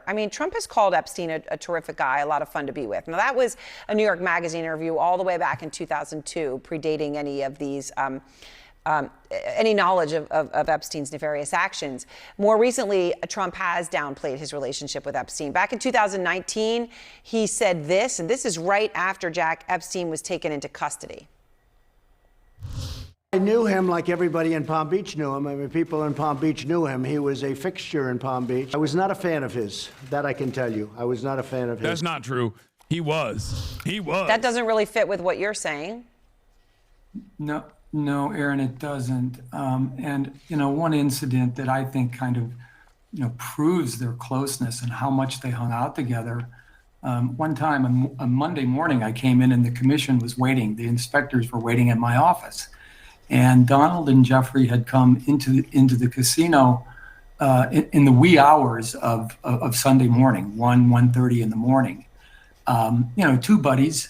They had three women with them, and the commission was waiting for me because they had determined that the women that they brought down were underage to be on the casino. And when I asked them how they knew that, by the way, one of them was the number 3 ranked tennis player in the world. Okay. And this guy happened to be a tennis fan. And he said, Jack, I know she's 19 years old. Oh, underage is in, like, not minors, so, but under 21. You know, and to get on a helicopter with a friend and 3 other people and fly down to Atlantic City, I mean, you can connect those dots. They were pretty at 1:30 in the morning. And just to be clear, when you say underage for the casino would be 21, right? So not necessarily legally underage girls, right? Not in that case. No, not in the sense of a minor, so to speak, that's been described with Epstein. They were underage to be in the casino, and they knew for fact that one of them was 19 years old. Nobody carded them, by the way, because either the commission staff or my staff, because they were intimidated to do so. And that's why the commission was actually going to fine me for Donald's discretion. Now, one of the things that they made me do is they made me call him. And I had to, believe it or not, read him the riot act about this action because they gave him a break. Back in those days, and I think even today, the fines are substantial. They can even suspend your license for letting minors in the casino. And I had to call them and say, look, they're giving you a break this time. But if this happens again, the fine is going to be substantial and it's going to be on your head. And oh, by the way, it's not going to look good, you and this guy Epstein coming down here with these young women. What did he say? Oh, well, he was shocked that they let him off the hook, first off. He was flabbergasted. He said, I can't believe they're they're not throwing the book at me. Nobody gives me a break. And that really was his reaction. And I did tell him in that conversation, I don't think you should be hanging out with this guy, just so you know, and you certainly shouldn't be doing that in Atlantic City. All right, Jack O'Donnell, thank you very much. And for all of this and sharing your recollections here. I appreciate it. It's always good to talk to you. So now you hear what Jack had to say. I want to go to the veteran investigative journalist Barry Levine, who is the former executive editor of the National Enquirer. He was in that role for 17 years.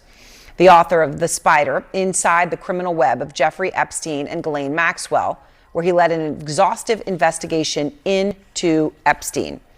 So, Barry, you hear what Jack had to say. The Jeffrey Epstein case better than almost anyone. So when you take a step back and you look at all this firestorm right now that is out there, what key information is still being withheld from the public? Well, Aaron, certainly, I first want to say that calling this thing a hoax is such an insult to Jeffrey Epstein's victims. As the Justice Department told us, there's about 1,000 victims who had been abused, and for this to be called a hoax is just horrible. Say that to the woman who swam from his island to escape. Say that to the families of 3 of his victims who... No, 1,000 is like the State Department memo that came out, the FBI memo that came out on it, saying that there were more than... at first, the initial reporting, the initial investigations was 36 minors that were victims. And now it's thousands of victims. 1,000 victims. Over 1,000. Who have passed on. One from suicide, 2 from accidental overdoses. So, yeah, that's the ones that we know of, by the way. So, I'm absolutely appalled at as how Trump is handling this situation. But there is still so much that we can learn from these files. And I think that... as the speaker said, let's see transparency here, because not only can we learn more about men who are in his circle, who are in his web, as I wrote in my book, who were involved in this, but we can also learn the financial connections of how the money was distributed to him. I mean, it took millions of dollars for him to maintain this operation over 2 decades. And we need to see exactly how the FBI treated this, who they investigated, were there financial crimes here of Yeah, it's beyond like the stuff that people pay the most attention to, which is the sex trafficking. Understandable that people would pay the most attention to that because it's the most heinous of the crimes. But I suspect a big part of the reason why none of the intelligence agencies want any of this information to be revealed is because of the financial ties that Jeffrey Epstein has directly back to a lot of the elite. Individuals that need to be looked at. So just a few moments ago, Barry, before you and I were speaking, just before the show came to air, the federal prosecutor for Epstein and Ghislaine Maxwell, Maureen Comey, all right, that's her name. Does the name sound familiar? It should, because she happens to be the daughter of the former FBI Director James Comey. Okay, so she was just fired, all right? She was just fired. She is James Comey's daughter. She was the one looking at this case. Let's just take politics out of it, because I know there'll be politics all over this one, right? It'll be flies over a carcass. But you're very familiar with her work. What do you make of her firing? You know, it is another situation here in this week of absolutely horrible things that have come out of Trump in terms of this firing that's taken place. She was such an advocate for the victims of sexual abuse. She took part in the successful prosecution of Ghislaine Maxwell. She was on the team for the Jeffrey Epstein prosecution in 2019. Just an excellent part of that team in New York and the Southern District. And for this to go down, the circumstances, they're too similar as to what he said about her father, and then you have this result. So it looks to me like it is just she was knocked down because of her dad, and it's sad. Wyden, here's what it says. Treasury's Epstein file details 4,725 wire transfers. Let me repeat that. 4,725 wire transfers, adding up to nearly $1.1 billion flowing in and out of just one of Jeffrey Epstein's bank accounts. If you ask me, that is more than 4,000 potential lines of investigation right there. Hundreds of millions more flowed through other accounts. $1.1 billion of wire transfers, dude. 725 wire transfers, adding up to nearly $1.1 billion. Do you understand what my interest is in the Jeffrey Epstein stuff? That's just one of his bank accounts, man. Do you understand why this is not normal? Because, like, one might say, oh, dude, what do you mean? You do wire transfers. Everyone does wire transfers. Fair. That's true. And 4,000 wire transfers is not that unique in and of itself. But the very fact that we don't know how he made his money to this day, and he had $1 billion going back and forth, $1 billion going back and fucking forth through just one of his accounts. He was just a financier, bro. No, he wasn't. He was a fucking math teacher at the Dalton School. He was not he was not a fucking financier.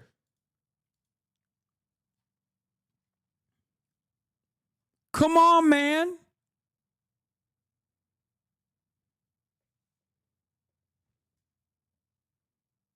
Only 500 million each way. Isn't that crazy though? When you have $1 billion with a B in finances going back and forth, you're automatically in like the top, what? The top, how many billionaires exist on the planet right now?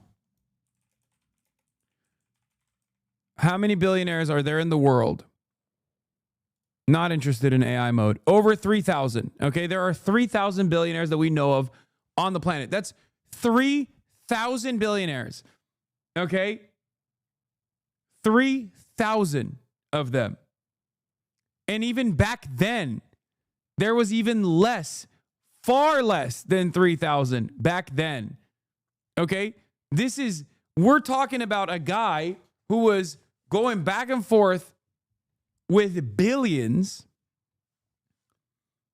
He is not a fucking oligarch in Russia. He's not Vladimir Putin. He's not an oil baron in Saudi Arabia. He's not a sheikh. If you are a billionaire in the United States of America, your finances are out there. It's usually done not only through wire transfers, but it's done through your net worth. The very fact that like your valuation was in the B, okay, on the billionaire side, your overall net worth was on the billionaire side, and you were doing wire transfers to the tune of $1 billion, that's not normal. That is not a normal amount. If that's a business account, it's definitely not that crazy. Brother, Jeffrey Epstein is not a corporation. He is one guy. What are you talking about? No, that is not normal at all. He definitely had an LLC. I'm going to lose my mind. Anyone can have an LLC, dumbass. It's about what he was doing. Do you know what Jeffrey Epstein was doing? What was his job? What was Jeffrey Epstein's job? What required him to have 4,000 plus wire transfers on one fucking account, on his business account? Let's say it's his business account. Okay. What was the job? Oh, a fixer. Got it. Okay. Come on, man. Be for fucking real.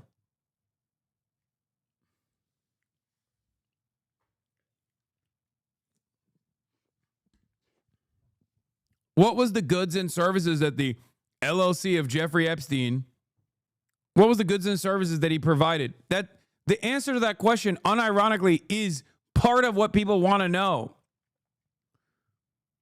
The reason why I asked you that question is because if you had the answer to that question that no one else has, seemingly, you'd be a unique person. Okay? That's the point. That is literally what Senator Ron Wyden of Oregon, the Oregonian senator, is unironically talking about in the fucking floor of the Senate right now. And the chatter's like, nah, dog, that's normal. Like, this dude is straight up being like, this is abnormal. We don't even know how he made any of his money. Perhaps we should shine some light on this. That's 4,000 different like wire transfers that we could potentially investigate to uncover how Jeffrey Epstein made his money. What were the illicit dealings? Was he money laundering? All this stuff. And this fucking chatter's like, nah, dude, I'm different. I knew everything. Why ask an expert when you can ask a chatter? No, there is no expert. There can only be expert opinion on this. Ron Wyden, who has worked on the Epstein case for 3 years, says that the government is sitting on a secret bank file showing more than $1.5 billion in suspicious wire transfers by Epstein, involving some of the most powerful people in the world.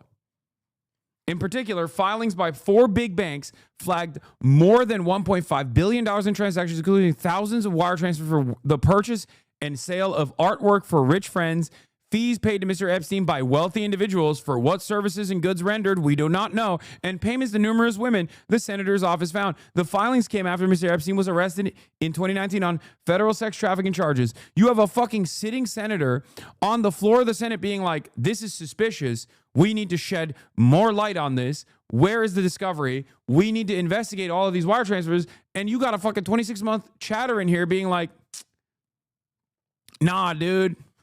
That shit ain't weird at all. Don't look into it, dummy. Dollars flowing in and out of just one of Mr. Epstein's bank accounts. If you ask me, that is more than 4,000 potential lines of investigation right there. Hundreds of millions more flowed through other accounts. That's even a lot more to investigate.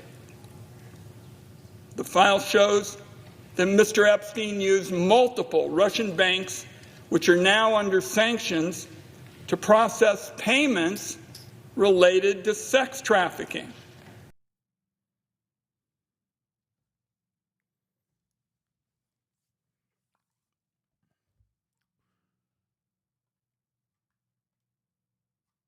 Yeah, he had a LLC, bro. He was a money guy. He was a money guy. He was just a fucking crazy money guy. He was the best money guy of all time. Okay, best money guy. Anyway, we will find out more about Trump's direct involvement with Jeffrey Epstein as soon as the Wall Street Journal apparently is looking for a bombshell investigation. Is working on a bombshell story about Trump and Jeffrey Epstein. I'm told that at least one DOJ reporter is on the story and that they reached out to the White House around 48 hours ago. The Wall Street Journal report, I'm told, relies on documentation. On Thursday, anticipation rippled through political and media circles as insiders awaited a potentially explosive Wall Street Journal story examining Donald Trump's ties to the late Jeffrey Epstein. The article, said to be in the works for days, had still not appeared as of Thursday afternoon, raising eyebrows and fueling speculation across Washington and New York. According to people familiar with the matter, the Journal is facing pressure from the White House over the story. In fact, Trump is said to have personally called Emma Tucker, the Journal's editor-in-chief, to voice his objections. The specifics of the call remain unclear, but it's hard to imagine Trump voiced anything but outrage. It's unclear whether Trump reached out to Rupert Murdoch, whose news corporation owns the Journal. While the specifics of what the Journal intends to report remain under wraps, oh my God, he's trying to fucking nuke it. He's trying to stop the story from running. He's trying to kill the story. Oh, dude, I'm salivating. Holy fuck. While the specifics of what the Journal intend to report remain under wraps, the story is said to contain new material shedding light on the Trump-Epstein relationship. The apparent standoff over the story arrives at a politically delicate moment. Trump has been under growing pressure from MAGA media and his base to release the files related to Epstein. The fact that this came out as like media reporting on a potential story that's supposed to come out implies that these guys, at least the journalists that are involved in the story, definitely want it out, regardless of what the boss calls may look like.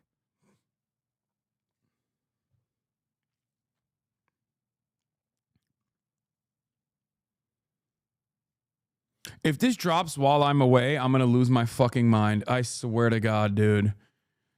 Oh, I'm going to have to do an emergency stream. Luckily, I'm bringing my desktop setup to the bachelor party.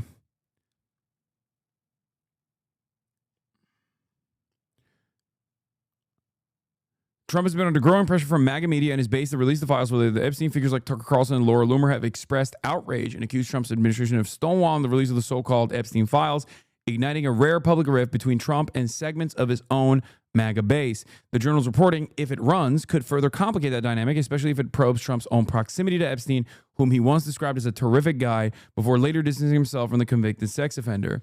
The two men shared some social circles in the 1990s and have been photographed together. For the Journal, the delayed publication underscores the high wire tension of reporting on Trump in the current media landscape, particularly while inside Murdoch's conservative media empire. Under Tucker, who took the reins from Matt Murray in 2023, the paper has sought to publish hard-hitting political stories. For now, the status of the Epstein-Trump story remains unclear, though it is quickly becoming a part of the story itself. Okay? Listen. Could you imagine a world where the Democratic Party basically resembled, I don't know, my attitude, right? Like a Democratic Party that was on the ball with this Epstein stuff. A Democratic Party that was like routinely talking about how the Trump administration, by way of Doge and all these like cuts that they're engaging in, are like mass firing a bunch of fucking public workers, that they're incredibly fucking corrupt, and that this is yet another clear-cut example of like austerity. Could you imagine a Democratic Party that actually channeled the frustration that many Americans feel in this moment? That Democratic Party would not be sitting at a 23% approval rating. Okay? Let me tell you. That is the unfortunate reality, is that the people that are supposed to represent the resistance against Donald Trump's fuckery do not represent a real resistance at all. They don't. It's incredibly frustrating. The Diddycrats. Yep. True.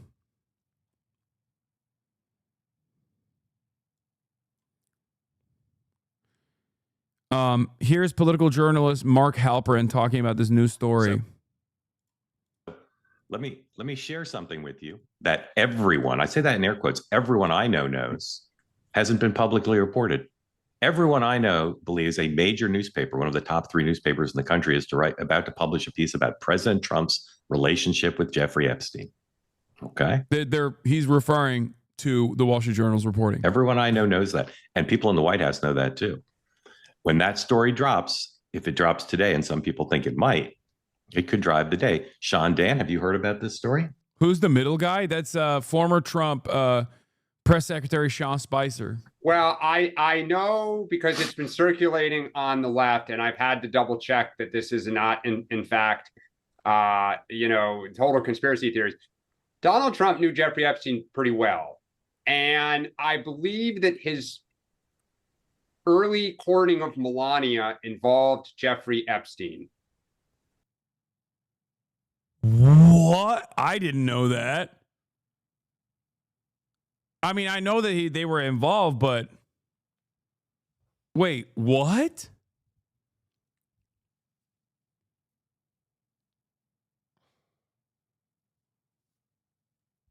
Is Melania one of Epstein's, like... I didn't know. Wait, the first time they had sex was the Lolita Express? Wait, really? No.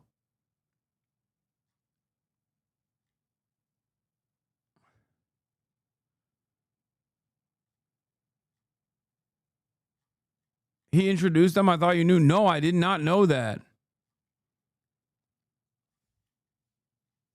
What? I didn't know this was a known fact. I thought it was a fucking real one, dude. I thought I knew this shit.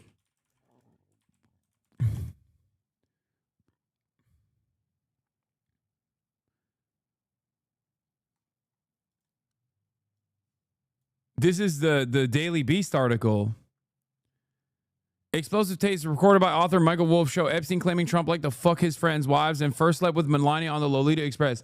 No, that's from the Daily Beast article covering what's his face is reporting Michael Wolff, I think, right? Or I keep saying I keep getting the it's not Michael Wolff. Is it Bob Woodward?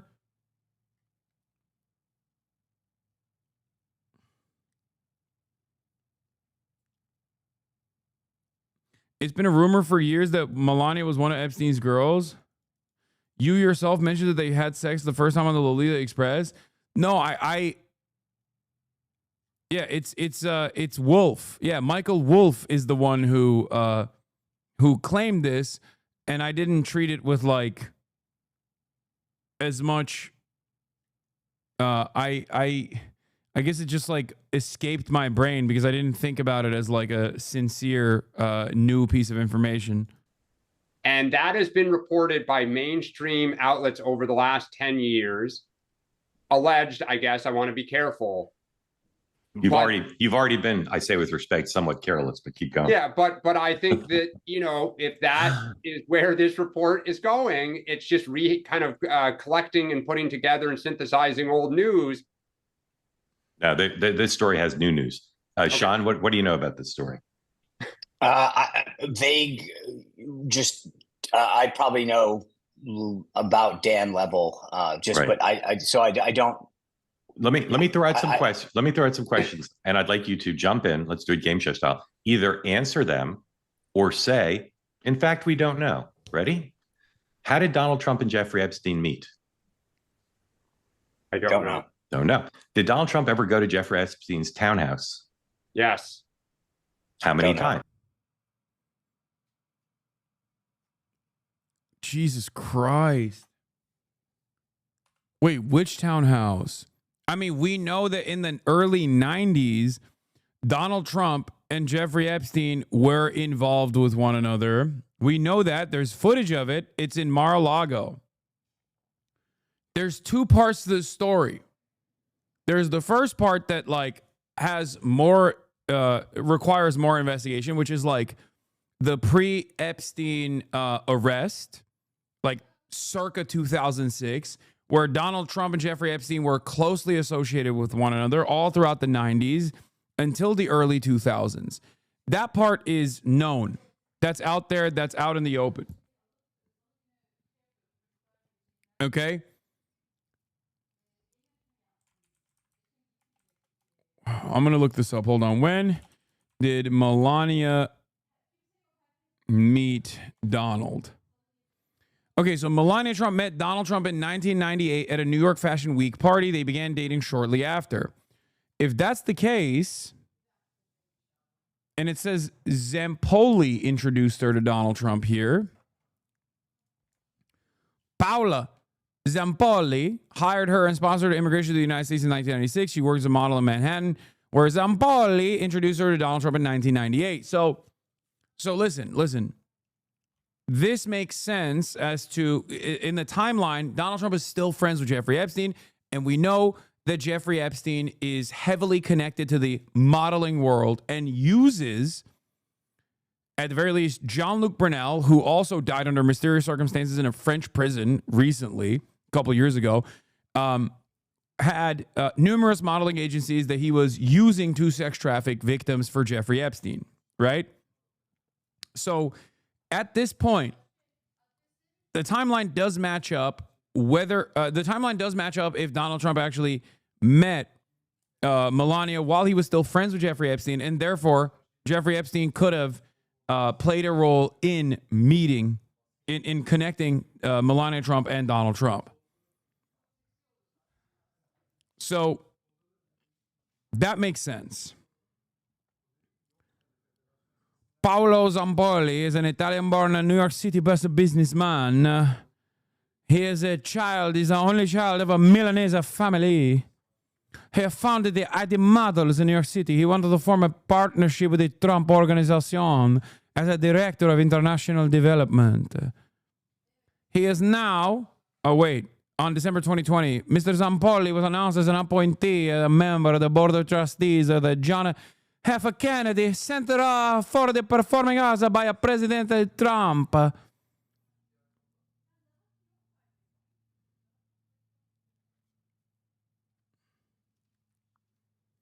Oh my God. When are they going to release the fucking Epstein file? The Wall Street Journal thing, major scoop. Trump is reportedly terrified of an upcoming... Oh, fuck. I hate that this is like...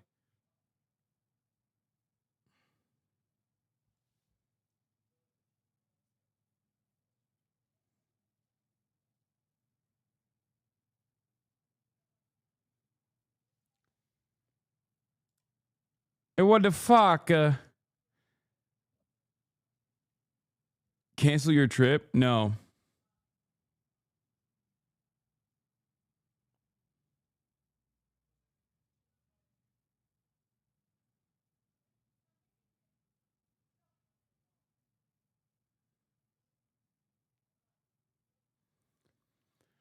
Oh, cancel your trip? Yeah, let me just cancel my brother's bachelor party that I put together.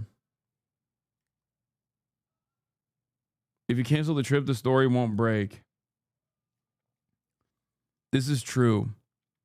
I have to also go on the trip so the story breaks, okay?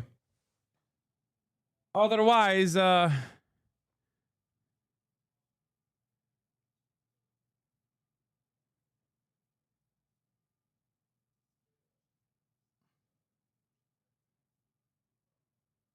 wait, hold on.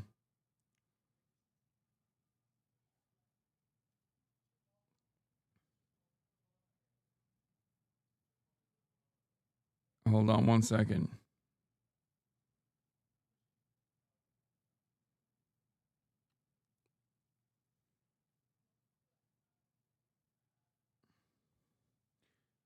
Oh, Maron.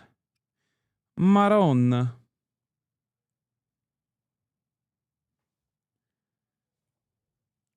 You have to wild out and make your brother get lit as fuck so the story breaks real good. I mean, I already am fucking...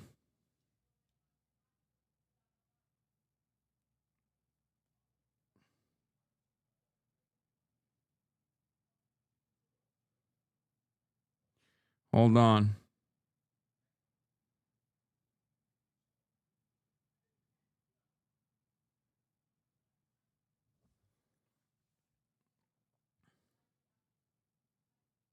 One second. I'm texting Will because he's like en route.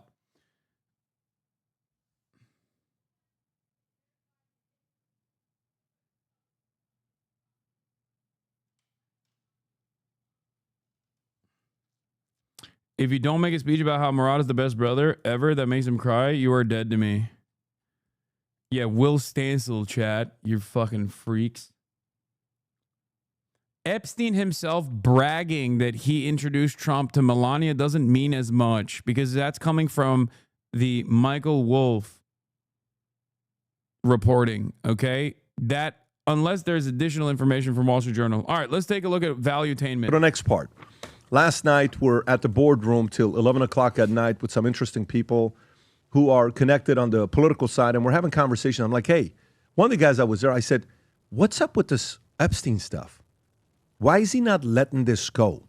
You screwed up. You had a fumble, but you're not letting it go. You keep bringing it back up. There is not a single person that's bringing more attention to the Epstein than Trump. Not one. No, and there isn't anybody that's bringing more attention to this than him, okay? And then he comes out yesterday and he calls MAGA-based stupid people and gullible weaklings over Epstein files. Rob, I don't know if you have this clip or not. The radical left Democrats have hit, is that the one or no? This is his Truth Social post, and then he commented as well. I have the video as well. Do you have the video? Play the video first of stupid people. Because, you know, I want to know the strategy behind saying something like this. Go ahead, Rob. All this intrigue over the Epstein files, but I do want to ask you to clarify something you said this morning. You said this was all a hoax. Has your attorney general told you this was a hoax? What evidence have you seen? No, it's not the attorney general. No, I know it's a hoax. It's started by Democrats.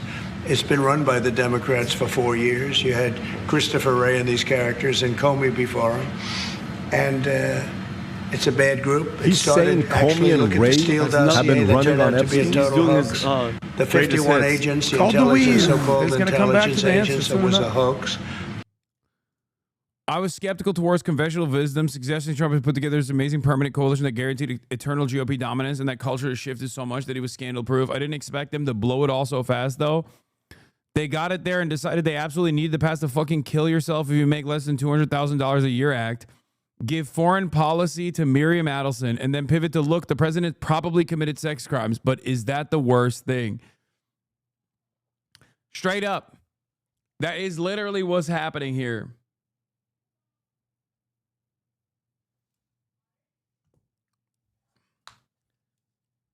Don't worry about it. Come on, guys. Don't fucking worry about it.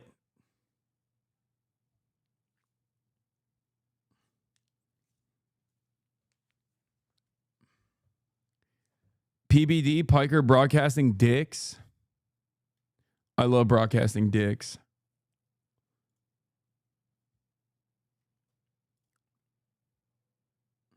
When your unk is washed. I had a disagreement with many other left-wing hosts. They said Trump voters are all in a cult. They would never criticize Trump. Now that even MAGA is ripping into Trump over Epstein, this debate is over, right? I'd be detached from reality to think they're not criticizing him. Trump's approval rating among Republicans by Decision Desk is at its highest level since May at 87% disapproval. I mean, 80% approval. The only thing that they are separating themselves on Trump is the Epstein stuff, and it will only get worse. There's been no deviation on Iran. There's been no deviation on war. There's been no deviation on Israel. The Epstein stuff is the first time, as I have reported, there is some real shakeups. Okay?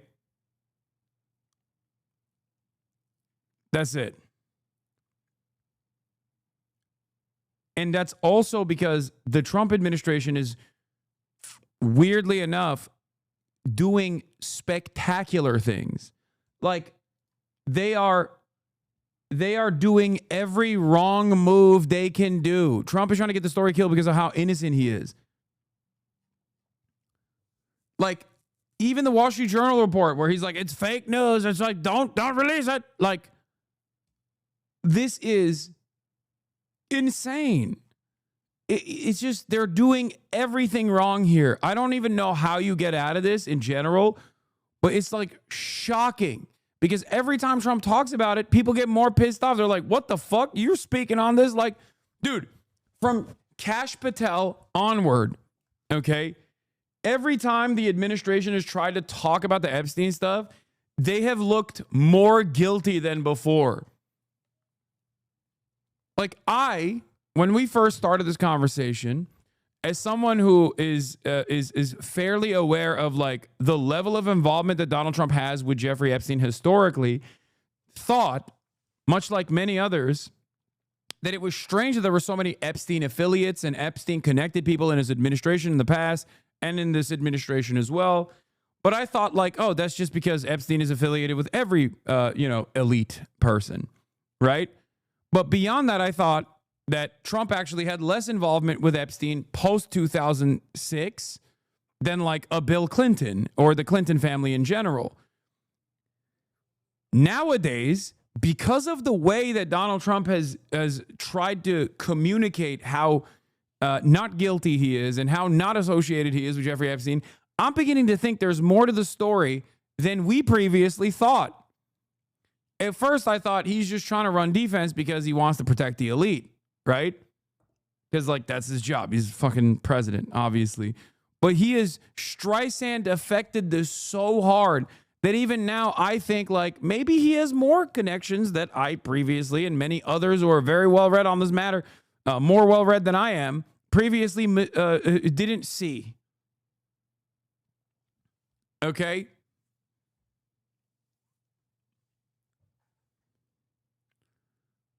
Because he's doing everything wrong.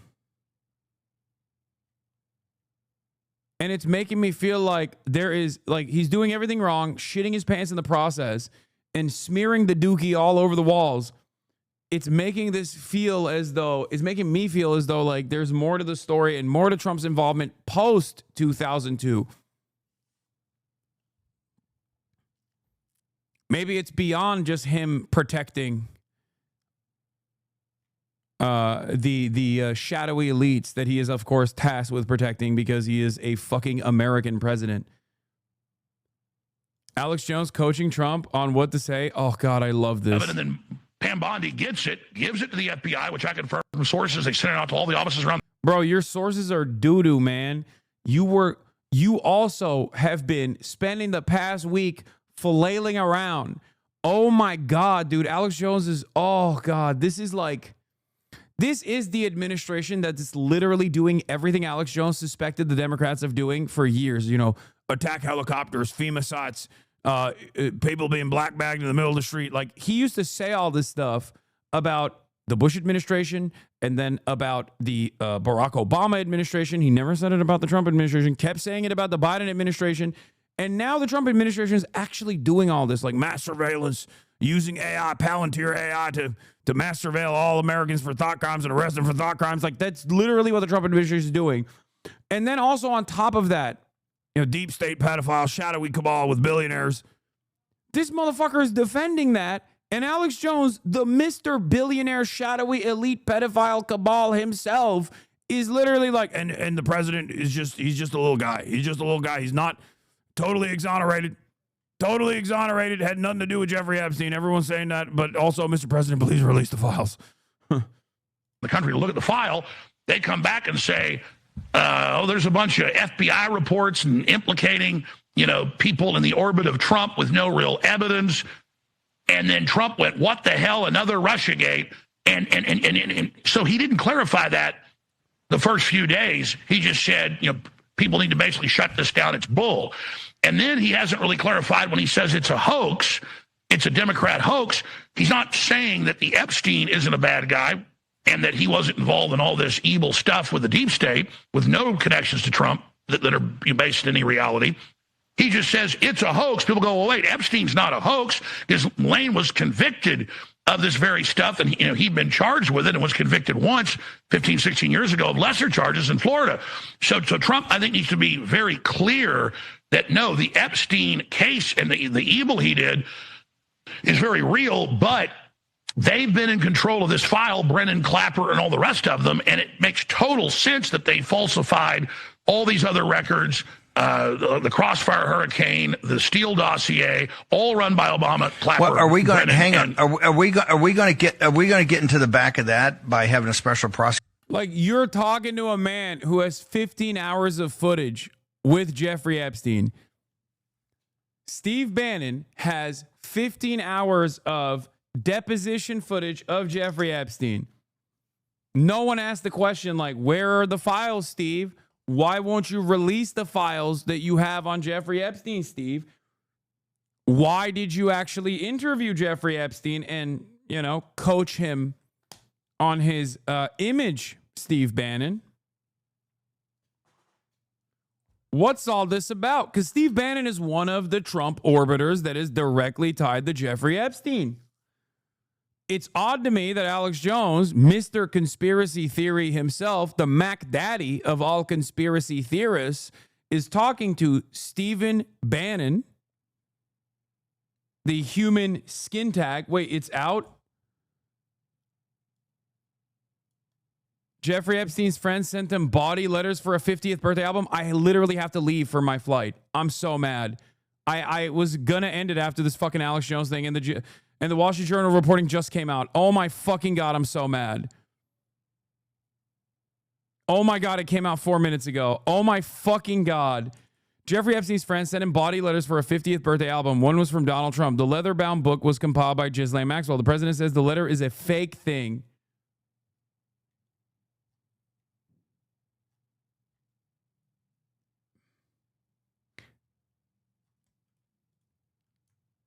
I can't do a car stream. It's not happening. It's not happening. I'm gonna... Oh my God. Oh my God. Remove paywall. I'm gonna try to read through this as quickly as possible. Fuck! I can't believe it just dropped. That's so lame. I can't believe this just dropped. I mean, maybe it's not that significant. Who knows?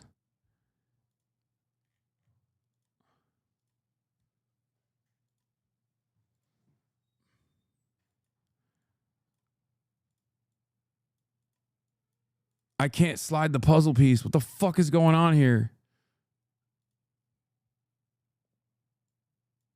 Ah! Your haters are in the editing rooms. They are, dude. They are. They're not letting me. I can't even do the CAPTCHA because it's on remove paywall. So remove paywall stops you from doing the CAPTCHA. That's so fucking lame. Someone send me the paywall link, the remove paywall link. You're a bot? Shut up. Shut up.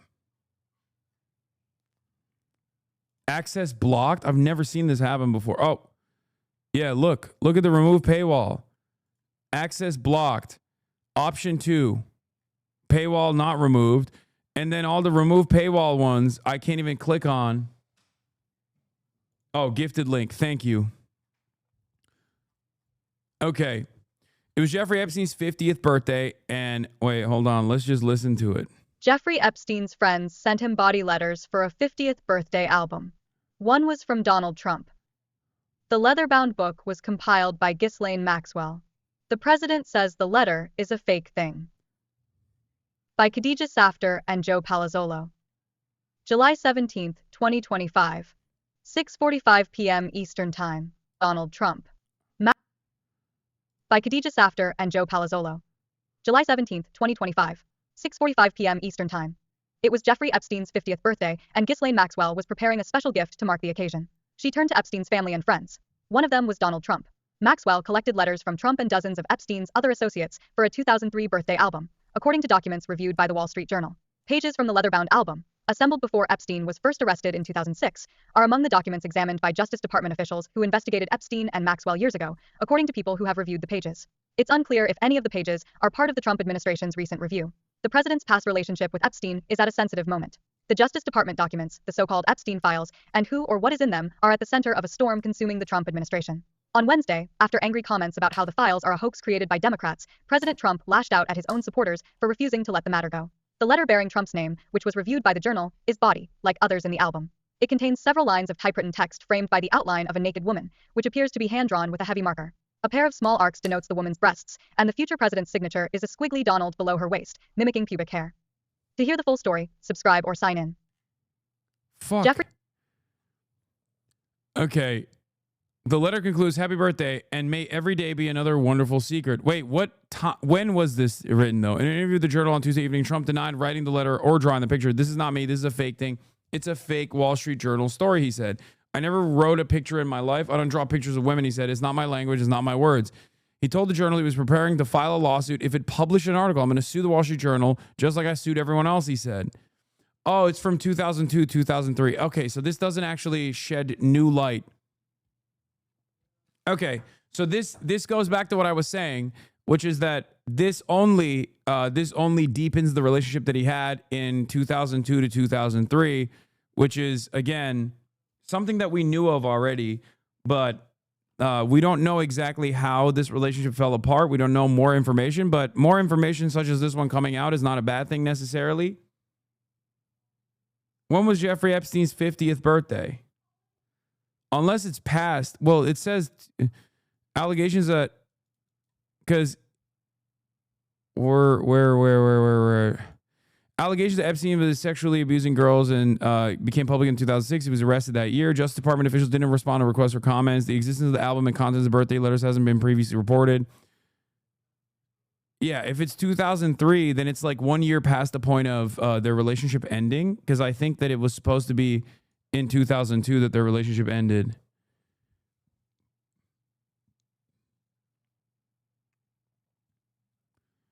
Epstein was Wexner's money manager at the time. Okay, well, I can't continue covering the story. Unfortunately, I have to go. I'm waiting on Will's arrival here, and then we have to immediately leave for the airport so we don't actually miss our flight. But we'll see if there's more information in this, or if there's some like additional crazy stuff that's taking place. I will potentially be live this weekend, but we shall see. Anyway, love you guys, and I will see you. Unless something crazy happens, I'll see you on Monday. But if something crazy happens, who knows? Who knows when I will fucking be live? You know what I mean? God damn it. The world is crazy. It's my brother's bachelor party. We've been planning it for a long ass fucking time. So I'm gonna go do that. I'm gonna be a normal human, which is so crazy to think, because obviously I haven't taken a 3-day or even like a weekend off since 2018, since July 2018, aside from being banned for 7 days, twice, for both the 9/11 moment and also the cracker moment. So this is a interesting predicament for someone like myself. Obviously, Monday I'll be back, regardless if I don't do a stream. But be on the lookout for whether or not I do a stream. That might be an emergency stream, like I said.